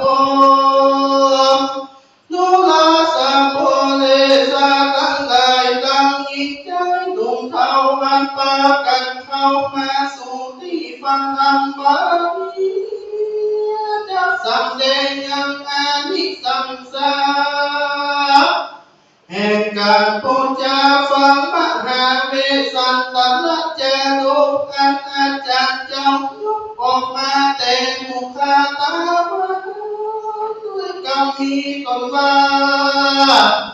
เยจานาอันว่าคนตั้งได้ฝุ่งใดยังมักใครหาทักงาเอาสุขสัมปการและสุขแก่ตนไปนาและเพื่อใครหัดนาพระเจ้าฟ้าชื่อว่าอริยเมตไตรก็เพิ่งแต่งงานเครื่องบูชาแต่ฟังธรรมมหาเวสันตนะจารุธรรมโดยอันพบยังดีพิเศษดังพระพุทธเจ้าเทศนาโปกันละผู้ใดได้ฟังธรรมมหาเวสันตนกันผู้นั้นจุติจนตายจากได้ปัดพระจากเมืองโพก็จะได้เอาตนไปเกิดในห้องฟ้าเกิดอาบาสกันว่าเสียงายุขันทะเลก็จะกัดแก้วลุกมาเกิดในสังขารห้องเกิดเมืองคนบรรลุอันใดแห่งตนก็มีทุกสิ่งจะเป็นผู้มีบุญยิ่งกว่าคนทั้งหลายเด็ดนาเยเจติอันว่าผู้การผู้ใดมาผู้จะทำดวงใสชื่อว่ามหาเวสสันตนแล้วก็จะได้กัดแก้วจากวิญญาณกันจุติมาลนาก็บ่ได้ไปเกิดในทุกขติบ่พาเสดสักอันจะมีสัมปติตั้งจงยืนบนหุ่มพื้นวันตนาเหตุใดปุจจาธรรมหาเวสันตนะจิงบ่ได้มีจากตังเตตัสสะวะละกันตังละพิตวาเยปุเจติจะนาอันว่าคนตั้งหลายฝูงได้ปุจจาเอากันตาสะกอนด้วยอันพบยามเล็บดังอันพระผู้นั้นก็จะคือทรงดังกำพาตนาบ่ได้ใครกาตั้งมวลบ่ได้แผ่ปวดคอยคาดก็จะได้อาสาหนัวยามีจอฟ้าอันผจิตอันเดชนาด้วยเกลงามเลิศแล้วมัวละมัวจะมามวลทรัพย์สิ่งสุขลำยิ่งดังกาสาวดาอันปุ่นพินตาเจ้าเจ้ามือเกณฑ์อันนอนเงาพุทธดีสมบารมีช่วยกำเปลือกอันแดดนาดีมาบันตังละพิกวานีผู้เจมตีอันว่าคนตั้งหลายฝุ่งได้ปุญญากันยิมาปาดวงวิเศษพันละอานิสงส์เตติลายก็จะคือสุขสัมปายลำยิ่งจับเลินยิ่งด้วยเขาของเงินคำของลูกเมียมาสุขหากมีเหลือพักบานเดตานักกันตังอภิตวาผู้เจมดีคนตั้งหลายฝูงได้และได้มาอุจายังตามคำดวงวิเศษโดยสัตตมหาตังก็จะมีปฏิบัติก็น้อยกายิ่งใจเจ็ดโดยตั้งสาวหนุ่มน้อยวันนักผิวงามสมดังฤทธิ์ตามไฟน้ำอันตนได้สร้างทำตานักกันนั้นเดวานาปะเมสนังลาภิกวาปุเจติว่าคนตั้งใจฟุงได้ปูจาทำดวงใสพิเศษชื่อว่าวันนักปะเมตดวงงามจะมีปัญญาลำลับดาเสวยเป็นมากจุมปูฝูงสัตว์ตรงแข่งขันสมบัติมากมีมาฝูงเทวดาอยู่เฝ้าเหตุใดปุจจา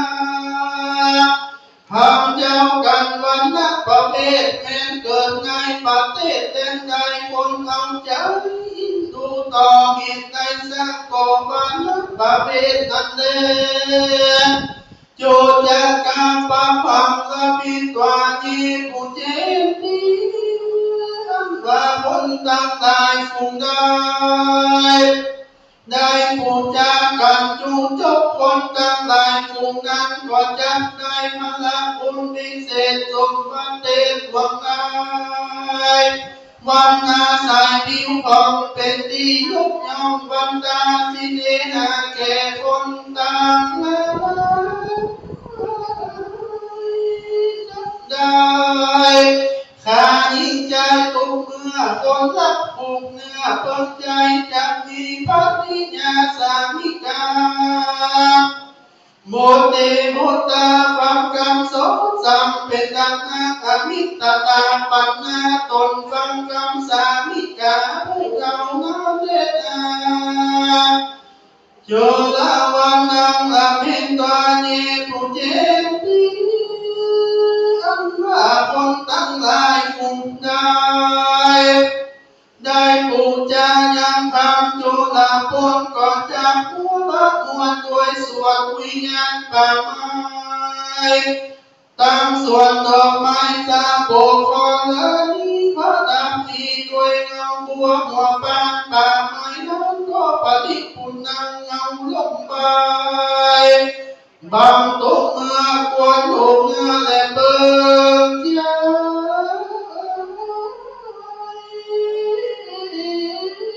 หาปัญญาไม่พอได้เหตุบาใดไว้ผู้จากับจุลาภูพันนันเดมัแห่วันนังกับพิตวามุเจตีว่าคนทั้งหลายผู้ไ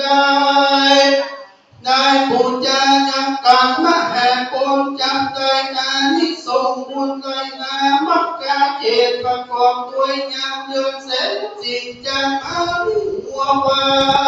ยส่งบาได้มีมากด้วยพันนักบุญหากรักษาเหตุใดปูจาได้ไปยังทำมะแห่คนนั้นเลยโอมาละปะปังละปิตวาปุเจตีว่าคนทั้งหลายผู้ได้ปูจายังกันผู้มาละบันกำใหญ่จักได้สมบัติใหญ่ไต่กามายกสมบัติหนาแนวความเป็นเจ้าช้างผ่านจุมปูจักมีความยินดูสังเวชสุดเสียงเดชเถิดนิพพานจากได้หันพระอาริยเมตไตรบอกแก่สมบัติมากมงคลจากเถิดนิพพานจนสุดเขตกับพระเหตุมุจยายังกังกุมาละบังนัเสปฏิปังปังละพิตวาปุเจตีคนตั้งหลายผู้ได้ปูจายังกังมัตติก็จะมีสัมปติดีมวลมากอายุแห่งยืนยาววันละข่าวผิวผ่องยังเดียวต้องไปหมดได้นาพระสการได้ไปสู่ทรงดังกำนาอันแน่ทุกอาการยาสาบาลีบานก็ฟังถึงก็มีไทยเมื่อในนายลูกเก่าหลายก็ได้เพิ่มยาเมื่อถึงจะได้เหตุใดปูจากันมักอีแต่นาสักกะปะปังอภิตวาปุเจตีอันว่าผู้กันละผู้ได้ปูจายังสักกะบันก็จะปาลิผู้นำด้วยสัมปติจักได้ถึงความสดสดีเป็นที่รักแก่คนและเทวนาต่าง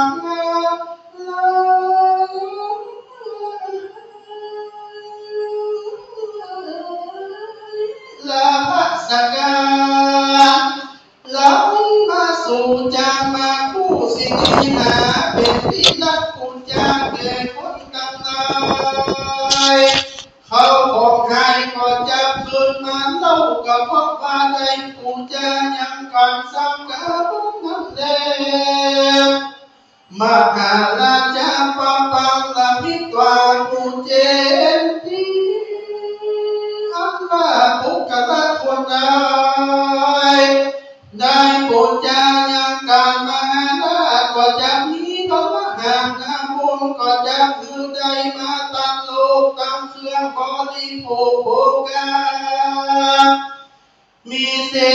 สีจักพวกเป็นปริวารยกสามสังการตาม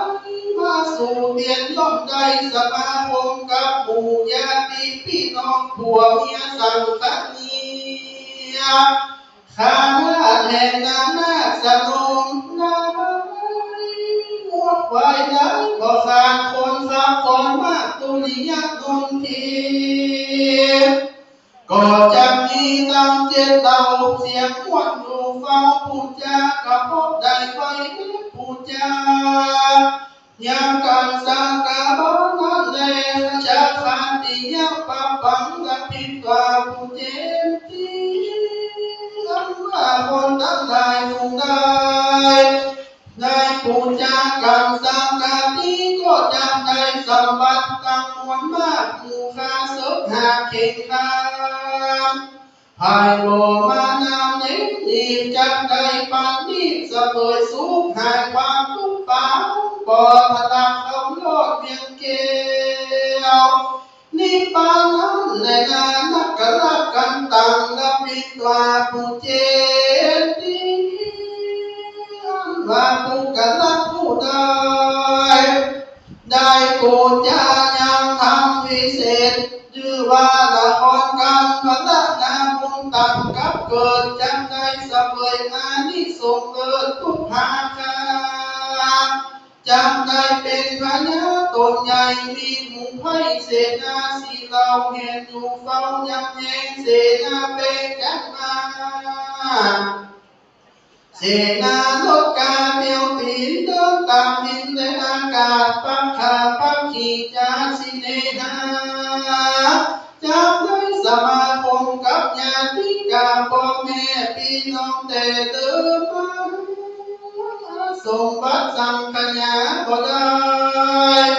เหตุว่าได้ปูจากันนครแดนนาปูจาปาเกเตจยันติตุกติเตนะปุญญาสาปาเกอันว่าพระสังฆายนาจามในอดีตการปักก่อนเทศนาไว้ว่าดังนี้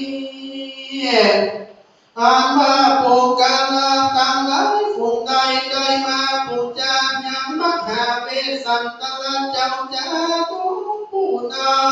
นก็จำได้เป็นเต้าพญาในเมืองคนมียศบริบาลบ่จงมีมากจังมาหาเมืองนานมีกองนำตะเพลีเก่าปันลูกปินเปียกผูกเก่าปันเสียงสัตว์สับยังจงจื่นสนุกต้องตื่นทุกใบที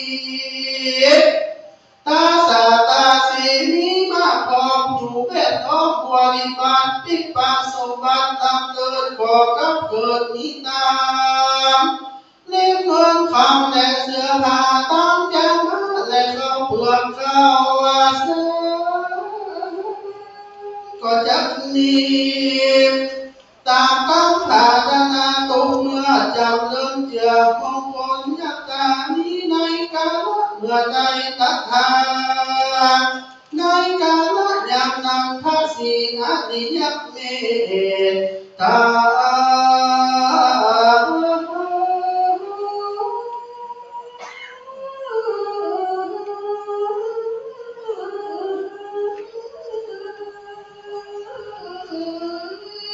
มาหาลาพญาสัพพยุเป็นพระไปนาบุญเจการก็จักได้หามนาตานบ่สงสัยเหตุได้เป็นป่าไทยากับธรรมหาเวสันตลัจจานุอันสังกัญญาณจารหากยกมานี้แล้วก็จำได้เพิ่งเวียงแก้วยอดมหาเนรบาญาจาเดาเทศนาปริโยสาเนสันติกาธรรมเทศนาโสตาปฏิภลาติวิปาปุริสุภหูจนาในเมื่อแล้วธรรมเทศนานี้แล้วอันว่าคนทั้งหลายก็ได้ถึงสักกิตากาอนาคาและอรหันตาตามบุญสมบัติแก่ต นอันใดก็ตามที่การมาแต่ก่อนก็มีมานะแน่นามหาเวสสันตลานิสังสานิทิตากิญาพันเตสนายังอานิสงส์มหาเวสสันตลาจาโตก็บังกงโสเนสาเตอันทะพยังสาธุกรังกโรมัสเสสาธุสาธุสาธุกับเมตตาธรรมในท่านอาจารย์พระมหา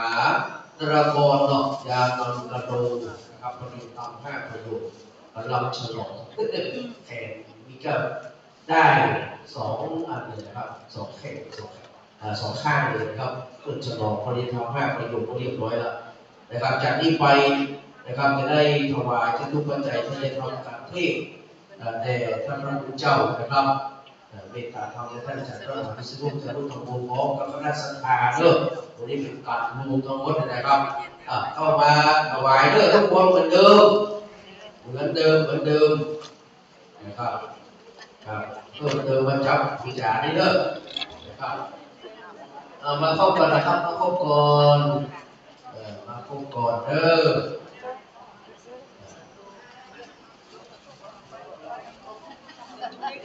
คงพยายามเราต้องพยายามไม่เอ้ยมาครับนี่แหละครับคนนี้เราไม่เอ้ยเรียบร้อยหมดหรือยังเรียบร้อยเด้อถวายเลยสาธุสาธุสาธุ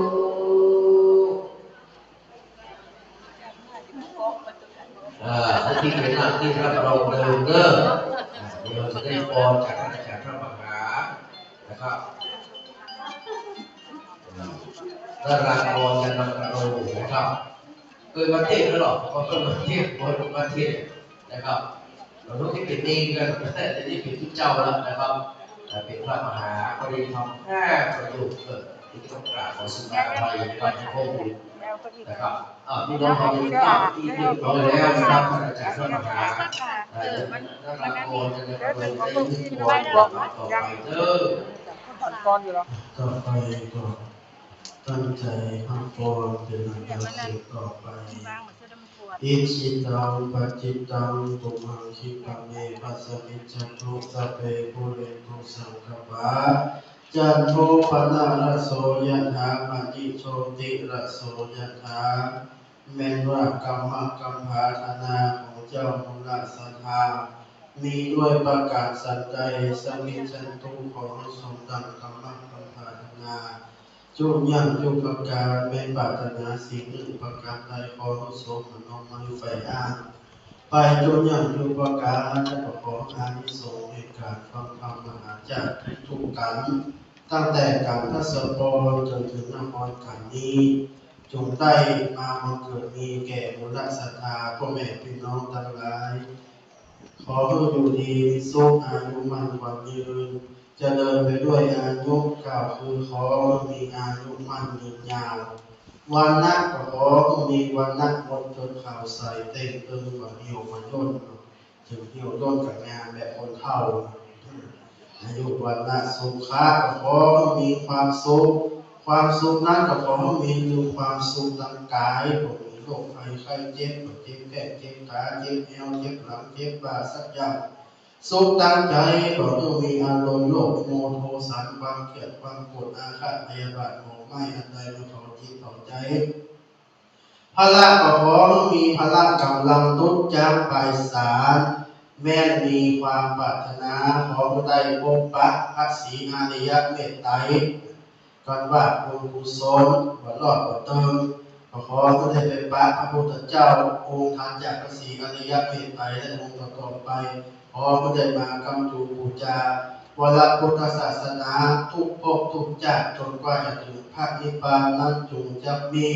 เตี้ยแต่ดีนี้อายุวัฒโกธนวัฒโกสิริวัฒโกยะสวัฒโกพลวัฒโกวันวัฒโกสุขวัฒโกโหตุสัพพทา จัตตารโอธรรมาวันตุอายุวันโนสุขังภะลัง สาธุสาธุสาธุวันตามิพันเตสัพพังอาปาราคังคัมมาพระเมมยากตังปุญญังสามินาอนุโมทิตังทังสามินากตังปุญญังข้าพระพังสาธุสาธุอนุโมทามิ สเมธิอายุโกโมตุอายุวันโนสุขังภะลัง สาธุสาธุสาธุครับกล่าวในนามของท่านอาจารย์พระมหาวิษณุจารุธรรมโมและก็คณะศรัทธาสาธุชนวัดเทียนดินและศรัทธาทุกคนทุกท่านกราบนมัสการขอบพระคุณในเมตตาธรรมของท่านอาจารย์พระมหาธรากรยานกโรบริธรรมภาพประโยคจากวัดพระศรีวรมหาวิหารได้เมตตาแสดงพระธรรมเทศนาอานิสงส์พระเวทสันดรลงไปแล้วได้ใส่กาเขาเป็นที่ละมองเอาใจนะครับขอให้ท่านพระคุณเจ้าได้บุญรับทัตวาศาสนีเด้อได้บวชถวายถวายชีวิตแด่องค์สมเด็จพระสัมมาสัมพุทธเจ้าได้เป็นครูบาอาจารย์เป็นร่มโพใบใหญ่ลูกใส่ใบหนาคือเอาลูกศิษย์ลูกหาไปเป็นเมื่อได้ท่านอาจารย์เด้อนะครับจะได้สืบศาสนาเป็นลำดับต่อไปเมื่อกี้เราก็ได้ฟังนะครับท่านอาจารย์พระมหาธรากรยานกโรไปเรียบร้อยแล้วนะครับกรรมเรื่องนี้ก็จะเป็นมาลัยเก่าเนาะเป็นตาธรรมจากท่านพระอาจารย์นะครับวัดรัตยูวรปัญญาเมธีจากวัดยันพวงนะครับจะได้มาติดมาเป็นองค์เป็นรูปต่อไปนะครับเมื่อกี้ได้กลับวัดเดิมนะครับตั้งแต่กลับพระสมบูรณ์อานิสงส์เป็นจังไรพ่อนะครับรู้ว่าผู้บูชากับทศพรจะได้รับทรัพย์สมบัติดังที่เราปรารถนาถ้าเป็นไม่ดีจริงก็จะได้สามีที่เป็นคุณลูกรอเนาะเป็นที่เจริญอกเจริญใจถ้าเป็นพ่อใจก็จะได้เมียหรือว่าภรรยาที่ต้องประสงค์ยิ่งกว่ายาย่ารัศยาเด้อนะครับก็จะได้ลูกเป็นอีกลูกพ่อใจนะครับที่เป็นคนว่านอนสอนง่ายเป็นสุวัจโจนะครับมีรูปกายงดงามมีความประพฤติดีมีอิริยาบถวาจาสุภาพเรียบร้อยทุกประการอันนี้แค่ถ้าสมบูรณ์เนี่ยแล้วทักมากันที่สองอิมปานอาจารย์พูดว่าคนใดที่บูชากันอิมปานนั้นย่อมได้ในสิ่งที่ปรารถนาผู้ยังตายไปแล้วนี่จะได้ไปเกิดในสุคติสวรรค์เทวโลกเสวยสมบัติอันมโหฬารอย่างที่ว่าสิริวัฒน์บุรีนะมีบริวารแวดล้อมบำรุงบำเรอเป็นติ๊กเอานะครับพับหาประมาณมาได้เริ่มคือที่อันมาวัวควายติ๊กแก้วสั่งให้เขาอย่างที่อาจารย์พูดว่าเมื่อกี้นะมีความสุขกายสบายใจทุกอิริยาบถนะครับอันนี้สุดเวสสันดรมาถึงตาและกันนะครับตาเห็นตาคนนี้นะครับคนใดได้ฟังดีได้บูชาการตาและกันนี่นะจะบริบูรณ์ด้วยแก้วแห่งเงินทองนะครับเข้าของเงินคำแล้วก็บริวารพวกพ้องสัตว์สี่ปีสองตีสัตว์มีปีกบินหลายจ้าตายไปแล้วนี่จะไปเกิดในสวรรค์จันทร์โลกชาติพระมาพระจรสวรรค์นี่นะครับมีนามอักษรแวดล้อมนักหนาป้าบ้านเสวยสุขสำราญอยู่ในปราสาทแก้ววิมานคำโอ้โหนี่ตามนะครับส่วนวันนับประเวทกับท้นซีนะครับถ้าฝ่ายได้บูชาฝ่ายได้ฟังนี่นะเพื่อโคกเด้อขาดอันใดอันหนึ่งไปก็จะแหวกไปเด้อนะครับคนใดได้บูชาก็ดีได้ฟังธรรมวันนับประเวทก็ดีนะครับจะได้รับความสุขถึงโลกนี้และโลกหน้าจะได้เป็นบรมกษัตริย์ในชมพูทวีปเป็นผู้ทรงพระปรีชาสามารถเฉลียวฉลาด สามารถบูชาปราบอริราชศัตรูได้ย่อยยับไปโอ้อนุโมทนาสาธุกับแม่รัตดาสิรินันเนอร์จะได้ขออนุญาตโตปิดบ้านปิดจองไปพักผ่อนก่อนเด้อของแม่มีสุขภาพพระมัยร่างกายแข็งแรงสมบูรณ์เลยเด้อขอบคุณอนุโมทนาไปยังครับคุณนะครับยาสัก10 นาทีเด้อปานิดาสันทรายนะครับที่เราเป็นเจ้าภาพ1,500 บาททุกขันเด้อนะครับคุณธนวรัตน์นะครับโอราเสถียรแล้วก็คุณรัชยาที่ท่านเขียนมากรแล้วก็ลูกป่าเอยเลิศนะครับที่ฟังอยู่ทางบ้านอุทิศบุญกุศลคือกับคุณวิชัยทีฆะอัมภัยนะครับแล้วก็เจ้าตีเจ้าตาแม่ธรณีอีกวงปักรักษายังบ้านจอมหอนะครับอนุโมทนาสาธุเรื่องไหวสานะครับบารมีธรรมของท่านอาจารย์วรัญยูนะครับวรปัญญาเมธีนะครับวัดยางกวงเด้อได้เมตตาเดินทางมาถึงแล้วมาก่อนเวลาเนี่ยนะครับอยากได้มาไล่เกาเสียงนี้เหมือนกันเด้อนะครับลูกศิษย์ของพระครูบรรลัตนะครับอินวัตยาณสิทธิวาทีเนาะครูบาฟุกนะครับวัดยางกวงนะครับเมตตาเดินทางมาถึงแล้วจะได้ขึ้นตั้งแต้นแก้วธรรมะหลวงนะครับดูเขาบอกนะครับเดี๋ยวจะได้ฟังคำเรื่องมันจะมาบูชากันเต้นะมาไล่เกาก็ขอเรียนเชิญเนอนะครับไปพูดไปจากันไปนะครับวันนี้จบจากมาไล่เกาแล้วก็จะเป็นมาไล่ปลายเนาะมาไล่ปลายจบมาไล่ปลายแล้วก็จะได้พักผ่อนในการสำหรับวันนี้เนาะจะได้เปิดเพลงนะครับคำนอนก่อนลาเนาะวันพรุ่งนี้ได้มาปะเสร็จใหม่เนี่ยเราได้พักผ่อนกันนั่งๆถ้ามีอยู่ไกลก็พักวัดหนองเจ็ดอินคำเนาะถ้ามีอยู่ใกล้ก็ปิ้งบ้านปิ้งจองว่าไปจะทำวัดโดยอาจารย์เลยก็ได้เด้อนั่งสมาธิปฏิบัติธรรมต่อก็ได้นะครับรักษาสิ่งกายวาจาใจให้สะอาดอย่าให้ขาดศีล 5ก็พาสุขีทำบุญแล้วแผ่เมตตาเสริมบารมีแห่งอย่างที่มากโหคืออโหสิกรรมใครจะว่าจะใด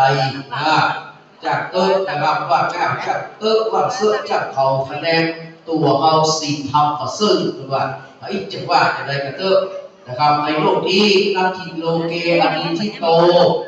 มีใครที่มาถูกนินทาเนอะแม้แต่องค์สมเด็จพระสัมมาสัมพุทธเจ้านะครับผู้นับจะรู้เป็นพระสัมมาสัมพุทธเจ้าผู้ยากในโลกนี้เป็นบรมครูของโลกวันนี้จิตนินทาเพื่อนจะมีซึ่งบอกโพสนะครับในโลกนี้เพื่อนบอกว่าถ้าหมาหมีมีเขาเต่ามีหนวดเนี่ยตะกวนมีงาพิมราศีนะครับแม้อัคคีไม่ไร้แต่แม้ควรไฟไม่ไร้สิ้นแห่งอัคคีนะครับมนุษย์นี้คงจะโผลคนนินทาโอ้ยเอาเถอะครับพยายามดีสุดดีนะครับคนนินทาอยู่เป็นเรื่องธรรมดาเด้อเราต้องนำมาใส่ใจนะครับเป็นเรื่องธรรมดาพระพุทธเจ้าตรัสว่านัตถิโลเกอนินทิโตนะครับคนไม่ถูกนินทาไม่มีอยู่ในโลกนะครับทำใจให้สบายเด้อมาที่วัดหนองเจ็ดอินคำวันนี้อนุโมทนาสาธุกับทุกคนทุกท่านเด้อท่านพระคุณเจ้าองค์ธรรมกถึงรูปต่อไปก็เดินทางมาถึงละเปิดอยู่ที่วัดยางพวงนะครับยางพวงกับลำม้วนเนาะ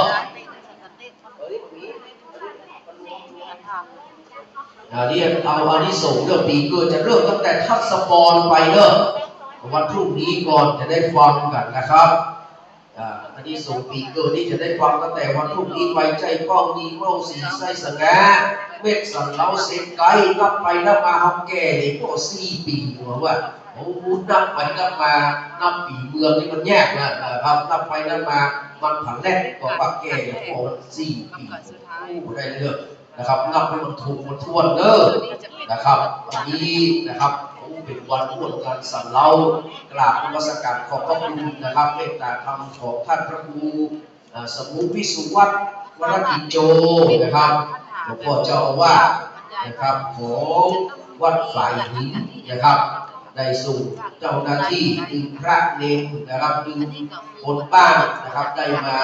ทำการถ่ายทอดสดดึงภาพดึงเสียงนะครับออกไปทั่วโลกเนาะถ่ายทอดไปทั่วโลกนะครับคนที่ได้ฟังครึ่งนะครับ104นะครับก็จะได้ซื้อกันไปได้อานิสงส์นะครับคนที่อยู่กับบ้านกับกองก็มีเตียนก็ตามเตียนไปโดยนะครับอธิษฐานจิตไปโดยนะครับถ้าบอกสามารถมาได้ขอบุญทางเข้าบนที่อาจารย์พระมหาวิษณุจะรูปทองโลได้โลหะพ้นเองเด้อนะครับใครมาได้ก็บอกเป็นหลังนะครับยกมือไหว้ไปถือสาธุอยู่ที่บ้านได้บุญเช่นเดียวกันนะครับเพราะว่าโลกเดียวมันเป็นโลกแห่งนะครับโลกโซเชียลเนาะนะครับมันไปหมดอ่ะก็ว่าได้รวมที่ไหนไปทั่วไปหมดนะครับถึงค่าได้ยินถึงเสียงสำเนียงของทุกเจ้าพระนายแต่ละรูปแต่ละตนแต่ละองค์เนาะจะเป็นจะได้นะครับแต่วันพรุ่งนี้เป็นต้นไปรับรองว่าเราจะมีเสียงดีเพิ่มขึ้นมาเรื่อยๆนะครับมีเสียงดีนะครับขึ้นมาเรื่อยๆต่อพี่น้องนะครับอย่าไปลืมเลิกมาวันพรุ่งนี้แห่งวันหนึ่งแห่งวันหนึ่งเอาจนวันจบละครกันเมื่อใดพี่น้องนะครับเราก็จะได้นะครับได้รับผล5 แก้ววันนั้นแหละแม่เอ้ยพอดีไผ่พอดีคุยาพอดีแม่จัดส่งดาวน้องเมฆพอดีเตรียมก็ปูน150,000ไว้ด้วยนะครับโวยทานเป็นลืมเนาะแบ่งไว้สัก2 อันสองขันใหญ่ๆได้มาโปรยกันนะครับเอาดอกไม้เอากระโปรยทานผล5 แก้วโต๊ะลงมาเทียบ8 สีนะครับนะครับเอาแล้ววันนี้เมตตาธรรมในท่านอาจารย์พระวรัญยูนะครับพระปัญญาเมธีนักปราชญ์ผู้มีปัญญามีความรู้ที่ประเสริฐรู้ได้ขึ้นนะครับแต่ธรรมะอยู่ไปเป็นที่เรียบร้อยแล้วทุกคนอยู่ในอาการสงบกายสงบวาจาสงบใจเลิศจะได้ความธรรมนะครับมาลัยเก่าปฐมมาลัยนะครับธรรมะมาลัยเป็นลำดับต่อไปเด้อนะครับหูเด้อเอายุดอู้กันเดินก่อนเด้อนะครับเอาอานิสงส์ปฐมมาลัยก่อนนะครับปะธรรมามาลัยเลยกันเก้าอันว่ามหาเทพเจ้าเสด็จไปเถิดที่อยู่อินตาพระจึงมาปราศัยตั้งตอบตนประกอบด้วยปัญญามหาโพธิสัตตาคืออริยเมตไตรแยแทนเจ้าหากสังวรแล้วเราเทพมาลัยลงมาไข่แสนต้องสั่งเจ้าจงปูหลังปั๊บเป็นปูนจุงกระทำคุณรีบสร้างอย่ากล้าว่ามาฟ้องทำยังมาแห่เวสันตราจาตักกังเรื่องไรอวดฟังยันยอดเรื่องมาลายจุงเอากันดีใจภาษาใส่จมจืนนกเดียวยืนปูจามีตังมุขผา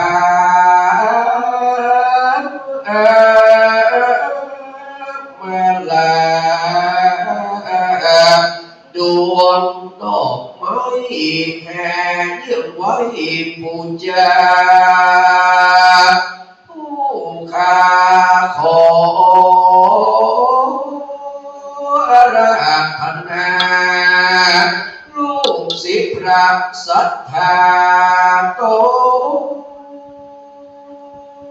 สัดส่วนได้ขึ้นธรรมะแก้วแล้วเตสัจนาธรรมธรรมังอนุกัมปิมังปัจจังอรัตถนังกโรมา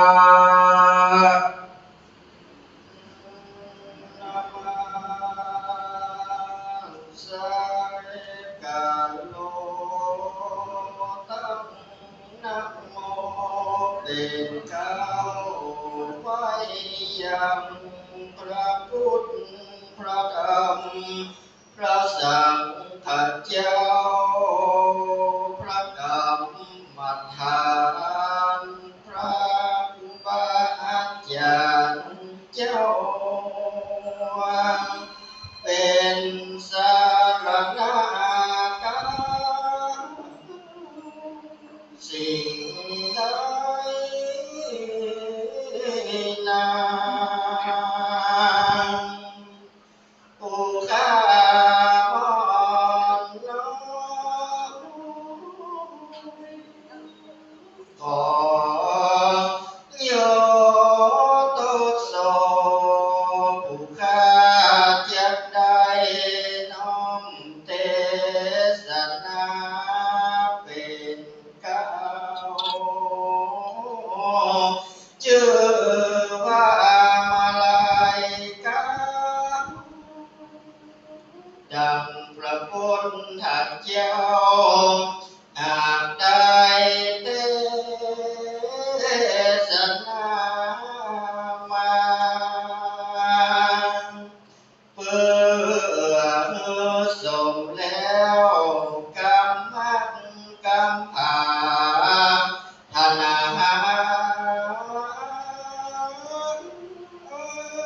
แห่งมูลสถานใหญ่น้อยที่ได้ประกันมานั่งเลียมาล้อมก็ตั้งใจฟังไปได้มาจำศีลภาวนาบำเพ็ญกองกาลกุศลบ่น้อยมากันตั้งทำหลวงวัดเจดีย์ตัดติเลนะเป็นกุศลใหญ่กว้างเพื่อจะได้สมเสพสร้างหนอตาบุญได้กำจุดนนตอนเพื่อได้ปกป้าตนตนอานิยเมตไตรท่านเจ้าที่จะได้มาจุติในโลกาผู้ข้าได้บำเพ็ญสืบสร้างบ่ได้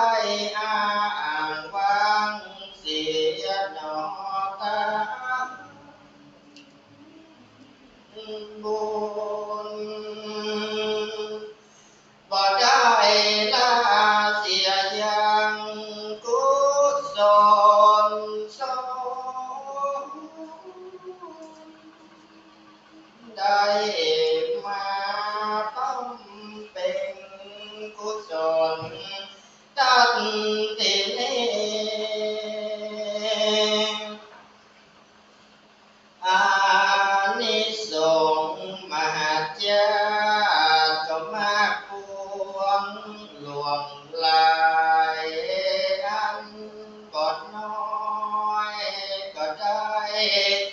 มาตั้งใจพร้ำพร้อมหนอฟ้าไปสันหาตั้งหลายใหญ่น้อยอย่าได้มีความตุ้งโศกโลกในจิตใจกายาองค์ใดอย่าได้ปานถูกต้องมีความสุขยืนนาจอ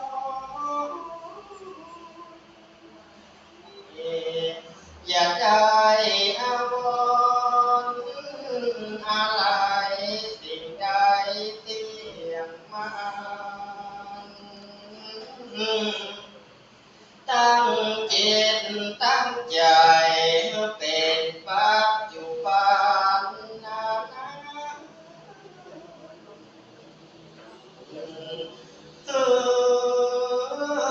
เป็นกุศลบังเกิดก่อนน้อยผู้ค่ามอนน้อยจะได้เทศนาไปก็ให้อดใจฟังไปอันว่าผิดถูกอันใดก็ขออภัยเถิดเจ้าผู้ข้านาละโอ้ก็จังก้อยเทศนาไป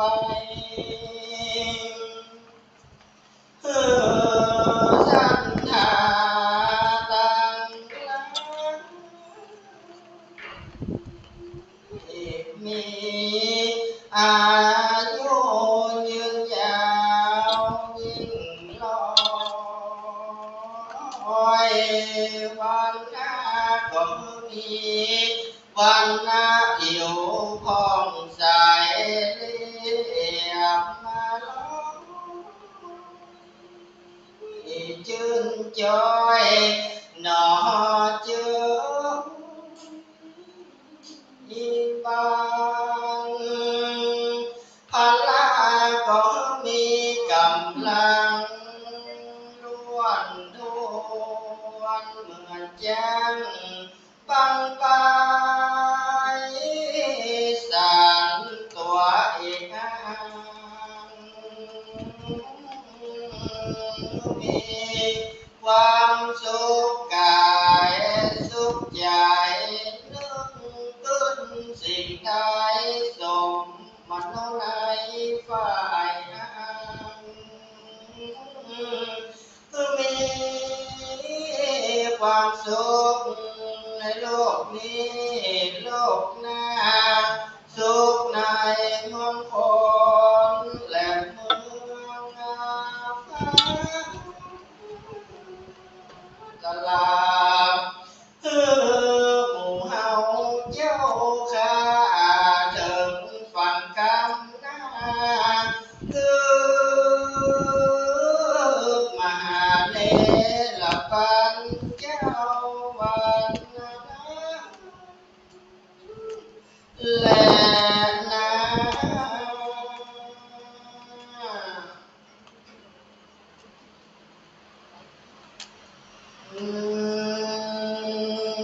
นะโมตัสสะภะคะวะโตอะระหะโตสัมมาสัมพุทธัสสะ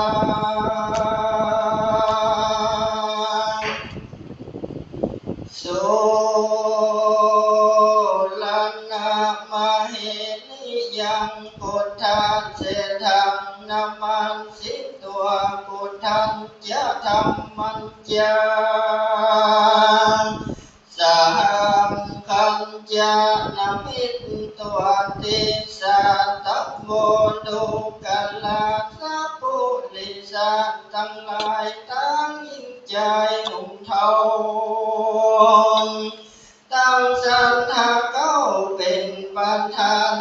มีใจบานชื่นสุขมานั่งอยู่นานำจุงจับจำทวนทีดังจับจีเก่าจะขายยังห้องพระธรรมมาลัยกันเข้าดังอาจารย์เจ้ากิตนาวเกระดังหูมานิสัยปังเมื่อพระติไว้สัพพัญญูตนเป็นภูมิแดนโลกฮือพ้นโศกภัยมันเข้าสู่นิพพานเวียงแก้วเหมือนดวงแล้วลายวัฏสายังมีมหาเทน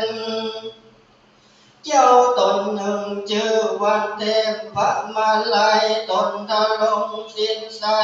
สะอาดดูยกจันลาดอภิญญาอุปมาเปรียบใดกับตนเจ้าไทยโมกขันลานตนเจ้าก็อยู่สำราญยังจอดในอารามยอดเรื่องไหลชื่อกำโพจกรรมในเตต้องคงเขตห้องลังกาตีก็มีแลส่วนมหาเทพเจ้าตนนั้นโสเตียนยมโพธคุณนายังสัตตาจุภูไปสู่อับายหันคนลงไหลทุกอย่างด้วยกรรมวิบากนานาจึงนำมาบอกกล่าวหูข่าวถึงหูแห่งเจ้าจุมพูพี่น้องในแห่งห้องหันใจก็มีใจกึดลอดบุตรสักต่อเตตานบุญแผ่ตานเติมตุ้มเขาได้พ้นจากตั้งลุมอาบายพันผันภายกาภาคนี้ออกจากตั้งเกณฑ์ได้อยู่สุขเย็นจืนจอยในผ่านสัดซอยเมืองสักวันก็มีแลกติวสังยังมีในวันหนึ่งเรายามลุงเจ้าเรื่องไรเจ้าสิ้นใสวิเศษก็ออกจากเขตห้องตนจะ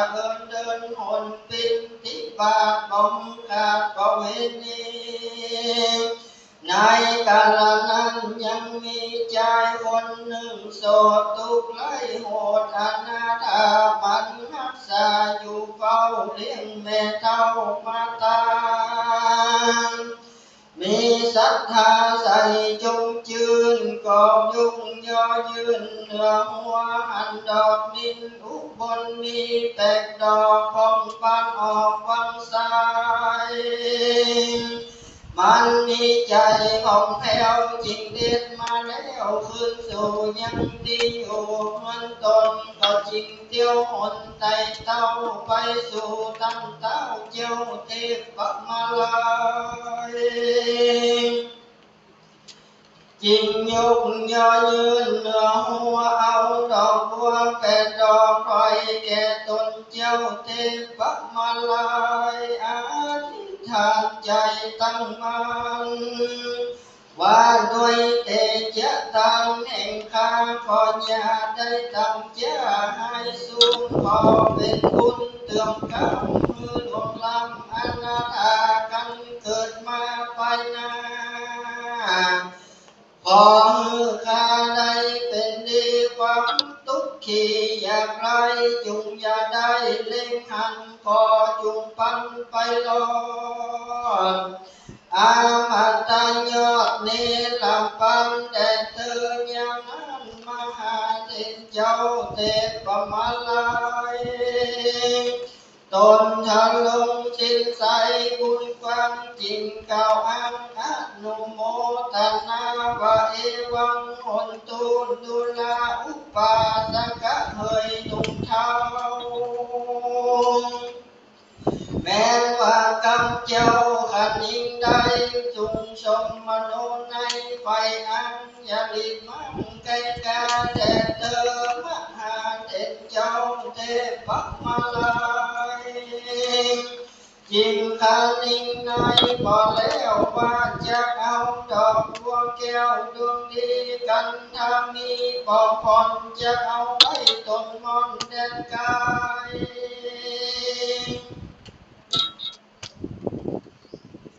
จะเอาไปไว้ยังพระพุทธเจ้าหรือจะไว้พระเกศแก้วจุฬามณีก็มือบุญมีมากเต่าแก่ใจเจ้าเก้าศรัทธากันพิจารณาเมียนจอดพระตนยอดเทพมาลา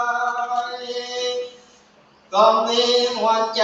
จึงสู้จริงเข้าสู่จันจัญญามีอภิญญาบังเป็นบาแนวสยองขึ้นอากาศเร็วไวจิงกันใจไปลอดเติมความแก้วยอดจุฬามณีก็ยออันจุลีแผ่ฟังยอมือตั้งเนื้อหัวเอาดอกดวงงามอาจบูชามหาราชจุฬามณีตา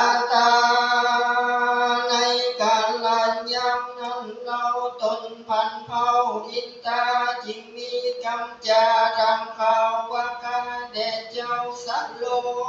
มสิอุดมลายแลเจ้ามาแต่เดินใดจะไปไหนเดียวสอจริงมารอดมังสักวันยามนั้นตนโสพันเห็นเจ้าจริงตอบเล่ากำไปว่าเฮามาไกลต่างหน้าจากโลกลาเมืองคนจักเดินหนน้อมไว้ยังพระราชไทยจุฬามณีดูกะลามหาราชปันอกอาจนำหน้าอันว่าเทวดาหลายหลากเทวพุทธมากเหลือหลายได้คงควายบุญไว้แต่โลกไตจุกปูบุญสมอยู่มาเกิดอยู่สักวันเขาจวนกันเป็นหมู่เข้ามาสู่สักน้ำแห่งเจดีย์งามปอดเศร้านบน้อมกล่าวปูจาเป็นนิรันดร์มาใจพอเว้นได้นิกายเป็นสันได้พอกายพอรู้นายทำบุญนั้นจะยาวนั้นคุณยินตาตนองอาจริงตั้งว่าเจียนจางว่ากรรมบุญบามาเพียบไว้ว่าคนโลกใดโลกีเขาเปลือกมีแต่น้อยตัวซ้ำปล่อยตุกฟังมีใจจังขี้ข้านใจย้อนยันกระทำการบ่นั้นเราบ่มีเขาจะกินคนเดียวดินโลกใดก็เข้าใส่ลุงเมียเอาเลี้ยงเมียและลูกเต้ามองมาเต้าทงนาก็อดสาไปใจหาเขาไม่มาลองเยี่ยนไล่จอมติดต่อเขาเปลือกกองกองมีมาจริงบ่เกินกากับยาจริงบ่น้องปากหายโหนกับภูมิปัญมามีไว้คือหากมาได้หมู่เทวดากันนาลายลาเทวพุทธมากนาเหตุใดกระทำบุญไว้แต่โลกใดเมืองคนบุญบันดลจงกองมือมาเกิดห้องเมืองสักวันจริงเอากันมวลหมู่เข้ามาสู่สนามแห่งเจดีย์งามมหาธาตุเพื่อจะก้มกราบบูชาเหตุฐานะนาใครใดยังบุญใหญ่ลงทองมาลงกองบุญเก่าหรือมาเต้าหลวงลายได้ส่งมาไฟห้อยได้การก้อยเลี้ยวฟังเหือนาบุญตันส่งอยู่ได้เกิดอยู่เมืองไปแม้นมีใจจงชื่นสนุกตื่นใจบ้านอยู่อภิรมย์บอกขาดในภาษาไทยมันก็ว่ากันน้อมไว้ยังมหาธา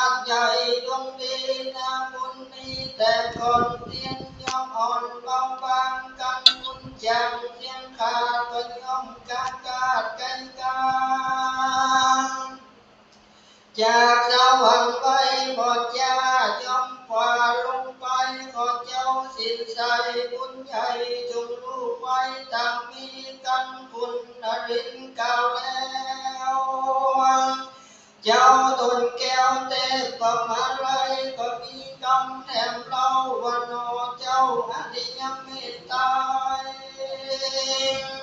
ตนอยู่ในภาษาจันฟ้าตุสิตากันลงมากับไฟประธานใหญ่จุฬามณีในวันนี้ดังอันจะลือยังนั้นคุณบันลือเจ้าฟ้าจริงต่อใครกำพนอคุณทำคุณกว้างตนอยู่สังตุสิตาเตียนย่อมมาพรังพร้อมในวัน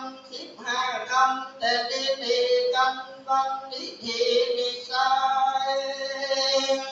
ก็หากไว้15คำตึงตันนอบุญธรรมตนใหญ่เที่ยงมาไว้ปูจะเป็นปกติมาลงแล้วบอกการแก้วเสียในว่าอันในเมื่อมหาเทพเทพมาลัยเจ้าคงตันเล่าเจียนจากับพินตาเทลายังไปขาดว่าจริงอย่างนั้นยังมีเทวบุตรตนหนึ่งเล่าอันมีนางเงาเทวกัญญานับสังขญาบ่น้อยเด่น100เป็นปฏิวันนาเจยบันจูก็มาเข้าสู่สักนามแห่งจิตงามประทัดเพื่ออภิวาทบูชายามนั้นมหาเทนเจ้าเทพประมาลัยขันยิ่งเล่าในใจว่าทำข่าวกับตนเต้าอินตาว่าเทวบุตรตนมาแต่ก่อนแห่งนางฟ้าสาวสักวันหรือว่าแม่นหนอเจ้าทำบุญฟังก็มีชื่ออ้างอาริยเมตไตรจะเลือย่างนั้นคุณอินตาจริงใช่จะตอบร้อยว่าบ่แม่นเกิดซอยจอมทำหากเป็นเทวบุตรสามัญแต่สายยังมาไว้ปูจายังจุฬามหาธาตุตามโอกาสตึงตันกันคุณสักวันกล่าวแล้วรัตนแก้วเต็มประมาลัยจิงทำกำไปแถบเราวัจาที่เก่าบังลังพอนาบุญสั่งนั้นใจอันเทวบุตรได้กระทำมาจุงใครจะบอกกล่าวหูข่าวเร็วบังควรคุณสักวันตนองค์อาจิงตันว่าเทียนจาว่าแต่เดิมมาปังก่อนมาอยู่บนมงคลเทวบุตรตนนิสัยทุกอย่างไรเอื้อมขีคุณนามีภายแผ่ในตอนก่อนเข้ารู้แก่ตัวการอันบินมาจิงไกลบุญนั้นใจด้วยตั้งจิงมาเกิดเป็นสวรรค์จันฟ้าคงเข็งลาตาวติงสามีนางนาคกัญญาบ่น้อยใน100เป็นปฏิวันกำบุลานว่าไว้ว่าคนโลกใต้ยิ่งใจมีใจพายเพื่อแผ่มือตันแก่สัตว์เดรัจฉานปรัตตานอันนั้นนับอันได้101ที่นี้กำเป็นดังนี้แต่เรากำขี้เก่าโบราณใจคนผ่านหิวหอดเอาเข้าตอดตั้งกาบรรคุณนั้นนาจงห้อยมีนางฟ้า100เป็นปฏิวันแด่นาในกัลยามนั้นเทวบุตรตนมาล้อมในคนแก้วจุฬามณีอันจุลีน้อมไว้โคไปสามมนแล้วเอาตนคนออกไปสู่นอกสักน้ำอย่างนั้นมีเทวบุตรแห่งตนองค์อาจมีนางนาสาวสักวันนา เป็นปันแวดล้อมแห่งแห่อ้อมเป็นปฏิวันมาสู่สถานพระธาตุเพื่ออภิวาทปูชาเทพมัลลายโตเทนหลักเจ้าจิตทำเรากำไปว่าเทวมุนใจใส่ใจจะมาก่อนหน้าตามมายังเทวกัญญาลักษณะบ่เศร้าเป็นหนอเจ้าจะลือยังนั้นคุณอินตาจิงเก่าจะต่อถอยว่าบ่แม่นยอดซอยคุณธรรมหากเป็นเทวบุตรสามัญแต่เราจะมาไว้ประทานเจ้าเจียงจีตามประเวณีแต่ก่อนบ่ผ่อนสูญหายการฝุ่นอินตากล่าวแล้วพระตนแก้วเทพความอะไรจึงทำไปบ่จาบัญญาติกาปังลังมีนาบุญสั่งนั้นใจเทวบุญใดกระทำมาบุญอินตาตอบรำแจ้งสั่งตามมีว่าแต่เดิมทีเมื่อก่อนที่เกิดอยู่เมืองโคนตุ้งทารนกันอยากใจนั้นหาคุณนาเล่งแดงพัตตาเข้าหอยืนปันต่อสหายอันอยู่เลี้ยงวัวไว้กินจังด้วยกุศลสร้างเต่านั้นก็มาเกิดบุญจันทร์สักวัน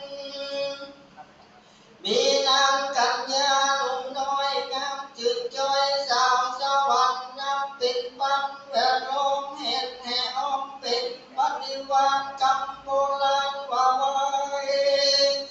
ว่าคนโลกใต้ยิ่งใจมีใจหมายจงยืนในยกยืนยอตานยังอาหารและแผ่นฟ้าแก่คนต่ำจ้าบนดินอันหาสิ้นบ่ได้ทุกนั้นบ่ได้ให้สูญเป็นพระบุญแห่งความอานิสงส์สังได้ปาน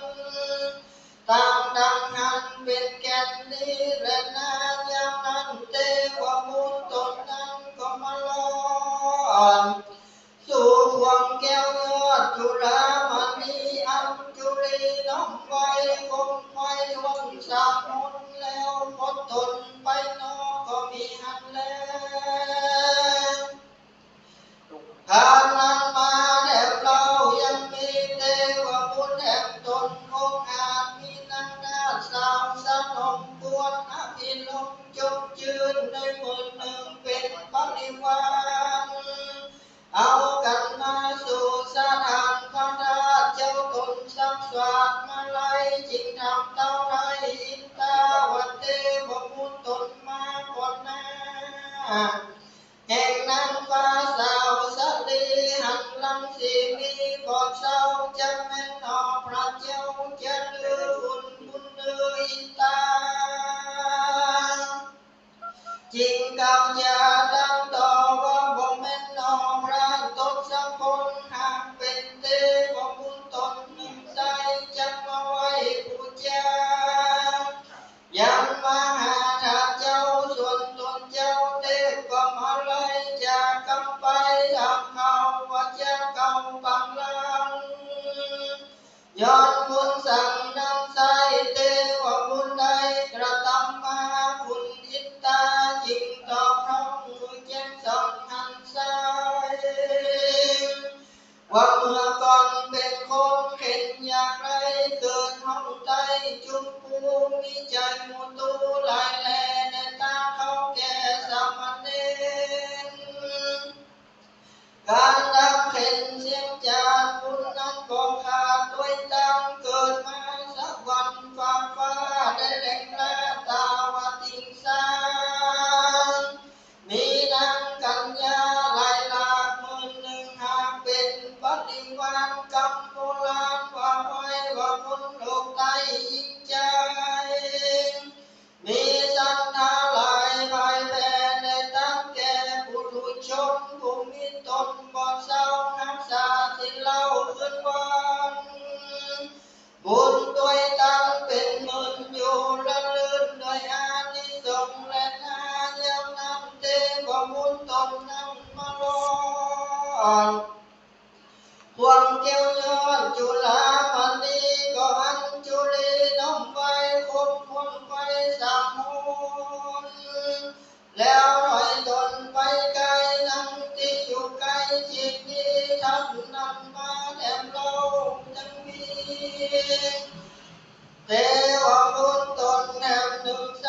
ก็มีนางฟ้าสมมือเป็นปฏิวัติก็มาสู่สถานแห่งพระธาตุเพื่ออภิวาทปุจจาอย่างนั้นเทพก็มาไล่เห็นเจ้ามันยิ่งเล่าในใจยินสงสัยก็แล้วก็จริงทำตนเขี้ยวอินตาบันเทวบุญตนมาก่อนหน้าแก่นางฟ้าสาวสาลีวันนางนี้ชื่นจอยแม้จะเป็นประโยชน์ซอยจะลืออย่างนั้นอินตาจึงมีวัจนาตั้งต่อว่ายังคงเห็นนอจอมทำเป็นเทวบุตรสามัญแต่ใส่จะมาไว้จุฬามณีความสังกามีบังเกิดแก่เจ้าตนมาเสดเทพกมาลัยจึงทำไปแอบเราวัจจาที่เก่าฝังลังปลอบนาบุญสั่งนั่งโสดแต่มาโปรดด้วยตาอย่างนั้นคุณสวรรค์จึงตั้งเก่าข่าวขี้ยาวัจจาติดเดินมานั่งใจมันเกิดลงใต้แผ่นปฐวีสัทธามีบอกขาดแต่เขาปิดที่ปากเป็นตังแก่เจ้าสิ้นบังจ้อยโจรบุญนั้นโหดด้วยตังจริงมาเกิดสักวันฝากกาบุญนั้นนำโคต่อตาตาวัดดิ้งสามีนางกัญญา20,000อยู่ละลื่นเป็นปฏิวันดังอาจารย์กล่าวอุปมาไว้ว่าคนลงใต้ยิ่งใจมีศรัทธาภายจงจืนในยุคยืนยืนเป็นตามยังเขามีขาหันเขาน้ำวัดรุมรำบางใจแก่เจ้าสิ้นใจจอยโจดบุญนำโพต่อตามจังได้นำไปเกิดในห้องผ่าเสดเจียงคานมีปฏิวัน20,000อยู่ละเลื่อนคืนวันตามดังได้หันแจ้งตาและหน้าในขยันน้ำนั้นเทวบุตรตนนั้นมาลอดในความแก้วยอดจุฬามณีปัญญาอัญจุลีน้อมไว้คงทนไว้สามหุนเฝ้าตนคดออกไปสู่ไปนอกตามเปิงทานนำมาแล้วเรายังมีเทวบุตรแทนตนหนึ่งใจมีนางฟ้าได้50,000เป็นปฏิวัติก็เข้ามาสู่สถานพระราชจริงอภิวาทปุจจาอย่างนั้นเทพมาลัยจึงจะใครรำเขากับตนเต้าอินตาวัดเทพบุตรตนมาก่อนหน้าแห่งนางฟ้ากัญญาแม้เป็นกาโนแห่งพระพุทธยอดซอยยังจืดจ้อยว่าอริยเมตไตรจะลือบุญอินตาตนนั้นจริงได้ว่าก่อนใจหนอพุทธมุนีความสังกามีบ่แล้วพระตนแก้วแต่ความมาลัยจริงทำไปแด่เราว่าฟังเก่าสังกาจริงได้มาบังเกิดในจักรฟ้าเลิศไปบนยามนั้นหนอบุญบนอยู่ฟ้าจริงตอบตากำไปว่ามาอยู่ในโลกวันก็มีชื่ออันว่าสัทธาทิสลาจะเป็นกนิธานน้อมเนาแห่งตนเจ้า อยู่เสวยปุรีอยู่ห้องในเจต้องลังกามีศรัทธาของแพ้วในพระแก้วเจ้าตั้งสามหักษาสิงงามแปดหากันมันละนามุนคนก็เอาตนมาเกิดในห้องฟ้าเลิศไปบนนี้และยามนั้นเทวบุตรตนนั้นมาลอดในความแก้วหาลังก็ยกมืองามน้อมไปคบคนไปจำคนก็เอาตนย้ายออกไปสู่นอกตามต้นควรก็มีแล้วตาโตพลังท่านนั้นมาแด่เรายังมีเทวบุตรแห่งตนมีนางกัญญาได้60,000เป็นปริวารก็เข้ามาสู่สถานพระราชได้ยกมืออภิวาทพูดจาส่วนเจ้ามหาเทศนาก็คนิ่งใจเล่าในใจจริงจะใครทำข่าวปดูตัดเต้าอินตาเทวบุตรตนมาก่อนหน้าแห่งนางฟ้าสาวสัตลีหลังขันงามนี้บ่เศร้าแม้นจำเป็นนอเจ้าจะเลือคุณอินตาตอบร้อยว่าบ่ใจประโยชน์ซอยจริงจริงความสำคัญมีบ่แล้วพระตนแก้วเทพมาลัยก็ทำไปแด่เราว่าบุญเก่าสังจางจึงได้มาบังเกิดในห้องฟ้าเลิศไปบนนอบุญบนบุญกว้างก็กล่าวหังจะใครว่าอยู่ในโลกกว้างเป็นพระเจ้าจังพาภูลีว่าตุรกามันนิยศใหญ่ปากเสียงไปเมืองลังกามีสถาเลิศแล้วในพระเจ้าเจ้าตั้งสามมีเจตนางามบอกขาดแบ่งอวัตสาราตั้งมักกาตั้งไตตั้งเสียงไฟจุหันหันกันดับขันเมียนจาจีวิขาดดับตนบุญบรรลุมือมาเกิดในจันทร์ฟ้าเลิศตาวติงสาเทวบุตรตนนั้นนามาหลอดแล้วก็มาไว้ยังประเกียรแก้วจุฬามณีก็เอาตนนี้ออกจากไปสู่ไปนอกนั่นแลตาสามิงคันในขณะยามนั้นยังมีเทพบุตรแห่งตนมีนางฟ้าเป็นปริวารได้70,000 ตนก็เอากันมาสู่พระราชอภิวาทพูดจายามนั้นเทพมาลัยจิงกล่าวว่าเทวบุตรกัญญานันนามานีแห่งนางก่อนหน้าแห่งนางฟ้าสาวสวรรค์ลังสมีโสภัณวิราชก็จะเป็นเจ้าหนอพระบาทสัมปัญญูเจริ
ยังมีเทวบุตรตนหนึ่งมีนางฟ้า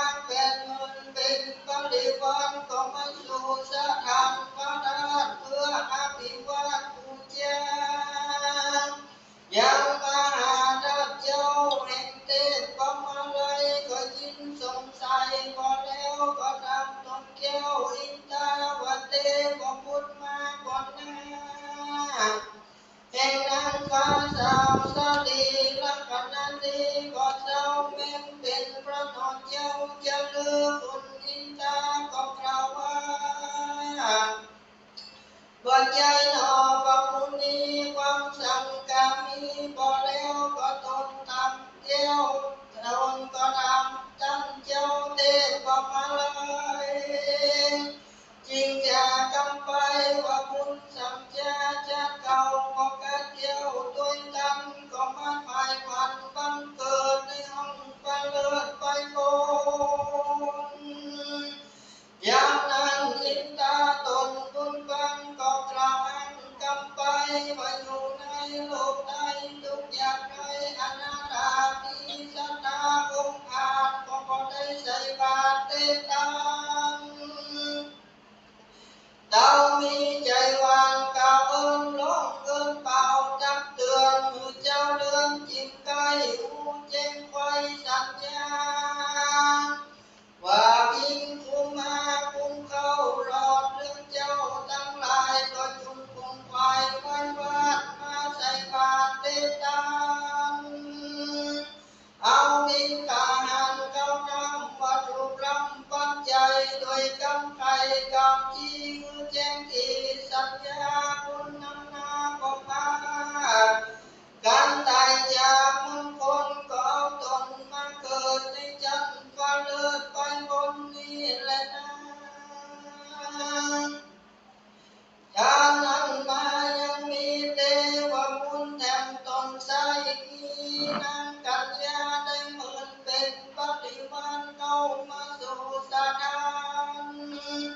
กระดาษวังอภิวาทปุจจามหาเทพเก่าสังจาจิกาจาทำแถมเราวัดเทวบุตรมาก่อนหน้าจังเงินนอลาอดิยมิตรใจจะเลือกคุณอินทาตั้งต่อว่าหากบ่ใจหนอมุนีทำอะไรสังกามีบ่แล้วตนยังแก้วจริงจะนำด้วยกำน้ำแต่เราวัดย้อนคุณเก่าสังกาจริงป่ามันเกิดในจันทร์ฟ้าเลิศไปบนยามนั้นคุณอินตาตนอยู่ฟ้าก็มีตอบตากำไปว่ามันอยู่ในเดชต้องคงเป็นน้องลังกามีสนาใสบองแป้วในคุณแก้วทั้งสามมีเจตนางามสะอาดไปสู่ประทานเจียงจีเอาดอกกันนี้กันนี้น้องไว้อธิษฐานไว้ดวงในเอาหัวใจตั้งไว้ตั้งเทียบใจบูชาเอาเกศา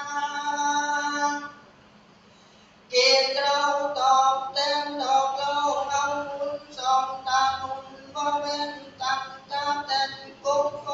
ด้วยใจใสสะอาดบูชาประทานเจียงจีนการดำอินทรีย์มวยมันจากโลกวังมงคลก็ตนมาเกิดในห้องฟ้าเลิศไปบนและนาทานนั่งมาแด่เรายังมีเจ้า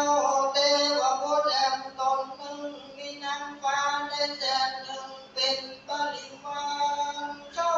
มาสู่สถานพระราชอภิวาทบูชาพระมหาเดชเจ้าจริงได้เล่าสงสัยว่าใครทำข่าวกับตนตั้งเต้าอินทาว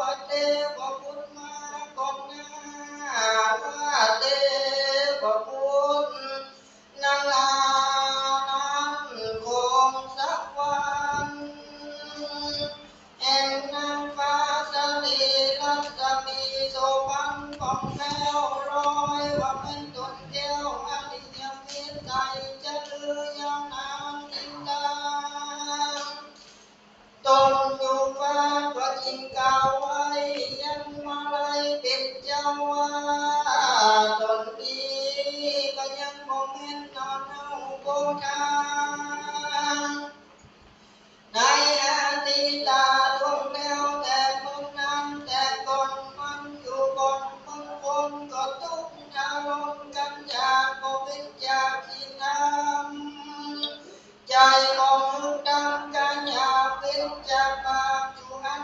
ในกาลยามวันนั้นก็ไปสู่ตาอาเป็นที่ลาบดวงจันทร์ก็อันจันไหลเข้าห้องแสงใจต้องเอาใจมีวันเอาไว้ว่าวาดเป็นดังจัดเงินค่าที่เอามากองก็เป็นกอเจดีย์โดยดังนานีของเปลวก็นบน้อมไว้บูชากันดำขันดาเมียนกาชีวิตกาเสียตนบุญบังโดนมาเกิดยังห้องก็เลือกตาวติงสานังและนายาวนานเมื่อเตวพุทธนมาลอดแล้วนายความแก้วจุฬามณีก็น้อมอันจุลีน้อมไว้ต้มรวนไฟสามหนก็ได้ตนออกจากไปเขตนอกตามเปิงแห่งตนก็มีวันนั้นแหละนางเน้นดินตากิยาสังวันนาวิเศษจาห้องเหตุยังปะธรรมมาลัยกันคนเก่าก็บังคมสมเด็จเสด็จแล้วตอนนี้ก่อนแล้ว นันทมยังสาธุการังกะโรมะเสสาธุสาธุสาธุกับเมตตาธรรมในท่านพระคุณเจ้าพระวรยูวรปัญญาเมธีครับจากวัดยางบวงได้เมตตาแสดงพระธรรมเทศนามาลัยเก้าหรือว่าปฐมมาลัยเป็นที่เรียบร้อยแล้วนะครับจากนี้ไปจะได้น้อมถวายบูชากันเทศถวายกันเทศแด่ท่านพระคุณเจ้ากราบพระรัตนาท่านอาจารย์พระมหาวิษณุเลิศและพระมุขเหมือนเดิมครับ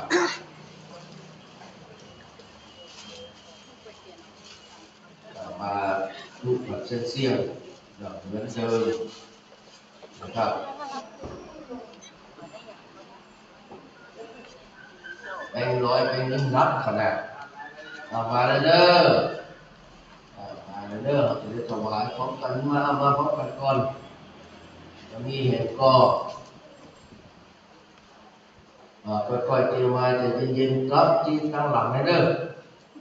ได้บุญเหมือนกันหมดเด้อมาฟังคำเพลินน่ะที่เตียนไม่มาเอาเรียบร้อยถวายสาธุสาธุสาธุจากนี้ไปเป็นหลักที่เดิมเหมือนเดิมเขาจะได้พักผ่อนจากท่านอาจารย์นะครับครูคำว่ากระทึกเด้อแม่ได้ดูลูกมาได้เฮ้ยได้ไม่ใช่ธรรมดาเนาะ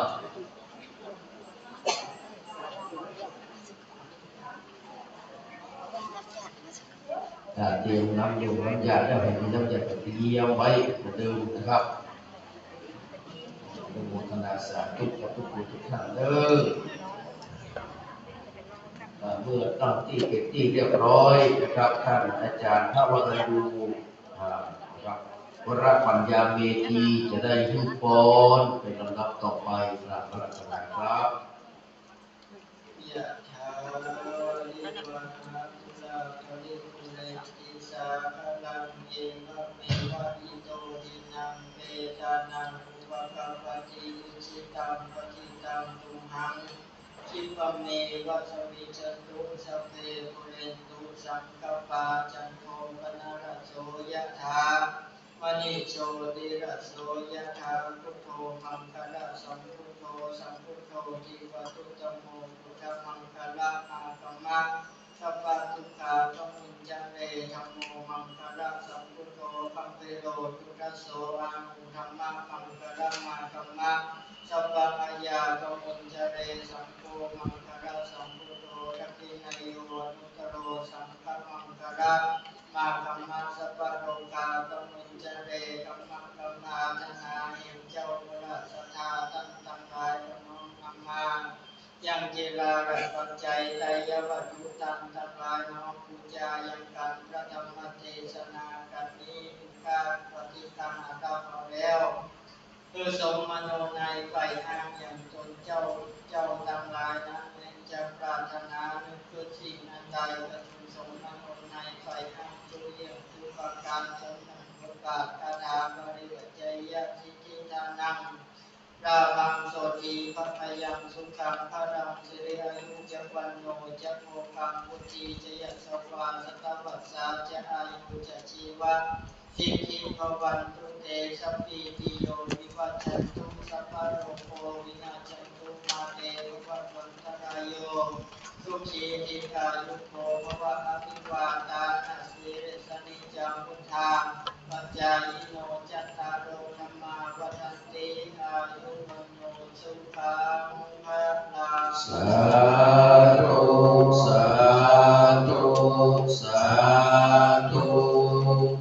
วันตานิพันเต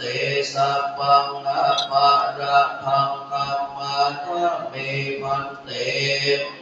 กะตังปุญญังสามินาอนุโมทิตัพพังสามินากะตังปุญญังไมหังทัพพังสาธุสาธุอนุโมทามิ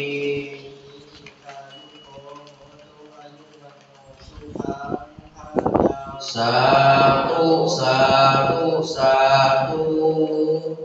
กับกล่าวผมในนามของคณะสังฆาวัดเจดีย์ท่านอาจารย์พระมหาวิษณุจารุธรรมโมนะครับกราบนมัสการขอบพระคุณในเมตตาธรรมของท่านอาจารย์พระวรยูวรปัญญาเมธีจากสำนักวัดยางพวงเริ่มที่ได้มาเต้นทำปฐมมาลัยหรือว่าปฐมมาลัยเก่า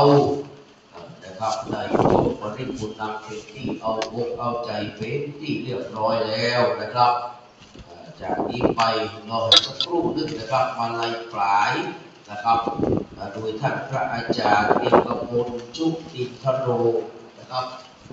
จาก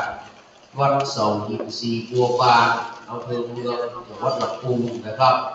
จะได้เป็นองค์ธรรมกถึกนะครับในการสุดท้ายของวันนี้คือมาลัยปลายนะครับขออนุโมทนาสาธุเด้อขอแจ้งข่าวนะว่าวันนี้ได้รับข่าวจากท่านผอ.วันลบนามวงกรมหรือว่าพ่อครูวันลบนามวงกรมผู้อำนวยการสถานีคลื่น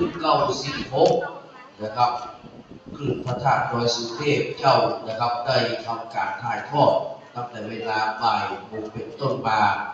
กราบขอบพระคุณนะครับพ่อครูวันลบนามวงกรมเด้อนะครับอนุโมทนาสาธุฟังอยู่ตั้งบ้านฟังอยู่ด้วยกันนะครับขณะนี้ไป2 คืนนะครับคืน96กราบไหว้สาเมตตาบารมีธรรมในพระเดชพระคุณหลวงพ่อท่านเจ้าคุณนะครับพระธรรมเสนาบดีนะครับรองเจ้าคณะภาค7นะครับเจ้าอาวาสวัดพระธาตุดอยสุเทพนะครับราชวรวิหารนะครับพร้อมกับท่านที่ดูแลเรื่องเครื่องเสียงทั้งข้างบนนะครับในการควบคุมการถ่ายทอดเสียงนะครับของพระคุณเป็นอย่างยิ่งนะครับอนุโมทนากับพี่น้องศรัทธาที่มาอยู่ที่วัดเจ็ดริมโดยนะครับพี่น้องศรัทธานะครับที่นะครับฟังอยู่ทางบ้านขณะนี้ได้รับการนะครับ ถ่ายทอดไปถึง2 สถานีแล้วเด้อคือคลื่น96นะครับวัดพระธาตุดอยสุเทพและคลื่น104.50 เมกะเฮิรตซ์นะครับวัดฝ่ายหินซึ่งทำการถ่ายทอดถึงเสียงถึงภาพนะครับเป็นเจ้านะครับกราบนมัสการของพระคุณนะครับท่านพระครูสมมุติวิสุวัฒน์วรกิจโจนะครับในการนี้โดยนะครับเรียนเชิญเด้อบรรดาพี่น้องที่อยู่ทางบ้านนะครับจะมาความแข่งขันนี่ก็จะได้เลิกมหาลัยฝ่ายนะครับหรือว่าโอ้เอามารอวันพรุ่งนี้ก็ได้เลิกช่วงนี้ผมจะมาบูชานะครับมาลอยฝ่ายขอเรียนเชิญเด้อนะครับ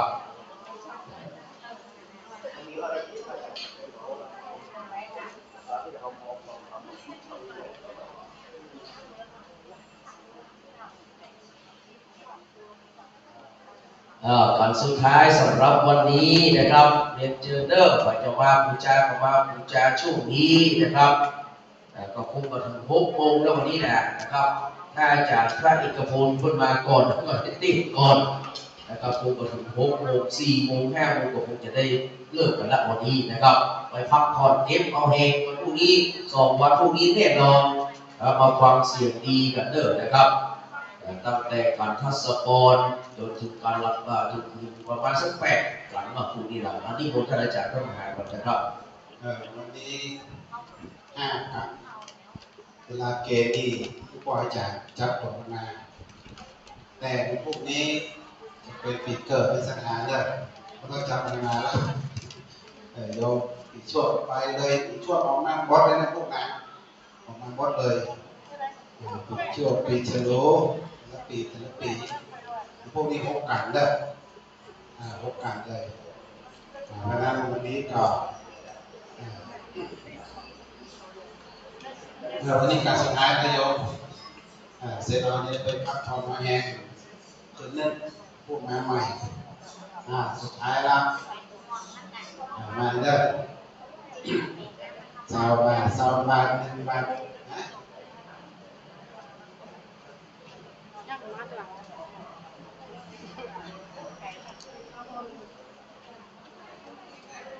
อนุโมทนาสาธุเด้อปิ๊กได้บนปิ๊กเนี่ยไอ้ชั่วโมงเดียวมาเด้อการสุดท้ายแล้วYouTube แม่โยมยาย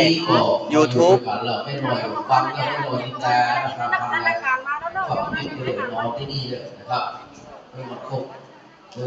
เลิกวันนี้5 กันมาพวกนี้ประมาณ8 กันเนาะประมาณนี้นะอาจจะ6 กันนี่เนาะเฉลี่ยละนะครับเฉลี่ยละ7 8เนี่ยประมาณเนี้ยนะครับประมาณ7 กับ 6นะครับก็เหลือ13 กันนะทุกดูกันดูได้นะครับก็เวลาคงประมาณเนี้ยนะครับเจอทุกคนเท่านั้นแต่ว่ามันจะม่วนเนาะจะมีพระเสียงดีแต่เขาจริงพระที่เรียกไปนี่ก็เสียงดีหมดนะครับเพียงแต่ว่าไม่ได้จังหวะของเปิ้ลเนาะพอที่2 รูปที่ผ่านไปที่ท่านพระมหานะครับยานกรเนี่ยนะครับแล้วก็ท่านอาจารย์นะครับวรัญญูนี่แหละนะครับเสียงดีเนาะเสียงดีแต่ว่าได้เตะคำเนื้อธรรมดาก่อนนะครับแค่ว่าเป็นเนื้อมหาเจ้าแล้วก็ใส่ทองนองเพื่อเมตตาใส่ละบองกาบให้ดูเฮาได้รับฟังกันนะครับเป็นโอกาสดีนะพี่น้องเด้อนะครับตามบูญาโกศลเนาะแล้วก็แม่หลวงเนาะแม่จัดเพลงคำโพธายังอยู่แม่พัฒนาเปิ้ลมีภารกิจนะครับติ๊กไปทำภารกิจที่ถูกเอาเรียบร้อยผมก็จะมาฟังผมว่าแม่จัดเพลงผมนี่ที่คุณปิ๊กไปได้ยังไงนะครับก็มีทุกคนมีภารกิจก็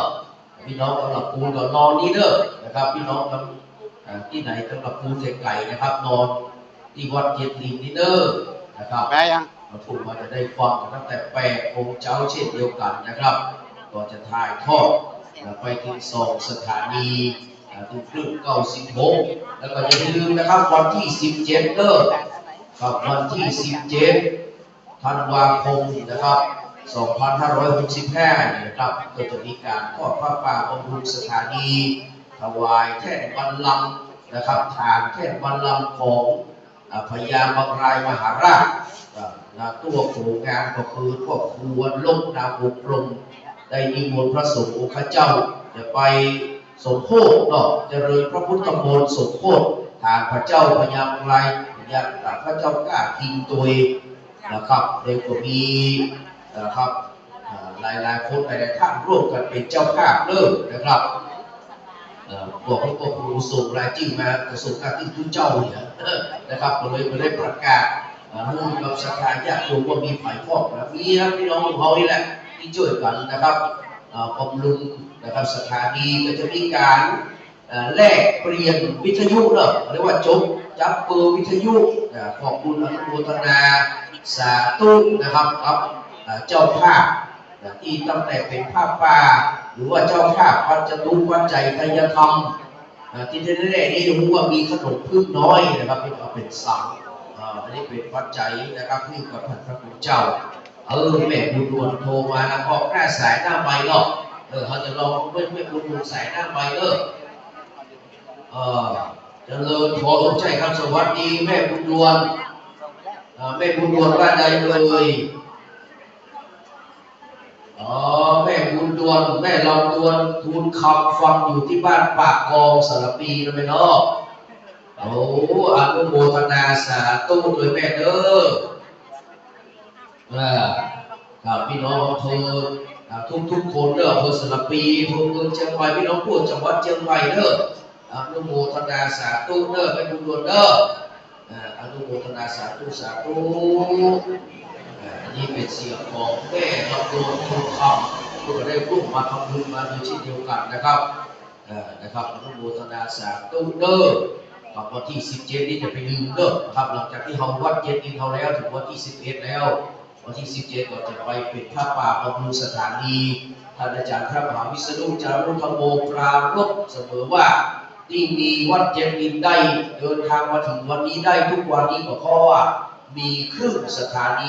96เนี่ยนะครับส่งเสริมคือมีกิจกรรมต่างๆแล้วก็ทำเพื่อได้รู้จักบรรดาพ่อแม่พี่น้องคณะศรัทธาผมว่าอยู่ไกลอยู่ใกล้แม่อภรอยู่ฮอดอยู่โดยเต่าได้มาร่วมฟังธรรมกันนะครับจะอยู่แม่ริมก็มีแม่แต่งก็มี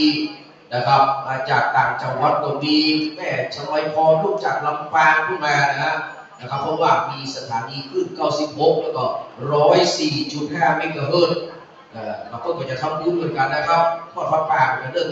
2 สถานีนี้เพื่อบำรุงสถานีเพราะว่าแต่ละปีนั้นก็นะครับอายุการใช้งานนะครับก็เสื่อมโทรมไปตามกาลเวลาจะต้องมีปัจจัยมาพอมาบำรุงได้มาเปลี่ยนนั่นเปลี่ยนนี่นะครับ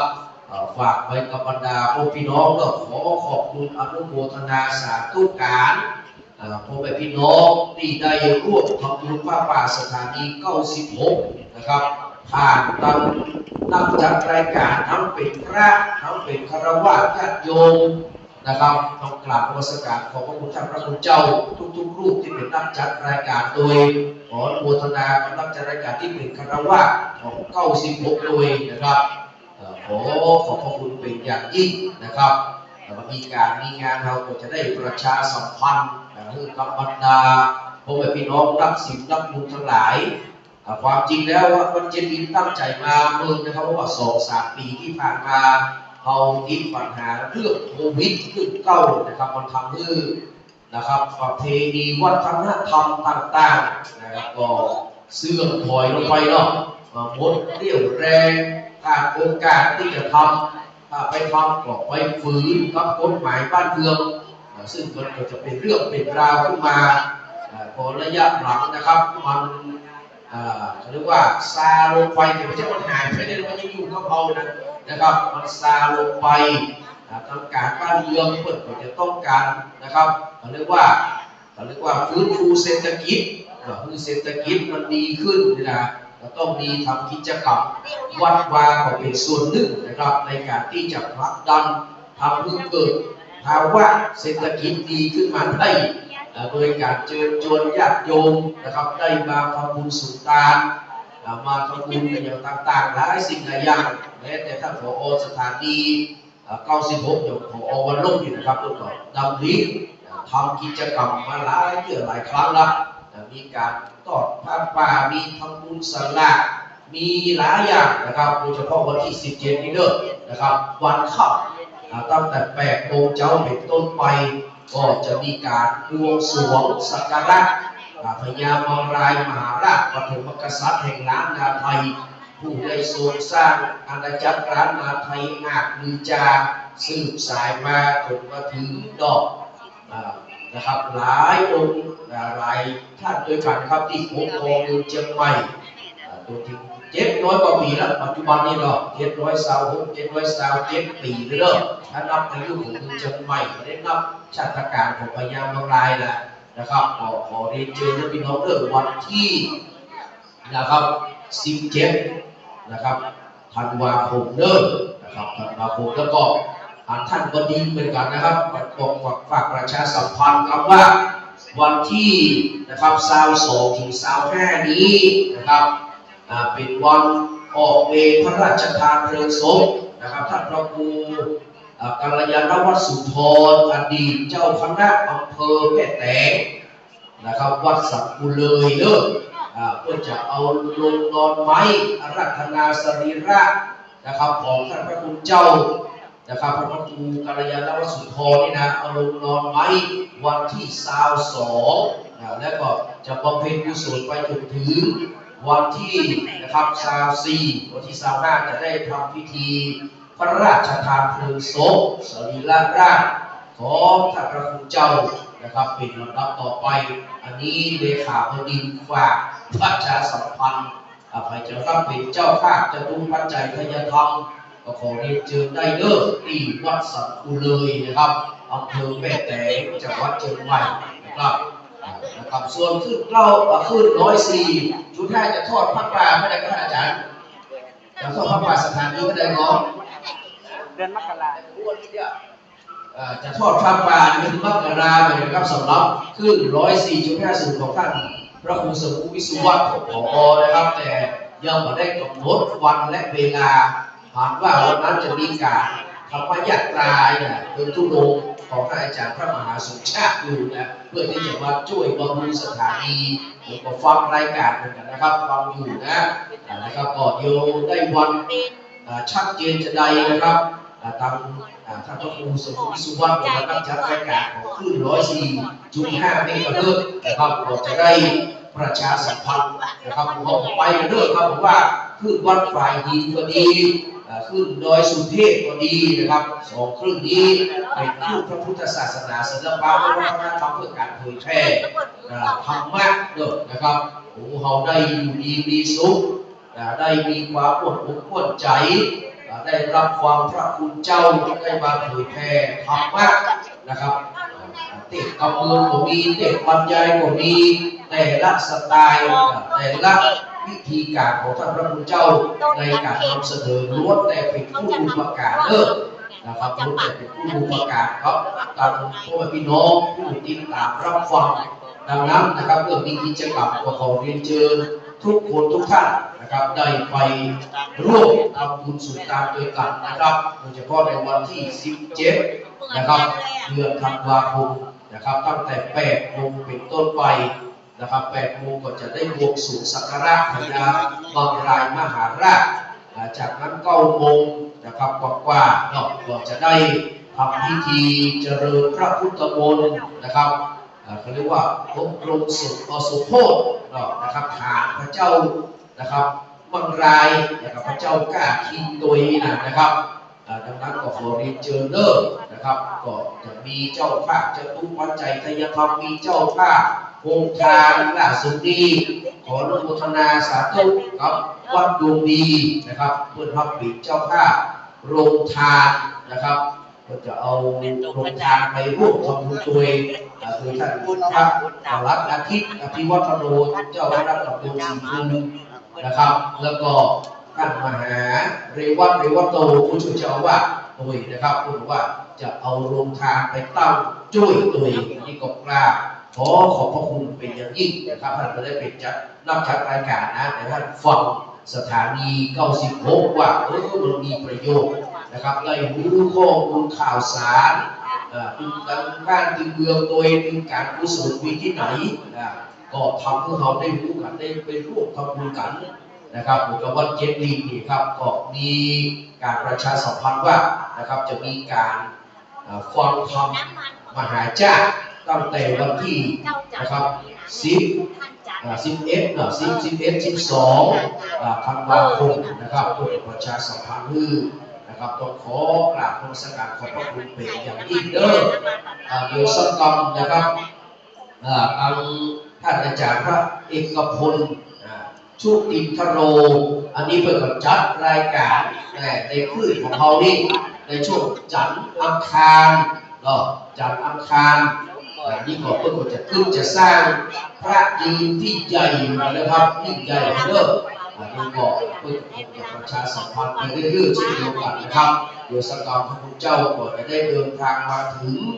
นะครับก็จะได้อาราธนาธรรมมาลัยป่ายนะครับมาลัยป่ายจบเรียบร้อยแล้วก็จะได้แผ่เมตตาเด้อแผ่เมตตาปิดท้ายวันตาหลวงวันตาน้อยนะครับผู้เสร็จสับเรียบร้อยนะครับเป็นจบไป1 วันวันพรุ่งนี้ก็มาเริ่มต้นกันใหม่ตั้งแต่การทัศปรนะครับการทัศปรนะครับอีกนางพุทธดีจุติลงมาเกิดเนาะจะได้ขอพรจากพระอินทร์10 ประการมีอายพ่อนะครับก็ไปขอฟังเอาวันพรุ่งนี้โอ้มาแล้วนะครับขอถวายการต้อนรับท่านพระคุณเจ้าพระอาจารย์เอกพลชุตินทโรผู้ทรงไว้ซึ่งความรุ่งเรืองโชติช่วงชัชวาลนะครับรองเจ้าอาวาสวัดเสาหินสีบัวบานนะครับได้เมตตาเดินทางมาถึงเป็นที่เรียบร้อยกราบพระประธานหลวงพ่อทองคำบนวิหารของวัดเจ็ดลิงนะครับแล้วก็จะได้ไปไหว้สานะครับท่านอาจารย์พระมหาวิษณุจารุธรรมโมธรรมสามีจิกรรมเป็นที่เรียบร้อยแล้วนะครับท่านพระคุณเจ้าก็จะได้ขึ้นสู่แท่นธรรมะเพื่อที่จะได้เมตตานะครับแสดงพระธรรมเทศนาพื้นเมืองนะครับมาลัยป่ายอาจารย์ก็จะใส่ก้าวเขาอยู่กันเนาะเสียงดีนะครับอาจารย์นี่ก็พูดนะครับขอนะครับนี่อาจารย์เสียงดีครับก็มีคิวบอกนี่มันเรียกว่าบ้านกันนะครับท่านอาจารย์นี่ก็พูดนี่นะครับนะครับไปเตะปลาไหลที่นี่แหละวันที่วัดเจ็ดลีนี่นะครับแล้วที่ไปเป็นชอบที่อยู่นะครับคือแต่ทางบ้านหรือว่าอาจารย์เลิกก็ค่อยน้อยนะครับท่านอาจารย์ก็นะครับกำลังทำดุษฎีนิพนธ์เลิกนะครับจะได้เป็นด็อกเตอร์โดยจะได้เป็นมหาโดยปีหน้านี่เราจะได้แสดงผู้ทิตาคารวะจิตต่อท่านอาจารย์พระเอกพลหรือว่าเป็นพระมหาด็อกเตอร์เอกพลนะครับชุตินทโรนะครับไหวครูนะครับนี่ก็ทุกสิ่งทุกอย่างต้องมีครูเด้อนะครับไม่สพจักสุนะครับเราจะยิ่งเราต้องมีครูบาอาจารย์แล้วนึกถึงครูบาอาจารย์แม้แต่นักมวยแม้แต่จัดฟ้อนเวลาไปถึงเรานึกถึงครูบาอาจารย์นะครับตอนนี้ท่านเอกพลก็ไหวครูแล้วก็ได้ขึ้นไปตีแต่ธรรมะเป็นที่เรียบร้อยแล้วนะครับเราก็จะได้อาราธนาธรรมนะครับทุติยมาลัยอาจารย์ก็จะได้เมตตาใส่กาผู้เขาได้เป็นละเมาเอาใจกันเด้อวันนี้ครับตั้งจิตตั้งใจสดับรับฟังทุติยมาลัยเมตตาธรรมไลพระอาจารย์เอกพลชุตินทโรรองเจ้าวัดวัดเสาหินในณวัดนี้ทุติยมาลัย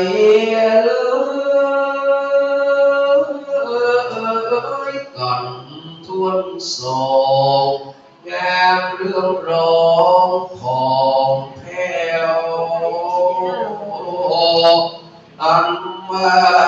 มหาเทพเจ้าไปรอ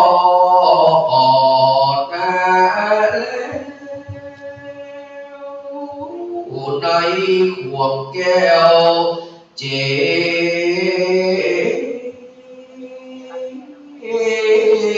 ดี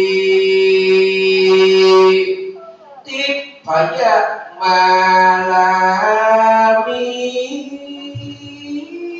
ลายโมพงเข้าสู่ปูจาเยอะมหาจินตคาทุกท่าเกศแก้วจุรมณีบุพภามาลามีลายสิ่งแสนเที่ยวยิ่งเหลืองแดงข้างท่าแฝงบนมาสิบนิ้วหาปูจาขอลูกศิษย์รักษาทานตนผ่านแถวขึ้นนำแต่แอนธรรมานาเลลูกเตสนาธรรมธรรมังอนุกัมปิมังปัจจังอะระหะนังกัปโรมา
น้อย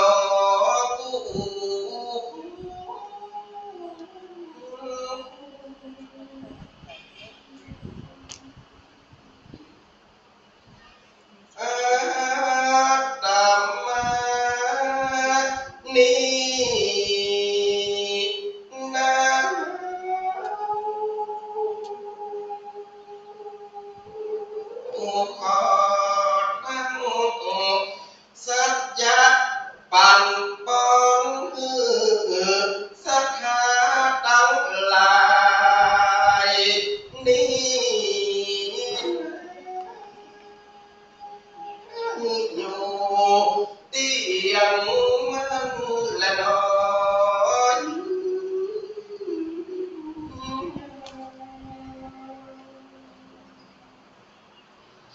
ขอศรัทธาตั้งหลายนี้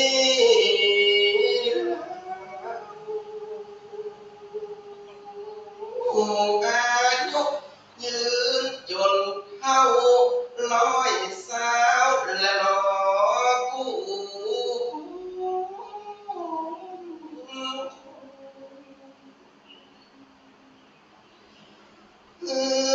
มีผิวพรรณในตัวโต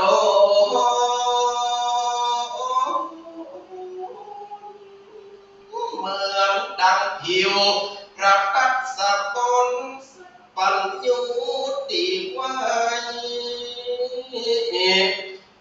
มีความสุขดึงกายและใจแต่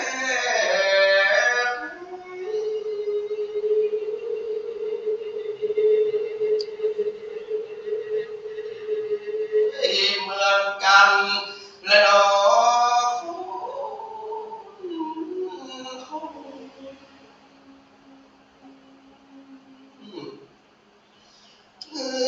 มี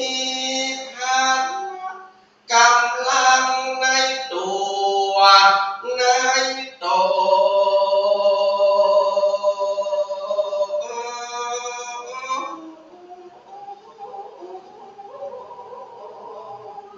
เหมือนดังพระกำลังปัดรักษปนหนอพระองค์คำดีไว้ขอศรัทธาตั้งหลายนี้สา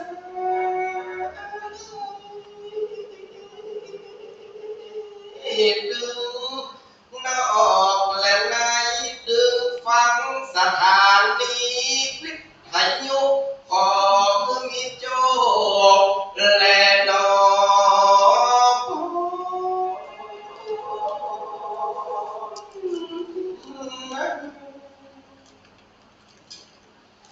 คือสุขกายและสุขใจแต่และ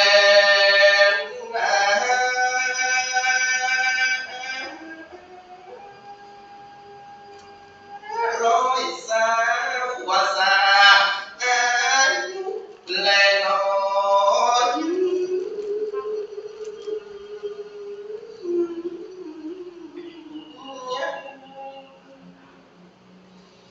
อาตมาขอเชิญศรัทธาตั้งหลาย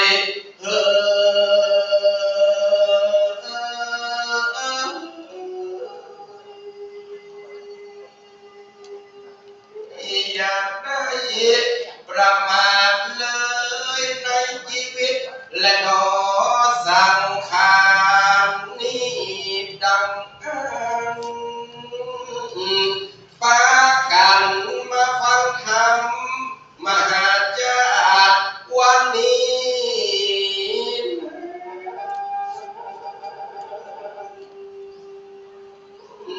ได้บุญมหาศาลเหมือนกันและนอกู้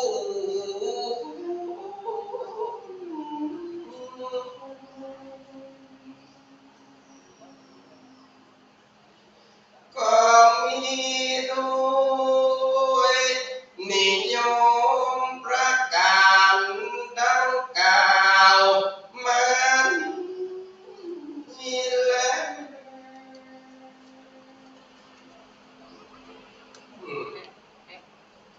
ขอนอบน้อมแด่พระติรัตนไตรัยแก้วเจ้าทั้งสามประการอันไม่มีองค์พระพุทธเจ้าพระธรรมเจ้าพระสังฆเจ้าขอถวายความเคารพครูบาอาจารย์พระเจ้าพระสงฆ์ทุกองค์ทุกองค์ข อเจริญพรบรรดาคารวะญาติโยมพุทธบริษัททั้งหลายทุกคนทุกท่านที่ปากันมาตั้งใจฟังธรรมมหาญาติวันนี้อาตมาภาพพระอาจารย์เอกพลชุตินทโรวัดเสาหินตำบลศรีบัวบานอำเภอเมืองจังหวัดลำพูนวันนี้ศรัทธาญาติโยมที่ฟังรายการวิทยุอยู่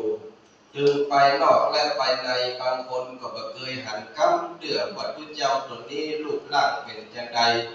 อาตมาภาพได้ฉายาในนามพุทธเจ้าคนห้องกันว่าพุทธเจ้านามมนคนลำพูนเป็นพุทธเจ้าที่หุ่นดีเป็นพุทธเจ้าที่เสียงประใสแต่ว่าหุ่นดีวันนี้ได้มาโปรดเมตตาใน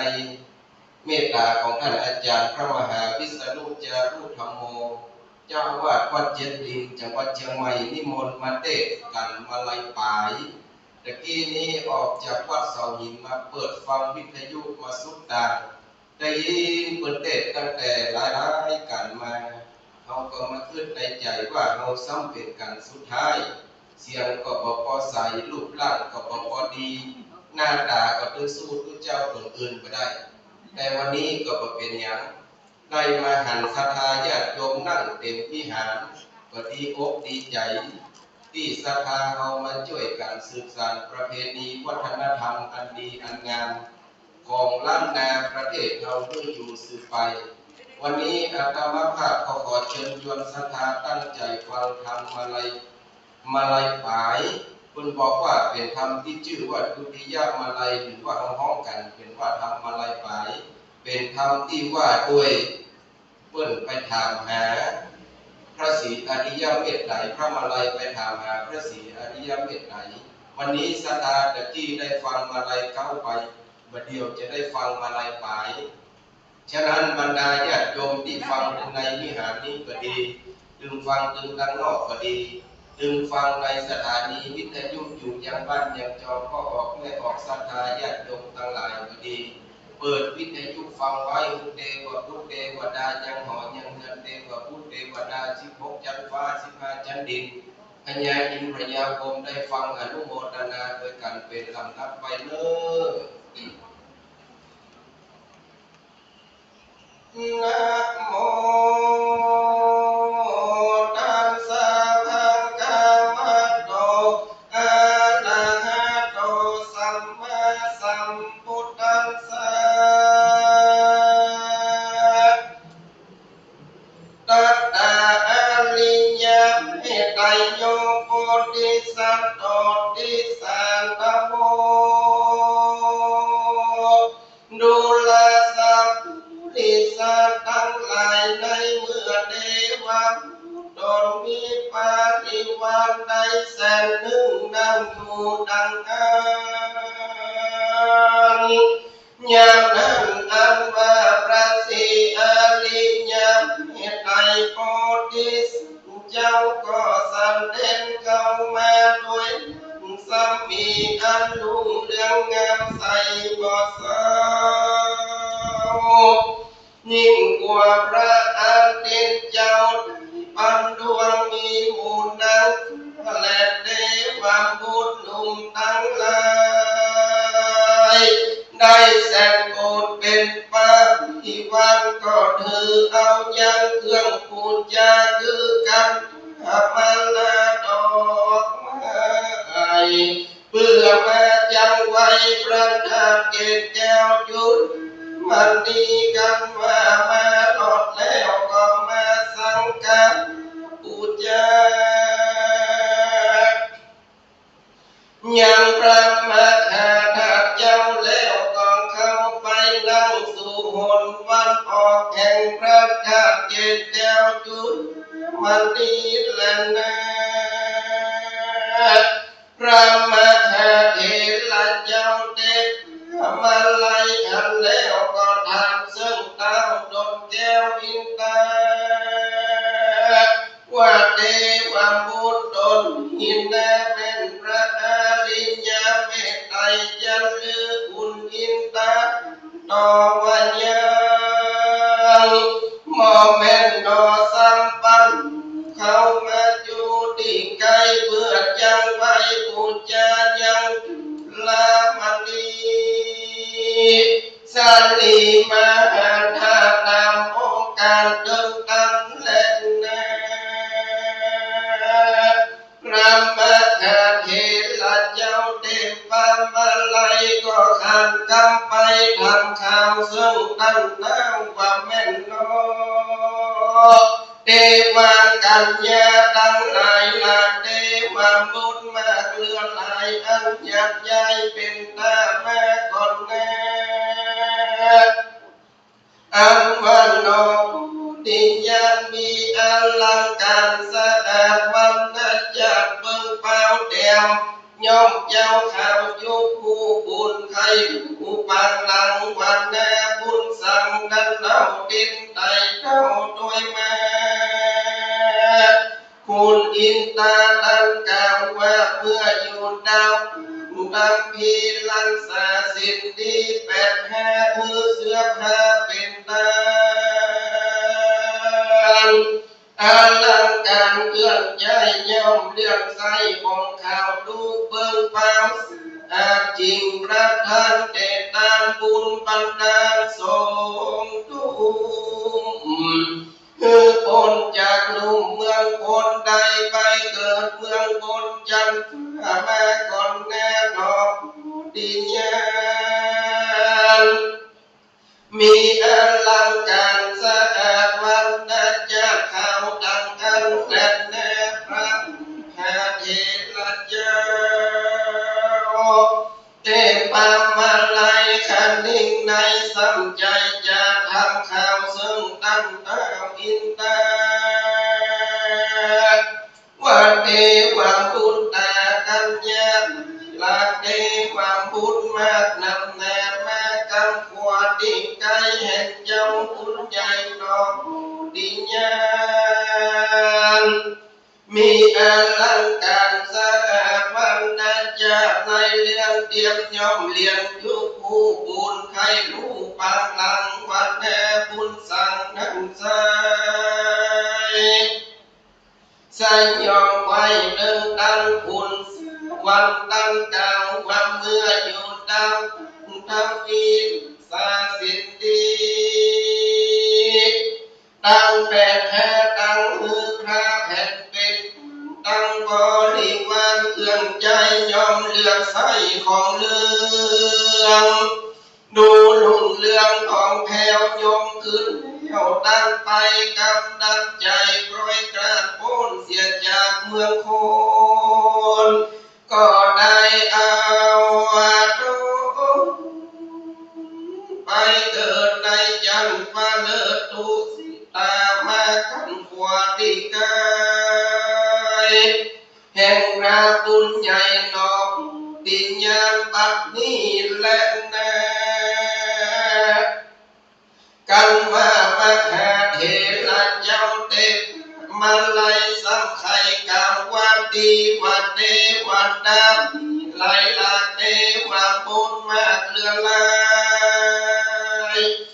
อันมาใหญ่ยังใหญ่มากันสายนอบุญทามีผู้สร้างงามใจจะเบิ่งแปลงเตียนย่อมแดงยุคผู้บุญใครผู้บางหลังวันแน่บุญสั่งนา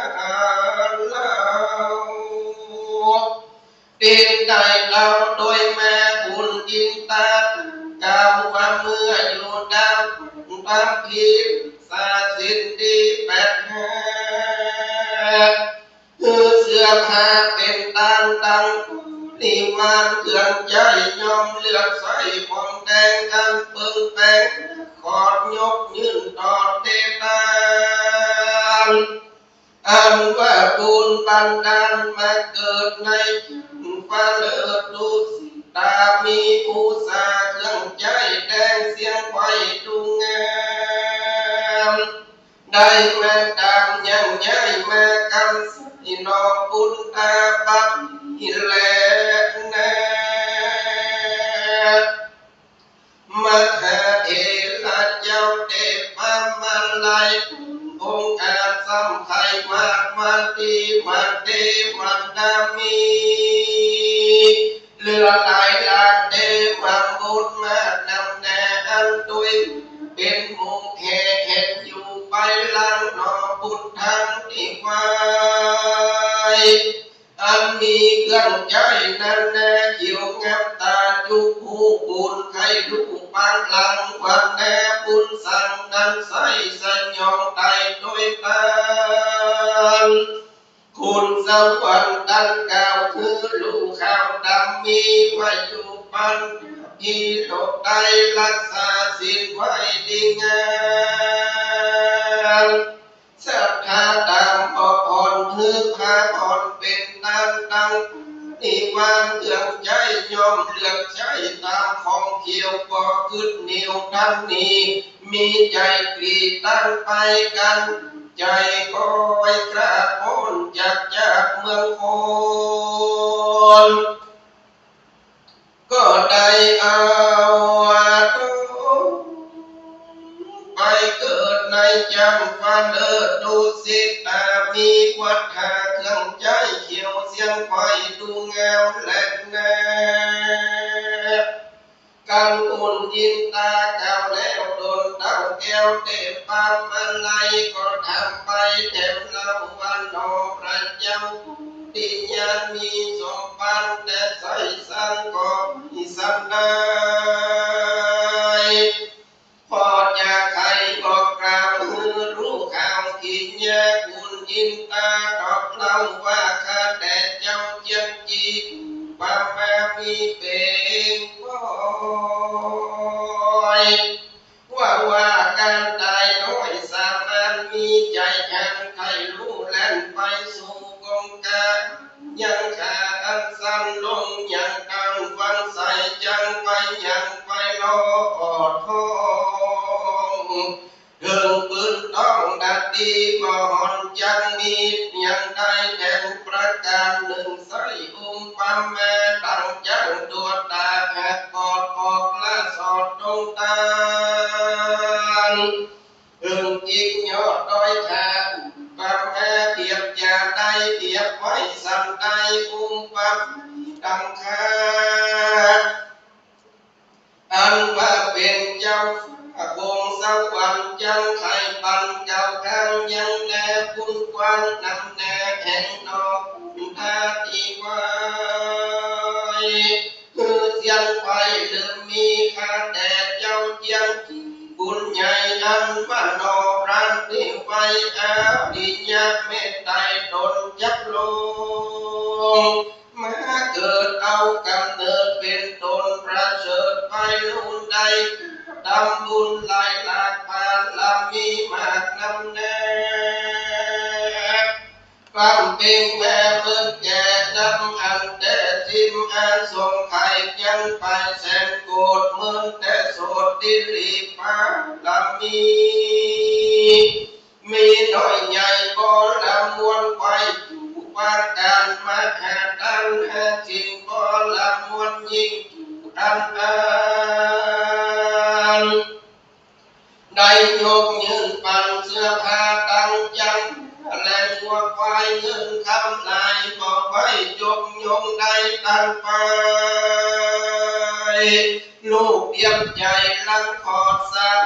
ตอดเดตามเมียยังคันยืนจอยสันปล่อยตั้งไปถ้าใส่ไฟเดือดสารลังเมื่อกันยาตั้งหูตาตับปอดสารลังตอดเดตัน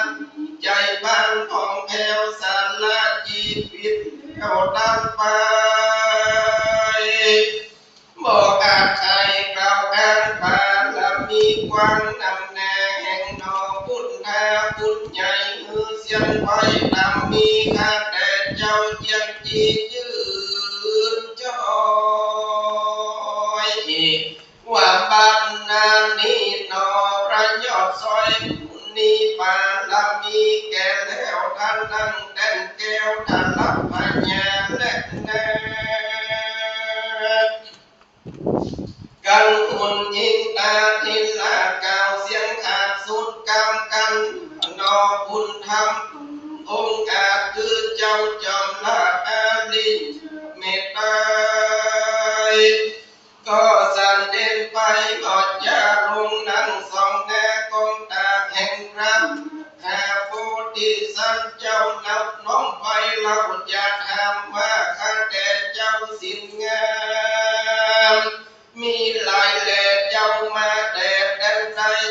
ไปไหนมานี่ขอกำจีดำมีแดดว่าอันอินนั้นมาหาเทละเจ้าก็ดันเล่าใครจะว่าดูแลหาลาจักเจ้าตนองค์อาจเยี่ยงคานส่งปานไหลหลากเล่านี้หากมาจากยุงผู้เบื่อมาดูดไว้ยังประทายุดมานี้ตัดยำดีมันพอได้ปัญญาองค์คำบัดและแน่อันว่าอาลิญญาเมตไตรโพธิสัจจาก็ดันเล่าปุจจามามนุษย์สานุ่มได้ดังคนใหญ่นั่นแน่มีดวงลายหมู่มีสักหาอยู่สักใดมหาเถระเจ้าก็จะให้บอกกล่าวว่าคนอยู่ดาวทพีห้องก็มั่งมีหลายหลากห้องก็ทุกยากบนที่ล้างห้องก็ได้ดำทำล้างทุกนำมีน้อยคนดำก้อยมีลายจุ่มยิ่งใจดอกใดของลูกคิดอีกาลีของลูกงามดีใจจะมีพร้อมแน่แน่แน่ดังนี้แหละแน่กันว่ามหาเถระเจ้าเด็กมาไล่ตนองค์อาจไข่กำปากบอกเจ้าตนแก้วพุทธาก็ใครจะทำเล่าว่าคนหนุ่มเท่ายิ่งใจเขาองค์ไปตั้งแบบใจกระยาบตะลุนหรือกระตำแผ่กว้างขอเก่าการไข่แม่พระหาเถระเจ้าก็ดันเราจะใครว่าพองก็มีใจพองแผ่วสร้างบุญหลายประการพองก็มีใจแผ่นพึกหยาบพองกระตำบาปตะลุนคนใจบุญมีน้อยคนใจคอยมีหลายและแน่นอพุทธาเป็นเจ้า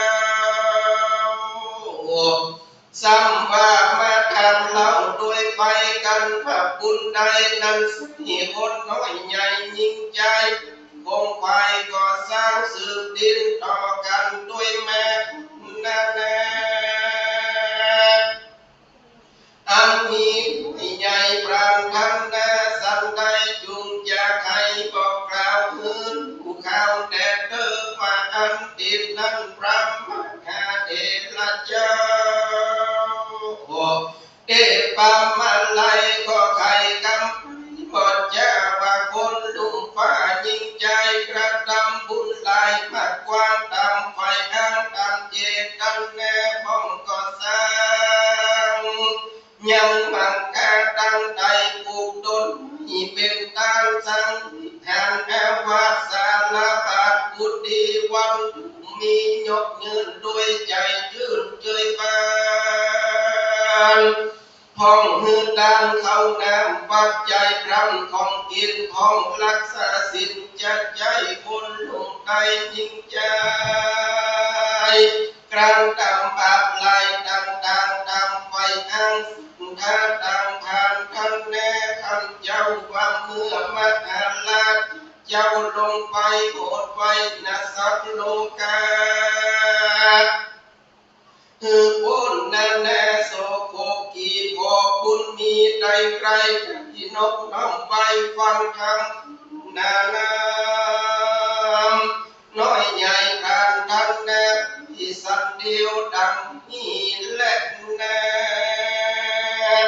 กันว่ามหาเถระเจ้าเด็กมาไล่เก่าแล้วเจ้าหนอแก้วพระศรีอาญาเมตไตรย่อมมีใจยืนจ้อยจิงเก่าถอยไข่กำว่าแม่นคนหน้าดำน้อยใหญ่ปราณทันนาที่สันใดมั่งไข่หันยังคาในวันเมื่อไปลูนจงกระทำบุญเสร็จตามการเขตมี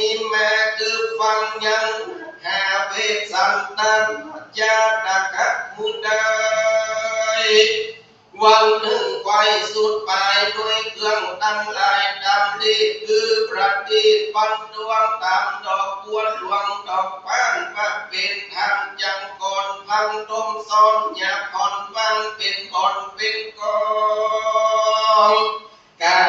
สะลองหอมยิงกาละสิ่งพ่อปันใส่เนื้อคันดังที่เดียนน้อยใหญ่โดยจอมจอดุงล้อม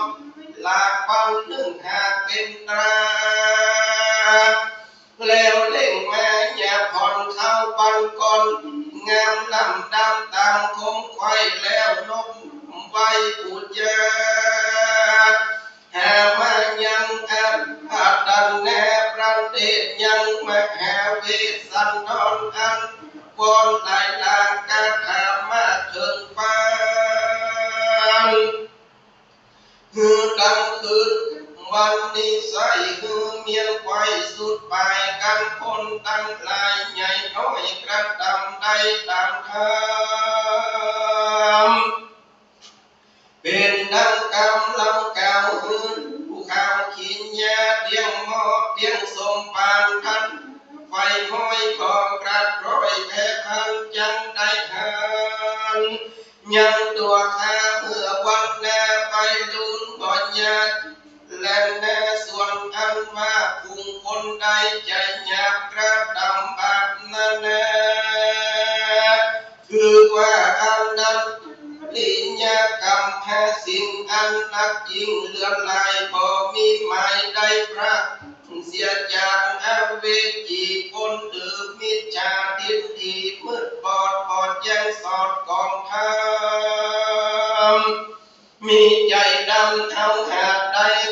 มาตั้งบุญคนตาลุนอยากจะกระดำบาปกาดวงลายคนยิ่งใจนั่นใส่บ่หมดใดเดินตั้งบ่อาจหันยังข้าเมื่อวันหน้าไปบ่อยากจะเล่นแน่พระมหาเถระเจ้าเด็กมาไล่ก่อนตั้งเล่าปุจจาพระมหาเถระเจ้าประเสริฐจักลงไปเกิดเป็นสัพพัญญู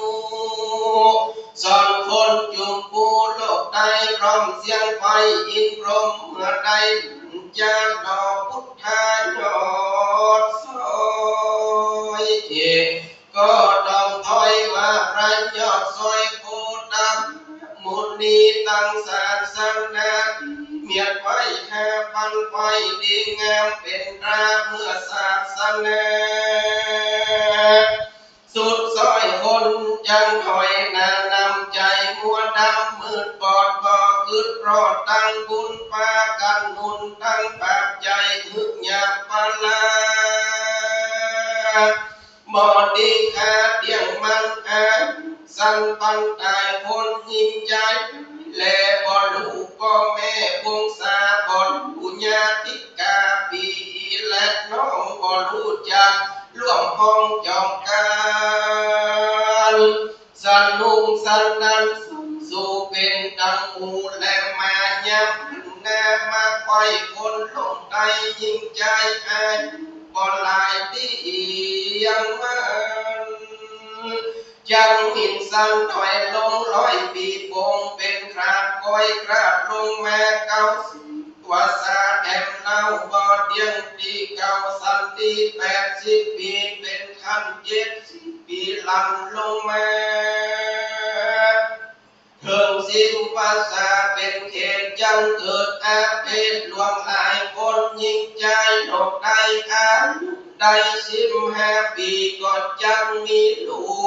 กน้อยเด็กอ่อนน้อยบุญตาบ่ญาติและนายามหันแนมาไว้คนใหญ่หันกั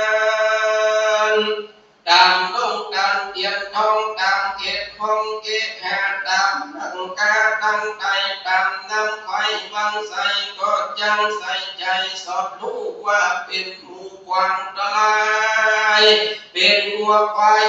ไก่ก็จังไล่ตีกันมือพันเอาคอนตั้งหมู่ก้อนหินผาของนั่นแน่มีมากมายดัง ที่ก็จังเกิดได้สัมปันเป็นมีดฟันหอกดาบเขาหาฟันกันดุงขึ้นบ่เดือดร้อนไม่เดือดมองผ่านหาดีสำลัก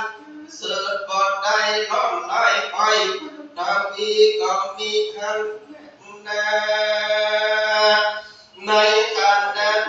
คนยิงใจลังพองก็ตื่นปองสัญญา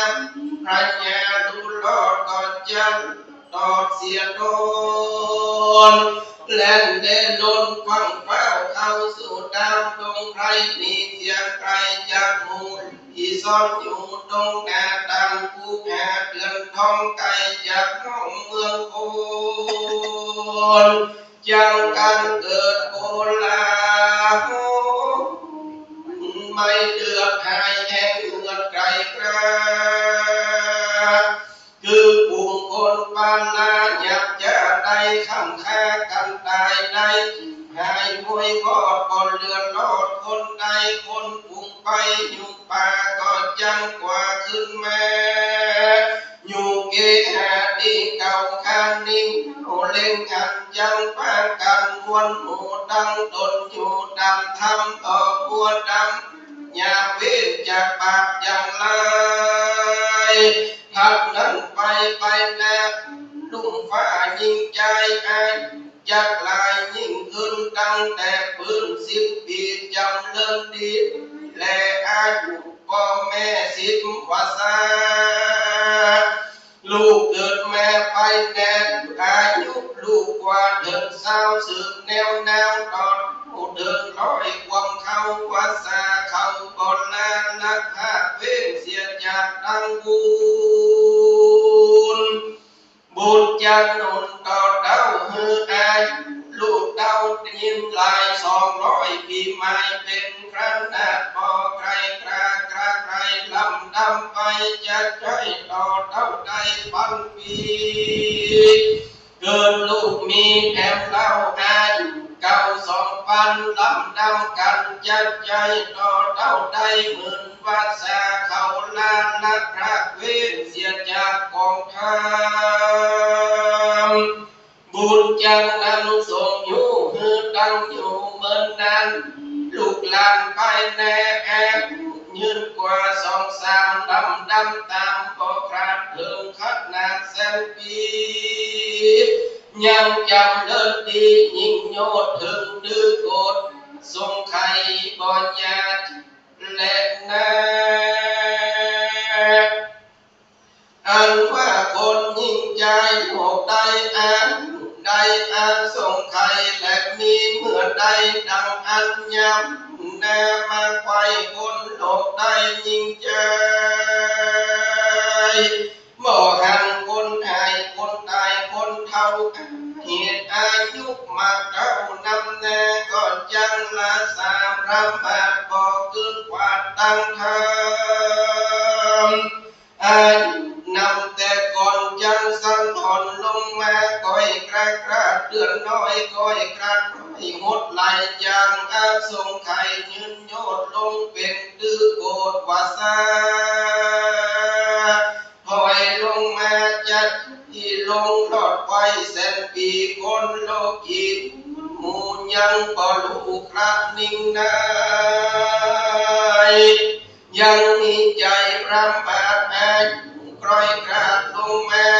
หมื่นวาสาแอบเล่าบ่รู้เหมือนกับสันดีลง80,000 ปีเป็นขั้นตั้งอยู่ขั้นเป็นตราก็มีและนาอันว่าคนจุมปูโลกได้ได้80,000 ปียักษ์มีเมื่อใดดังอันดับในกาลยามนั้นคนจุมปูหมู่ก็จักอยู่เจยบานหาโจรมาปอดใดคนตรงไฟเดินกัน15 วันลัดเลือบ้านเมืองเลือดเรื่องไรกันไปเป็นตาแม่ไก่ลาเดินกัน จุ่มพวงปันดอกไม้มีพร้อมไฟลายสีกรีปันดีขันเจ้าหอมตัวเต้าอันแนแผ่นสุดหาโลกลาเลี้ยงดังแก่กองใจสายนั่งไหลขึ้นน้องแออยู่ห้องเดียวกันฝ่ายหนึ่งพันไหลน้องไปลอดต้องแดนไก่ฝ่ายหนึ่งไหลปอกขึ้นพันลอดพื้นดินทรายจุ่มคนใจใหญ่บ่อผ่อนได้ก็ดำแผ่เล่นลำสอดเซลงามเลิศสู่ภูมิเกิดสร้างทางตนที่มีชื่อไว้ว่ากำปันขาตั้งของนานนาลาตามใจแห่ประสงค์ยามตกลงที่ไกลสมใจไฟอันก็มีอันแน่คนเกิดแม่ปางนั้นที่สับเอ่ยของดินไฟยิงใจลูกงามลายองค์อาทันอิลาจุคนพระสังคนโนกายบ่มีคนใดเมาบินคนมือดินปูดขาดคนเป็นพระญาติคนตาบอดหันมืดบอดคนหลังกอดหลังคอคนดินมืองอผักยกยังง่ายเสวาดังคนทำตัดคนก็บอกหอนยังมีพรำพักกวีแผ่นลาคนด่วนแน่ยิงใจสำลันลายยึงสู้กับด้วยผู้ภัยมันยิ่งบอกพันลักพรากยิงอยู่จากปวดตนใจปอดนนยิ้มกายปอดรู้ในเมียแป้งคำเจ้าแฝงอยู่ไกลบอกหอนเคียงกัน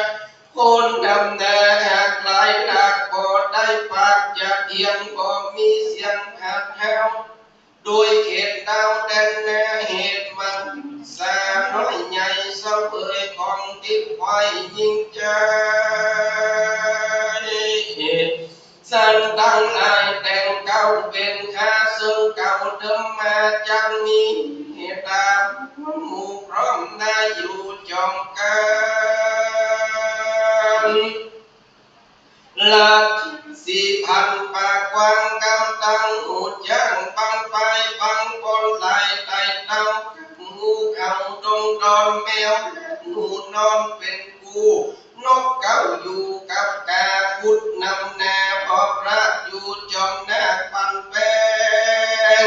งูเล่งแรงเขียดน้อยใจห่วงห้อยยานานาน้อยใหญ่มีไม่ตีไว้เสมอกันทุกคืนวันแจ้งใจบ่หัดใดยังการย้ำนามาลอดกันจอดตึงตั้งขาดพันไปเกิดในเมืองอันประเสริฐจุมผู้เป็นสัมปันของแท้จังได้นั่งเต้นแก้วเตสนานำสันตาหมู่เข้าสู่ห้องมหาเนรปานปัญญาและนาอาลิเมตไตโยโปธิสันเจ้าจังวันนั้นผู้ยังปาลามีลำวนดีคงไฟอันตนใดปั๊มเป็นมาจิงจะดังเล่าซึ่งมหาเถระเจ้าเทพมาลาย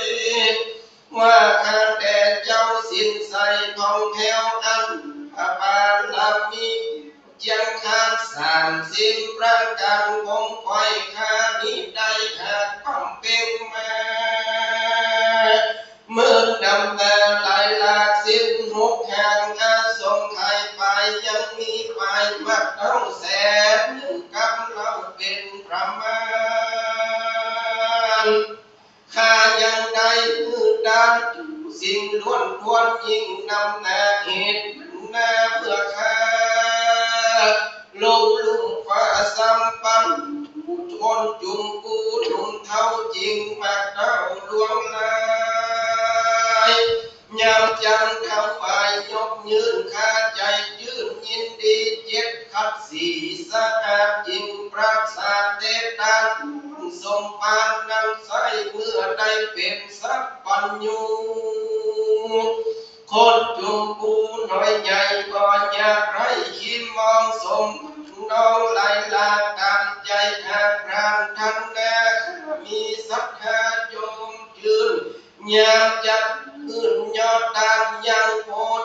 แน่อาหารเสื้อผ้าพร้อมตั้งทวนแน่หมู่ปัจจัยข้าคันสีใช้อาบน้ำคอยเสียงซ้ำอินทรีย์แบ่งใจดีของแผ่วดาตกแต่งเอายอดตาก่อนย้อนว่าสมปานนั่งโสดเมื่อข้าเป็นพระโพธิโลกาคนนั้นแน่ไม่ใหญ่ยิ่งงามไฟยิ่งใจยากกลายมาหลอดข้ายอมตอดเตตามยังแลกอาหารเข้าน้ำวัตถุพรำตำมีบอกใครวัดดีลายโอวันให้สามารถด้วยสมปานกันใส่เมื่อข้าได้ดันลักพระญาบอกมีคนปานลางแนวไปลู่ลวงไฟยิงใจเพื่ออันแน่นแน่แห่ประกันใส่ข้าได้ฟังธรรมด้วยย้ำบอกก่อนตั้งแต่ก่อนเหมือนแม่อันกันคนผ่านมาสู่ออกปากพูดจากใครขอของคนใดน้อยใหญ่แค่บอกไว้ดันไปแบ่งใจใส่ยืนจ้อยดังแต่ที่คนถอยคนผ่านด้วยสมปานนั่งใส่เมื่อข้าได้เป็นปัญญูคนจุมปูไว้จอดบ่มีคนบอดหูดังข้าไข่ปันบอกกล่าวคือข้าวอันใดเจ้าสิ้นใส่บุญกว้างนำไปเก่าอังไข่ยามือมันสาน้อยใหญ่หูแจ้งไปจุกยิงใจแต่ว่าอันแล้วเจ้าตนแก้วเต็มมาไล่เจ้าดอกพุทธาก็มายอมที่ว่ายังประทาจุลมณีประทางสิ้นดีสั่งตั้งแล้วก็สั่งอำลามัคคเทระเจ้าโตก็เศร้าลงยานแล้วก็ปับนิวันวนหูดวนแน่สันเด่นขึ้นสู่ยังตุสิตาอันเป็นที่อยู่แห่งตนก็มีวันนั้นและนาเทโลอันว่ามหาเทระเจ้าก็น้อมเก่าอันลียังลามณีมหาธาตุตามโอกาสอำลาคุณอินตาเจ้าฟ้าดีบอกแน่คืนหนแม่เพื่อนคนลุ่มใดแม่หลอดไปเลี้ยวไปแล้วก็ใครบอกกล่าวคือคนเท่ายิ่งใจมีหลวงไหลก็น้อยได้ผู้ถอยตั้งกำอันนอบุญทำบุญกว้างแหกเก่าแข้งไข่ปันเข้าปากันจงยืนบิดดื่มยินดีกันเดือนปีมันหอดบอลละตอดฟังลังย่อมตั้งฟังบอกขาดยังกันมัดขาดจะเรื่องลายคือเวทสันดันใส่ก็ซ้ำหนุ่มเท่ายิ่งใจกันจุดได้ภาคหน้าลาหัวจากเมืองคนก็ยอมเอาไปเกิดในจังฟ้าเลิศไปบนผู้คนโคนและแน่โสทันโทส่วนอันว่าตุงขันตาหนุ่มเนาเลี้ยงแม่เท่าบรรดาศรัทธา ยวมาแต่กุกหลังนี้นำดอกนี้ผักบนดีแปดดอกหงอีออกบางงามเดี๋ยวมาดันตั้งใดใดใส่ยังจีโดนตัดลงดีก็สังคือมัดแค่เห็นละจำเด็กประมาลายมันก็มีใจยมยืนดอกยืนยอดดังสมปานดังใสอยู่ด้วยใครด้วยกันขันความก็ได้เอาไปเกิดในจันฟ้าตาวัดดิงสามีนางกัญญาลาแสนหนึ่งแห่เป็นนิวานสุขสำราญบ่ตราบในปราสาทดอกหลับบนกันให้โดนเดียวต้องไปสู่ห้องแดนใดดอกงามใสของอื่นโพดมาทับพื้นปาตากินกันคาดอกไม้ตลบไฟตาวัดดิงสาคุณอินตายศเข้าดนรักดาวองค์สังวันใดขันยินลาอิงออกปาจากหามว่าดอกนี้บนงามขอเศร้าแม่หักเก้านำนาออกแม่ก็ขาดด้วยบาปย้ำไปของเอาใจก็ผ่อนแต่จะก่อนปังลังดำบุญสั่งมากกว้างจุงเจ้าแห้งไข่ปังหืดขันแจ้งดีบอกมีที่สงสัยเทวะปุณไข่บอกกล่าวหืดผู้ข่าวขีดญาติผู้อันอุ่นสักวันรู้แล้วใจของแผ้วยินดีปีดีมีลำหอบยิงเอาดอกหลับบนแปดดามหนหลบได้คือหักได้ดอกบัวเขียวสาเด็ดเลี้ยวไว้ว่าใครพูดจาพระอาจเย็นแจ้วจุดมัดนี้ก็มีขันและนาโสเดชพุทโธส่วนเดชพุทตนองค์แอบอยู่ปราสาทยังคันสำลานข้ามเจ้าดันลามตอนเดากันบัดนี้แหละแน่ตุงเหภวันตาตั้งหลายมวลหมู่อันอยู่นานนำจุงจังจำชื่อไว้เป็นไม่ได้สองตั้งเดียวจุงรีบเลี้ยวก่อสร้างนาบุญกว้างส่งปันคือดำจัดใจรักษาศีลไว้กับตนอย่ามัวเมามืดเศร้าลุงคำเจ้าแพ้วันแน่บุญจังแปะหืดได้พร้อมไฟเสียงประการมีบ้านเป็นดินอุปญาจักและนักสำนักแห่งพระตนแก้วอาดิยเมตไตรตนเรื่องลายลำเลิศอันจังปาเกิดไปลุนปญาและนัก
ส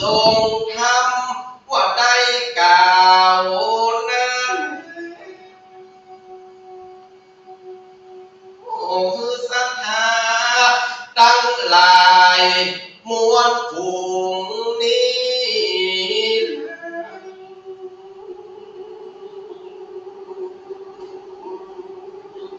มีแต่ใจโยกหลั่งไหลเข้ามาดอกกู้โฮ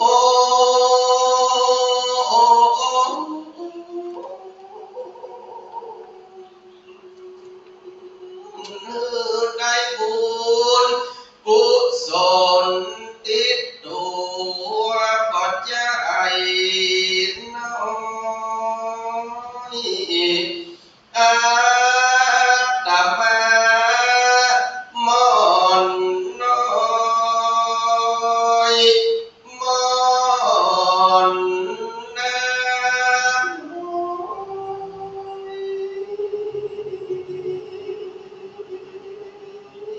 อ่อนเลิศและนอน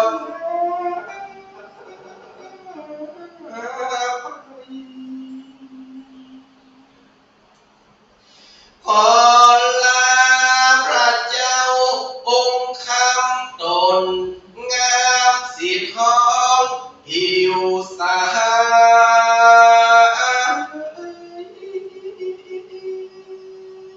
ขอลาศรัทธายิ่งใจภิกษุอารามแห่งห้องขอปิกเสาหินละมูลก่อนเตอะปีนั้นเพราะว่าการงานตั้งหน้าห่างและน้อย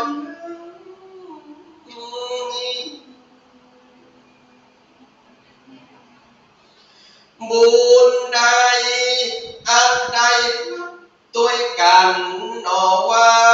งนั้นขอเป็นป่าละมีติดตัวศรัทธาใหญ่น้อยกู้หนอ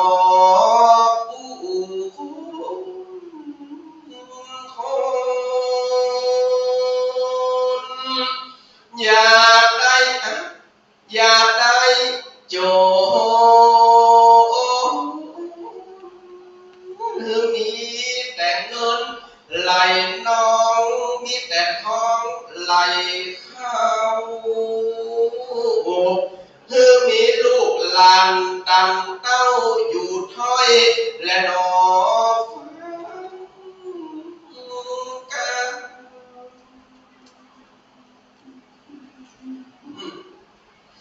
อันตมาขอนิดที่ดังขอลาคนฟังก่อนนั้นหากว่าเสียงเด็กก็ใส่ของแค้วคอสู่มาแล้วผู้ห้อยและนอ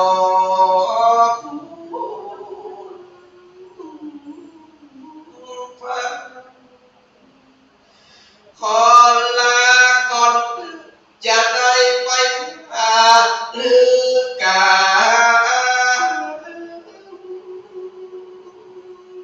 ขอมีใจโชคกว้างเหมือนกันกู้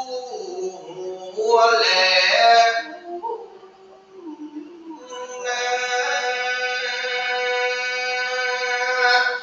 ก็มีด้วยการดังกล่าวมาอีกแล้วนะนิดดังสังวันนาเศษจากห้องเหตุทำตูดินมาไล่ไปก็บังกลมสมเลสเด็จ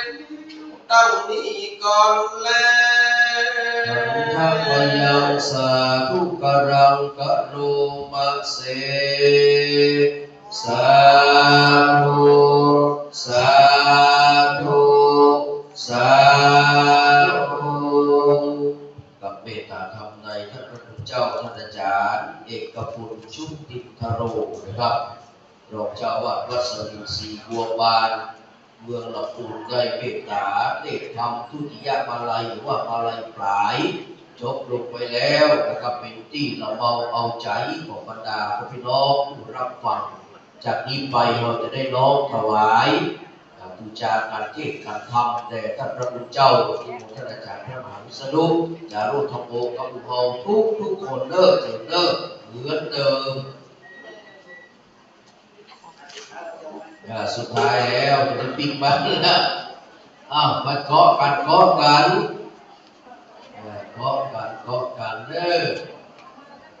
อมาครบหรือยัง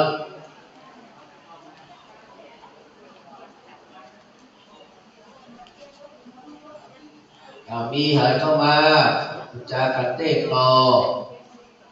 ส่งมาเรื่อยๆครับวันนี้แบมือ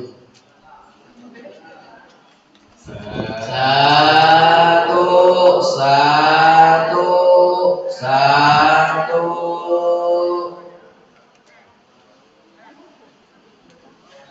สาธุสาธุสาธุติ๊กไปเตรียมน้ำยาเราจะได้อยากน้ำเหลือไว้เนอะจะได้ทำยาจิตจีอยู่เนอะศรัทธาที่อยู่ทางบ้านก็เตรียมน้ำยาไปเลยครับเตรียมน้ำยารับความตัง96ก็ดี104.5ก็ดีนะครับเตรียมน้ำยาเราจะได้รับพรอันประเสริฐนะครับจากท่านพระคุณเจ้าท่านอาจารย์พระเอกพลชุตินทโรองค์ธรรมกถึงทุติยมาลัยปายนะครับเตรียมพร้อมเรียบร้อยแล้วกับไหว้สาเมตตาบารมีท่านพระคุณเจ้าศรัทธาญาติโยมนักศีลนักบุญต่างหลายได้ฟังพระธรรมเทศนากันทุติยมาลัยปายจบไปแล้วขอตั้งศรัทธาทั้งหลายได้เกิดสติปัญญาในธรรมคำสอนแห่งองค์สมเด็จพระสัมมาสัมพุทธเจ้าได้ข้ามพ้นวัฏสงสารบุญจิตบุญตาศรัทธาพี่น้องต่างหลายวันนี้อาตมาภาพก็ต้องสู้ออกสู่มาศรัทธาญาติโยมต่างหลายตัวเด้อหากว่าเสียงมันบ่ใสหากว่าเสียงมันบ่งามหากว่ามันบ่ถูกต้องตามอักขระโบราณอาตมาภาพก็ขอสู่มาพ่อน้อยพ่อนานครูบาอาจารย์ที่เปิดได้ฟังทางวิทยุที่นั่งฟังตัดนี้ก็ดีวันนี้ศรัทธาญาติโยมตั้งสาธุชนทั้งหลายพากันมาปั้มเป็นบุญมาปั้มเป็นกุกุศลบุญใดที่บรรดาศรัทธาญาติโยมได้กระทำปั้มเป็นแล้วอาตมาภาพก็ต้องขออนุโมทนาในกุศลเจตนาของบรรดาศรัทธาญาติโยมทุกคนทุกท่านในวันนี้โดยเน้อศรัทธาญาติโยมทั้งหลายตั้งอกตั้งใจรับพรเน้อพุทโธมังคละสัมพุทโธสัมพุทโธทีปทุตตโมพุทธมังคละมากัมมะสัพพทุกขาปะมุญจเลธัมโมมังคละสัมพุทโธคัมปิโลทุกขโสอนุธัมมะมังคละมากัมมะสัพพปัญญาปะมุญจเลสังโฆมังคละสัมพุทโธทักขิณโยอนุตตโลสังฆมังคละมากัมมะสัพพโลกาปะมุญจเลเอวังหุนตุสัมปติอิตังโนมัตุปุภาราชดานังธรรมเทสัตนานังดีและบัดนี้ไม่มีสมณะศรัทธาและมูลศรัทธาทั้งสองคณะทั้งภายในและภายนอกทั้งหนแห่งห้องภายในไม่มีท่านอาจารย์พระมหาวิษณุจารุธรรมโมเป็นเก้าพร้อมโดยอันเตวสิกโยมเจ้าจุตนจุองค์มนแห่งห้องภายนอกไม่มีครุอุปถากสันติบันตันเข้าเท่าแก่ยิ่งใจดิ่งห้องจังหวัดทุกหมู่ทุกคนก็ได้มีจิตอันใสมีใจอันเป็นกุศลมีศรัทธาประสาทเลื่อมใสอันแรงกล้าในวรพุทธศาสนาพระพุทธเจ้าปากันมาตั้งธรรมหลวงมหาจากเกศสันดรวันนี้นิมนต์ตนตัวธรรมภาพแสดงพระธรรมเทศนาอันมีชื่อว่าทุติยมาลัยปายก็เป็นที่เรียบร้อยปริบูรณ์นางแม่นว่ากรรมะกัมภาธนาเตโยปณิธานของมูลศรัทธาสมณศรัทธา ท่านเจ้าทั้งหลายมีมากน้อยประการชั้นใดเป็นว่ากรรมะกรรมภาธนาจะกุฏิสะฝากหมายไปหาบิดามารดา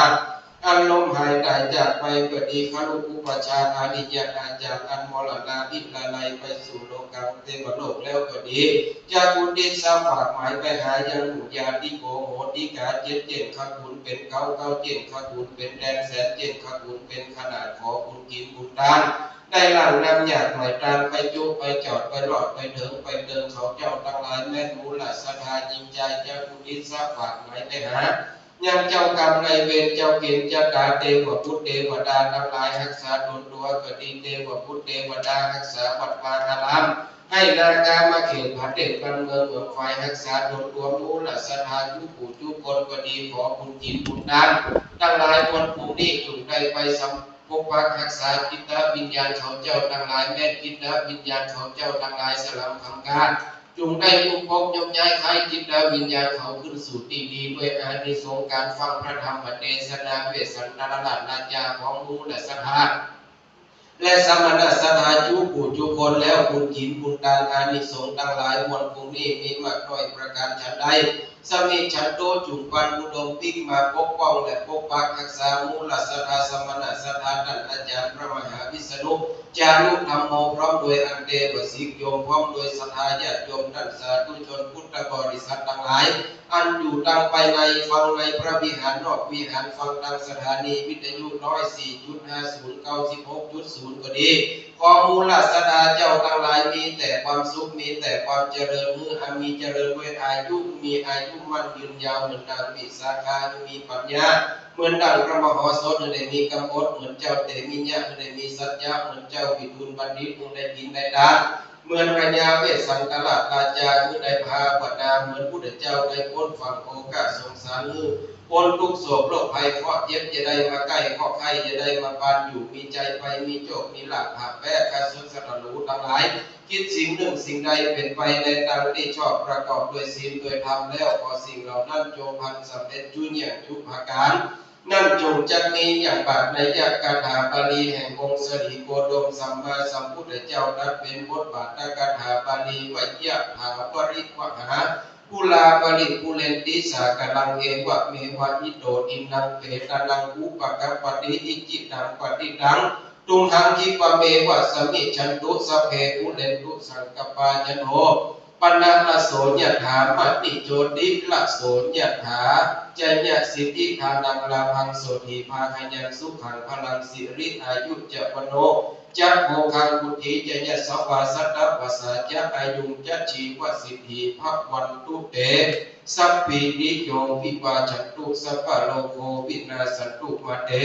ภวันวันตะรโยสุขีดีคายุโกภวะอภิวาดานะสีลิสันิจังพุทธาปัจจายโนจัตตาโนธัมมาปทันติอายุวันโนสุขังปะลาสาธุสาธุสาธุนั่งสมาธิสักครู่นึงแล้วก็ได้แผ่เมตตาวันทาหนึ่งวันทาน้อยเป็นลำดับต่อไปเด้อ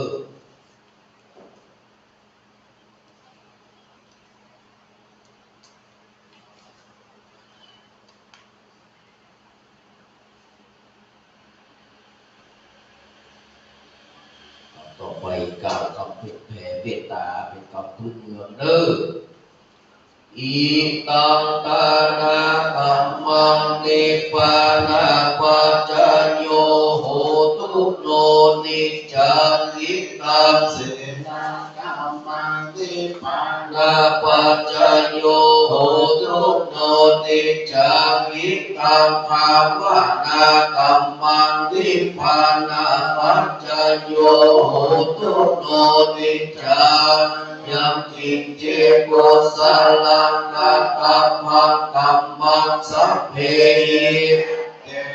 ก ะตังปุญญังโนอานุโมทันโตสุนันโตพันโตเยเทวานัสสมิทาเนอาทิกังอากาสัตตาหุนโตสัพพสัตตานันสุขีอัตตานังวาริหันโตมาตาริตาสุขิตาหุนโตกัมภมุญจันโตสัพเพยาคังกาสุขิตาหุนโตทุกขะภัมมุญจันโตอัจญาคังกาสุขิตาหุนโตทุกขะภัมมุญจันโตสัพเพปิสาสัพเพยัคฆาตาสุขิตาหุนโตทุกขะภัมมุญจันโตสัพเพงังคังตาสุขิตาหุนโตทุกขะภัมมุญจันโตสัพเพเทวาสุขิตาหุนโตทุกขะภัมมุญจันโตสัพเพอัจจาริโยปัจจายาสุขิตาหุนโตกัมภมุญจันโตสัมมาสัมพุทธิสามิจันตุโอวัตตามิมุตตังสัมปันเนโตสัมจัมมานะเมวันทามิธัมมังสัพพังเมโตสังฆัมมานะเมมันเตสังฆังสัพพังเมโตสังฆัมมานะเมมันเตวันทาเมโกโรปัจจา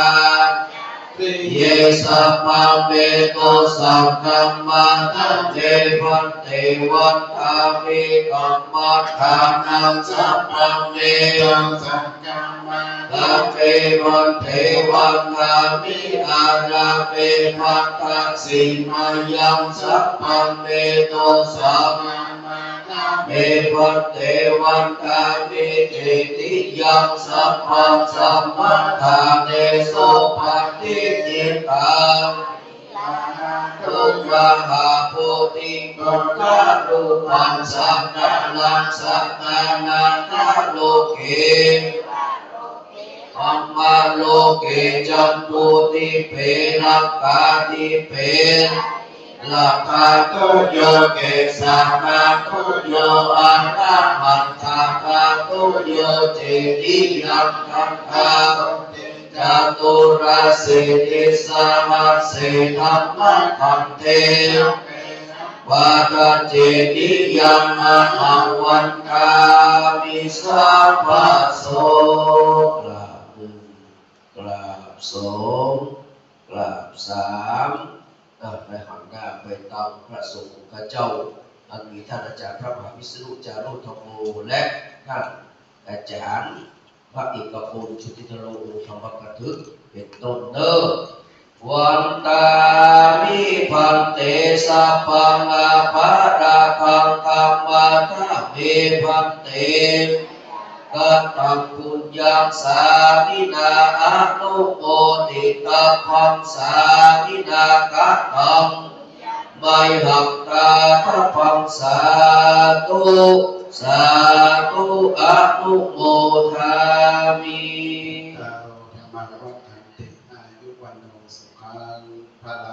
สาธุสาธุสาธุอธิพุทธาจารย์พระมหาวิษณุวันพุธมาถึง27 วันเกิดในสถานก็โบนี้เริ่มนะคือมาจบเวลาแล้ว1 ชั่วโมงกับ1 ชั่วโมงขอเจอก็พรุ่งนี้6 กันนะครับ6 กันรวมแล้วก็12 13 กัน2 วันเลยเอาเจอปิ๊กมากับในนามของนะครับคณะสัทธาวัดเจดีย์มีท่านอาจารย์พระมหาวิษณุจารุธรรมโมเป็นต้นเป็นประธานกราบนมัสการขอบพระคุณท่านอาจารย์พระมหาภาคเอกพลจุติธโรนะครับว่าที่มหาดร.ด็อกเตอร์ที่เมตตามาแสดงพระธรรมเทศนาในทุติยบาลัยฝ่ายขอบคุณนะครับกราบนมัสการขอบพระคุณเจ้าสมาธิสองสถานีเลยนะครับ ที่ได้ถ่ายทอดจนมาถึงที่นาทีสุดท้ายขอบคุณพี่น้องศรัทธาที่อยู่ที่นี่และที่อยู่ทางบ้านเด้อโชคดีใจหมดทุกคนทุกท่านพักกันไปวันพรุ่งนี้กราบนมัสการสวัสดีครับ นอนจ้ะนอน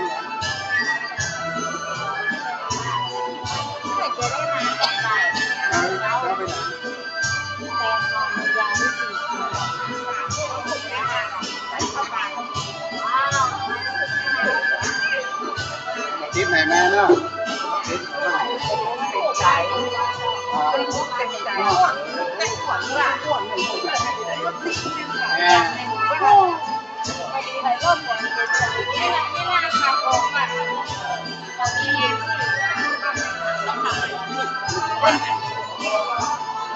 เป็นเราเลยนะใจ